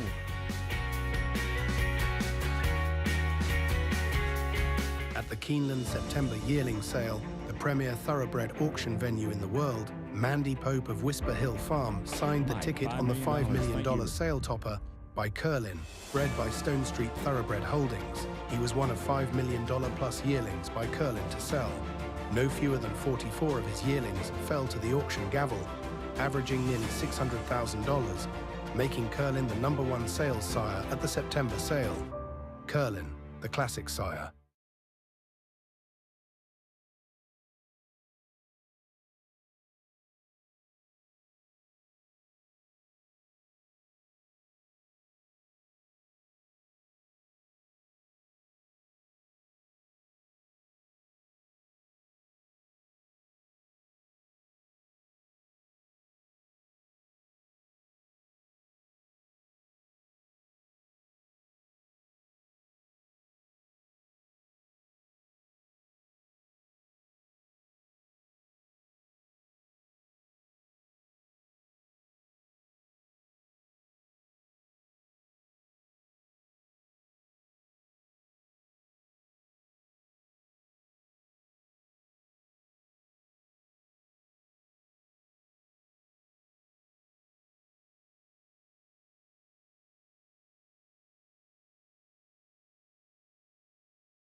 Regal Glory is finishing well on the outside. These two square off now. It's introduced, or Regal Glory introduced. Very tough on the front end. Leads 3/4 of a length. Regal Glory bearing down in the final stages. Now on the outside, Regal Glory gets the upper hand. It's going to be close, and it's too close to call. That could go either way.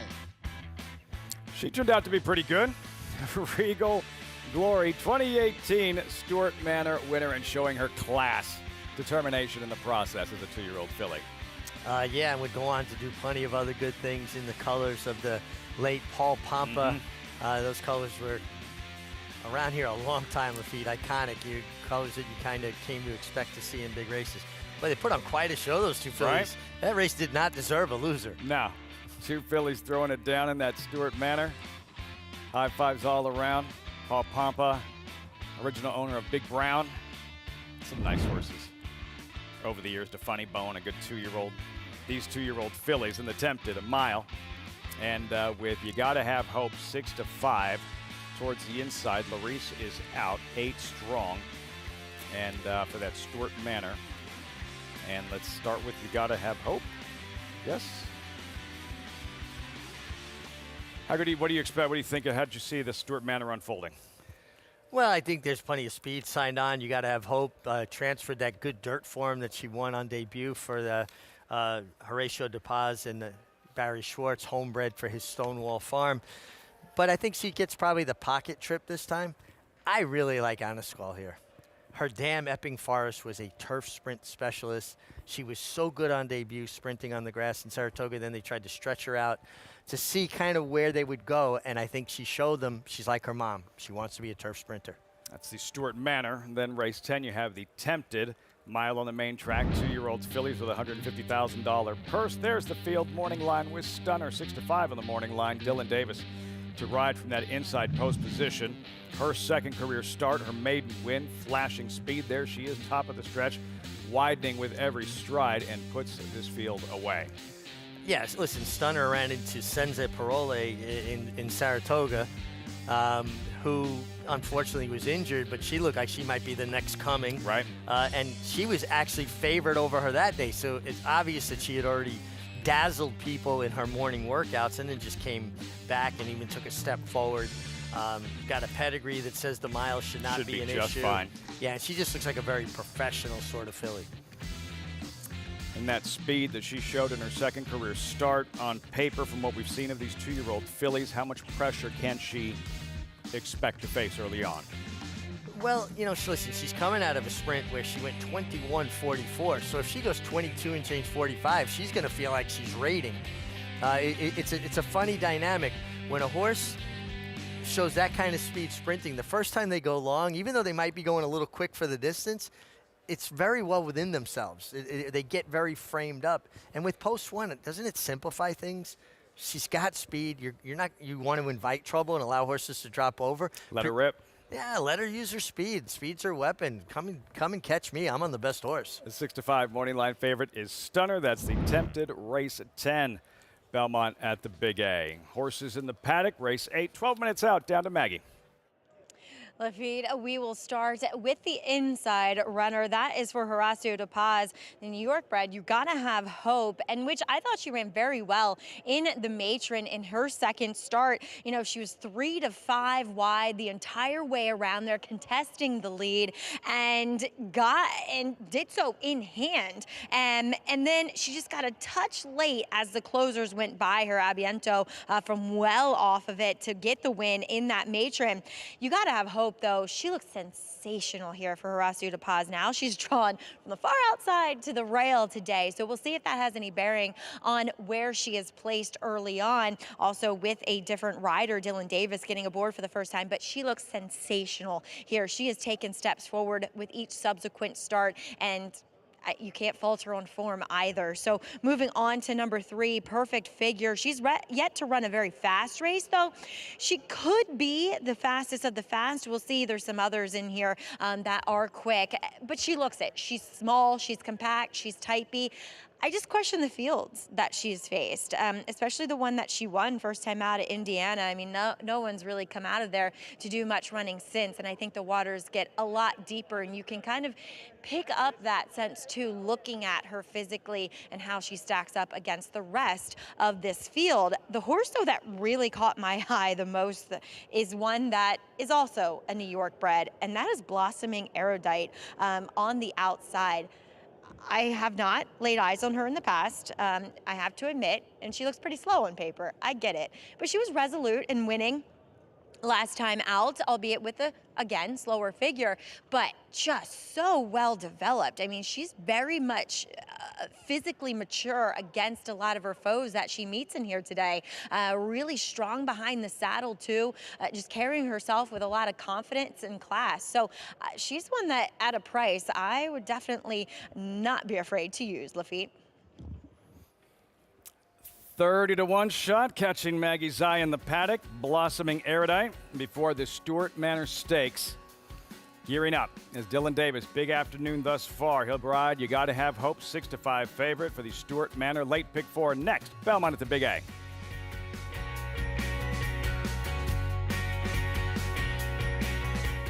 He always showed up. From June at 2 and through 2 championship seasons, week after week after week of consecutive works. That's toughness. He always showed off. You know all about those 4 G1s. Here's his maiden on the Derby undercard. That's brilliance. Now his yearlings are at the sales. That's opportunity. Essential quality. Showtime. The world's premier breeding stock event, the November sale at Fasig-Tipton, offering over 70 graded stakes winners or producers. A night of stars featuring champions, Grade 1 winners, millionaires, elite producers, and selected weanlings. One catalog, one electrifying session with a star-studded selection of the finest quality breeding stock anywhere in the world. The Fasig-Tipton November sale, November 4th in Lexington, Kentucky. Where will you be? For centuries, the bond between horse and human has been forged in trust and hands-on care. Now the sport of thoroughbred racing is combining those timeless traditions with cutting-edge technology to raise our standards of equine safety to the highest level. Wearable biometric devices measure subtle changes in a horse's stride to help optimize safety and performance. State-of-the-art imaging technology helps pinpoint areas of potential concern for early intervention by expert veterinarians. And the sport's new independent regulator, the Horse Racing Integrity and Safety Authority, is using AI and enhanced data modeling to help prevent injury. Opening quarter mile was a quick one. From sunrise to sunset, there's an ecosystem of trust and care and a commitment to well-being. So win or lose, it's safety that runs first. To learn more, visit safetyrunsfirst.com. Gorgeous afternoon in New York City. Welcome back. America's Day at the Races, as always, brought to you in part by Naira Bets. Any track, anywhere, anytime, visit nairabets.com or download the Naira Bets app to get started. Fire up that account, play this late Big Four. New York City's racetrack in a post-parade for the Stewart Manor. We start with the favorite. You got to have hope. Third in the matron, the winner, Aviento, ran last in yesterday's Breeders' Cup Juvenile Fillies turf. Yeah, but this is sprinting, and this filly ran really well with that pocket trip last time. Me Governor, quick filly, arrives with momentum, then perfect figure for two-time Breeders' Cup Juvenile Filly winning trainer, Brad Cox. Yeah, more speed to the affair. I think the 2 and 3 both have good speed. Lorice out, Duboff in, Daylight Maiden winner in Meadowlands last month. Improved speed there. Is going to have to step up against tougher company. Strong like Sarah, outsider, 27-1. Arkansas bred here that does have some turf pedigree. Anaskal just 7-2 in the Grade 1 Natalma. And a daughter of Epping Forest, who is a really good turf sprinter around here at the New York circuit. Annie Goodbye overmatched in the Miss Grillo. Turning back in distance, and she's going to have to take a step forward. Blossoming Erudite, we saw. Maggie liked what she saw. There she is. Looked good in her turf debut, perhaps live at a price. I always like when Maggie likes a long shot. It's a horse that, if wasn't on my radar, definitely gets on my radar. If they don't win, they tend to run really good at big prices. Stewart Manor, 2-year-old fillies. In case you haven't signed up, the invite still stands. Get involved, and a great day to do so. Breeders' Cup World Championships. You get the $25 free bet, $200 deposit match for the Breeders' Cup. Use promo code CUP25. Dive into the excitement of the Breeders' Cup. Sign up, nairabets.com, and claim your $25 free bet and $200 bonus today. 2-year-old fillies, 6 furlong sprint on grass. Anaskal, 8-5 for Christophe Clement. Kendrick Carmouche looking for a third win this afternoon. We touched on the Natalma, where she was only 7-2. Why was she 7-2 in a Grade 1 event? This race, based on the strength of this effort, her debut this summer at Saratoga. Look at the separation she puts on this field in a matter of strides when Frankie Dettori asked her for her best. She kicked on. She opened up 5 lengths in a twinkling. That doesn't happen in turf sprints. Frankie, hands and heels. She started idling late, but the race was stamped and over before the 16th pole. That Natalma facing Grade 1 fillies. That was at the mile distance. Now back sprinting. Maggie, what are you seeing here from Anaskal as she continues to warm up for this Stewart Manor? I love, too, Liffey, that Kendrick has had the opportunity to be on her in the morning. I think that's something that trainer Christophe Clement really likes to, have riders that will ride a horse for the first time do, so they get to know them. As he said, he feels as though she's a horse that will comfortably rate. And looking at her, the one thing I can say, at least comparatively from that first start to her third now, is that she is a lot more defined. She's a lot more tucked up. And I'm not sure if I absolutely love that. I wish she was just, instead of being, having lightened up, I wish she would have strengthened up. So, that is a bit of a disparity in prices with the one versus her. But I am going to land on the one here, guys. But Eniscol, you can't deny the fact, too, that she comes out of a race in which those top 3 finishers at Woodbine were forward, Lafitte. Race shapes and the dynamics of that Grade 1 Atama. Eniscol to her inside, a long shot, strong like Sarah, and trying something today she's never done before, Richie. No, and what do we look at? We look at pedigree when we're seeing horses try a surface change or a different distance. And she is out of a mare that has produced a few turf runners. You get a trainer, John Service, who doesn't just ship to New York because he wants to take a trip up to the Big Apple. And I also found it interesting that she's an Arkansas bred. We were going to have Oaklawn Park before too long starting again. Just around the corner. And we're going to see a lot more of the Arkansas breds, but this is an Arkansas bred who's already won in open company at Monmouth, and they thought enough of her to try the Salima, which was supposed to be on the turf, rained off, but now they get their opportunity to put her on grass. Strong like Sarah, Maggie. From there's pedigree that we see on paper, and physically, does she strike you as a filly that may improve on grass? When I looked at her in the paddock, Lafitte, I thought, no, despite being intrigued by that pedigree, because she's very, very upright in her pasterns. Now, with that point aside, she is incredibly robust, and she's what I like to see in a 2-year-old filly, especially a sprinter. John Service and Butch Reed are 2 trainers that when they ship here to New York from parks, their horses just fit.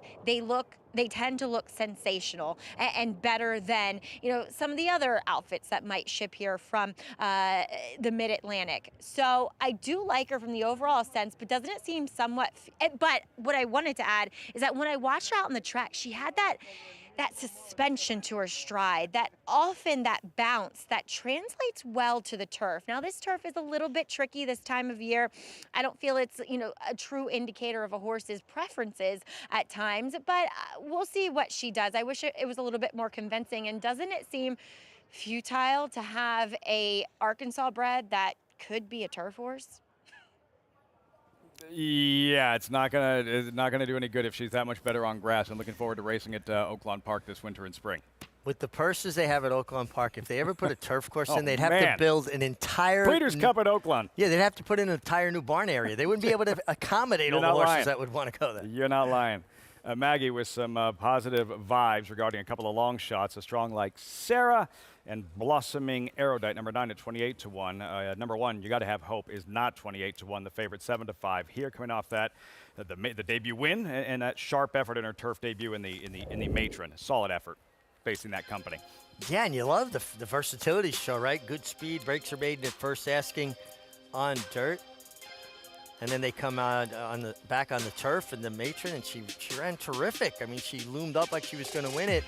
And, the winner is coming from another area code. So she was the one that was closest and involved, that hung around when the back markers were the ones that were really finishing. Abiento getting up in time. And, yeah, she didn't do much yesterday, but based on that, she did race against some of the top turf 2-year-old fillies in the world in yesterday's Breeders' Cup Juvenile Fillies Turf. And also changing distances, right? Stretching out. Maybe she's just a closing sprinter. And for Dylan Davis, the meet ends tomorrow. A riding title it's in his grade. So he will be the champion jockey of this fall meet, Belmont at the Big A, as this ascension and that summer at Saratoga, what felt like a career changing in terms of trajectory moving forward, and he's only built on that momentum. Yeah, he's taken it and just carried it forward and ran with it. I've just seen a more mature, more focused Dylan Davis. Always had this kind of ability, just inconsistent at times. I don't see that inconsistency anymore. That confidence, even in the post-race interviews, you can just tell there's an ease and a presence that screams, I know I belong here. I know I belong, and I can compete with the best. At that elite level. With the best. With the best. And, listen, his dad, Robbie, tremendous rider, tremendous competitor. And I say this with all love and respect to Robbie. Dylan as much as he looks like Robbie on a horse, maybe looks a little better now. Oh, those are fighting words. Those are fighting words. Incoming text in 3, 2. Post time. Stewart Manor. Time for the late pick 4. Belmont at the Big A. Here's Chris Griffin.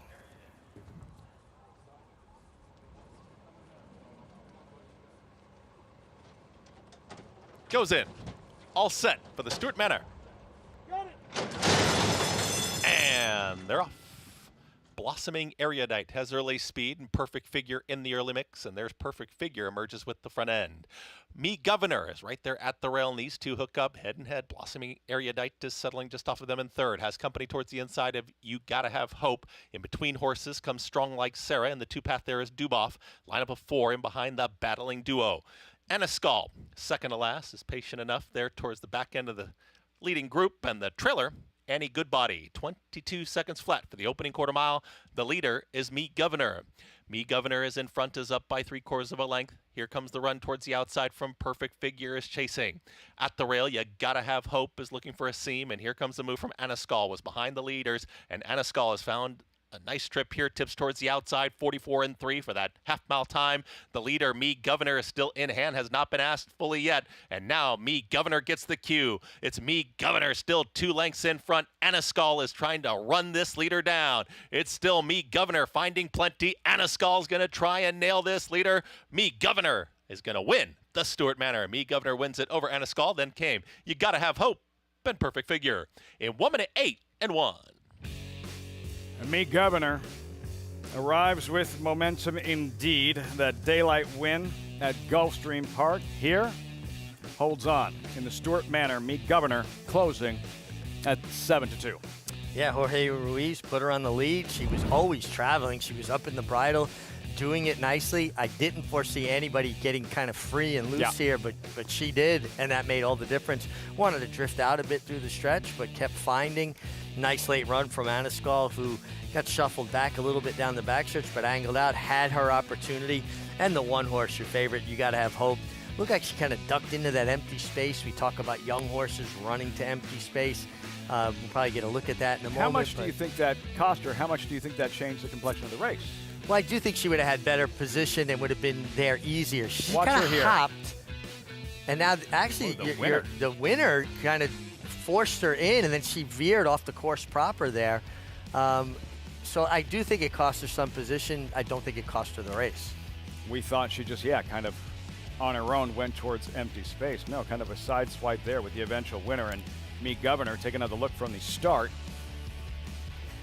Yeah, and you're going to see Jorge Ruiz. He looked. He said, I know my filly took that step in, and he went to correct her, but the damage had been done, and it made You've Got to Have Hope veer off course at that point. Definitely cost her some position. And Perfect Figure number 3 sort of came in on the eventual winner, Me Governor, as well. Yeah. Leaving the start. How common is bump? We don't see every head-on of every race. How common is that kind of bumping we just saw? It honestly has become too common recently, and I think there's a number of factors to it. Every horse pretty much gets handled now by an assistant starter. Right. Where riders years ago, Lafitte, had to handle their own horse in the gate, and you really had to learn to square your horse up. If a horse isn't perfectly balanced, they're not going to break perfectly straight. And I think it's a little bit of a lost art because riders are depending more and more on the assistant starters to have their head straight. But that doesn't, they can't tell if the horse's legs are in the proper position they're supposed to be in. I think it was a little bit better years ago when they didn't have a starter unless you absolutely needed help because you learned to handle your own horse. Stewards let them play quite a bit, horses leaving the gate. Like if Bayern wasn't taken down after the start of the 14 Breeders' Cup Classic, like you're never going to see a horse taken down for something they did at the very start. In a race of that magnitude, would you say that that was enforced differently, the start of the race, when you were first getting started? Absolutely. If you couldn't keep your horse straight, you were going to be held to task. It is the precedent that stewards have set nationwide. It's not any one jurisdiction that, it was at the start. Now, I'm a rider or a former rider. I know that there's a lot more you can do to straighten horses up than riders do. But if I'm not held to task for it, why should I straighten my horse up if I've been shut off 4 or 5 times out of the gate because there's no ramifications for it? If the stewards held riders' feet to the fire about it, there would be cleaner starts. 2713, Me Governor In the Stewart Manor, those results forthcoming. Also with one eye on the Breeders' Cup, off and running out west at Del Mar, the Filly Mare Sprint contested. Moments ago, a significant upset in that one. Will we see an upset in tonight's $7 million Longines Breeders' Cup Classic? Every year, the centerpiece of activity in the Breeders' Cup. 14 strong, with the European city of Troy installed as a 5-2 morning line favorite.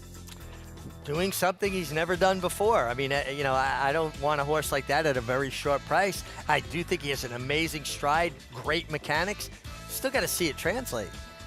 See how it all unfolds. Maggie, your thoughts on the Breeders' Cup Classic? We've been building up to this one, and big field, competitive, international contingent. How do you see who winds up in the Breeders' Cup Classic winner circle? Well, I'll tell you who won't. The favorite, morning line favorite at least, City of Troy. I like this horse, I do, but everything about him to me says turf. So I will play against him, and I will go to a horse who is nearly undefeated on the surface, but yet still has an international flair.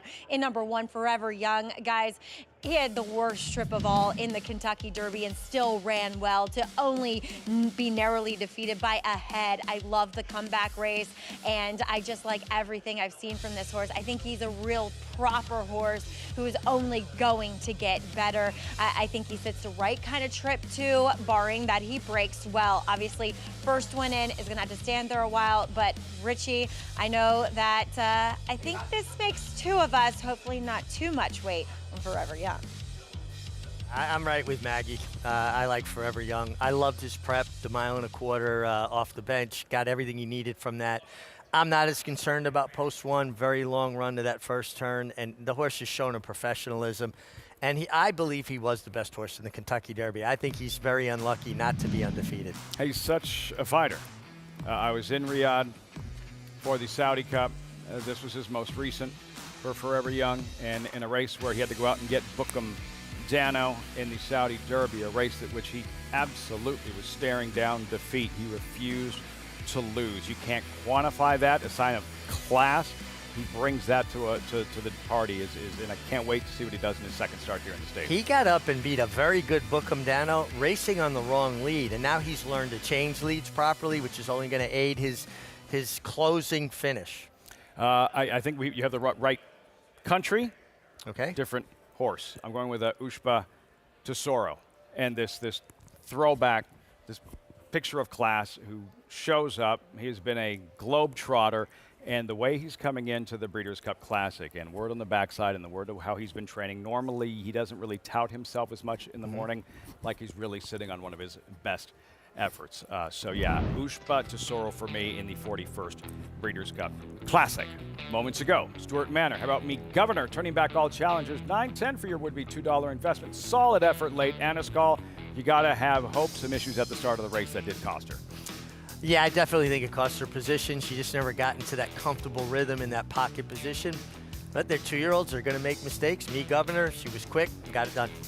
Be right back at it tomorrow. We'll see you at 12 Eastern America's Day at the races. Thanks so much for joining us this afternoon with our sights set cross-country at Del Mar. Just touching on that Breeders' Cup Classic. City of Troy, what'll he do in his dirt debut? 5-2 morning line favorite.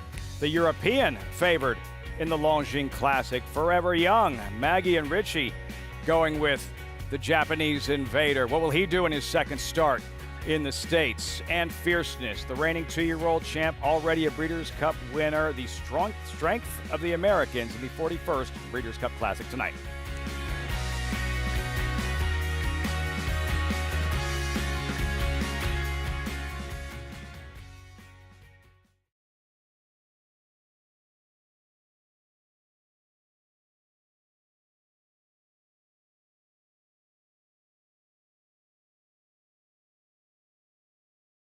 Me Governor is right there at the rail, and these 2 hook up head and head. Blossoming Erudite settling just off of them in third. Has company towards the inside of You Gotta Have Hope. In between horses comes Strong Like Sarah, and the 2-path there is Duboff.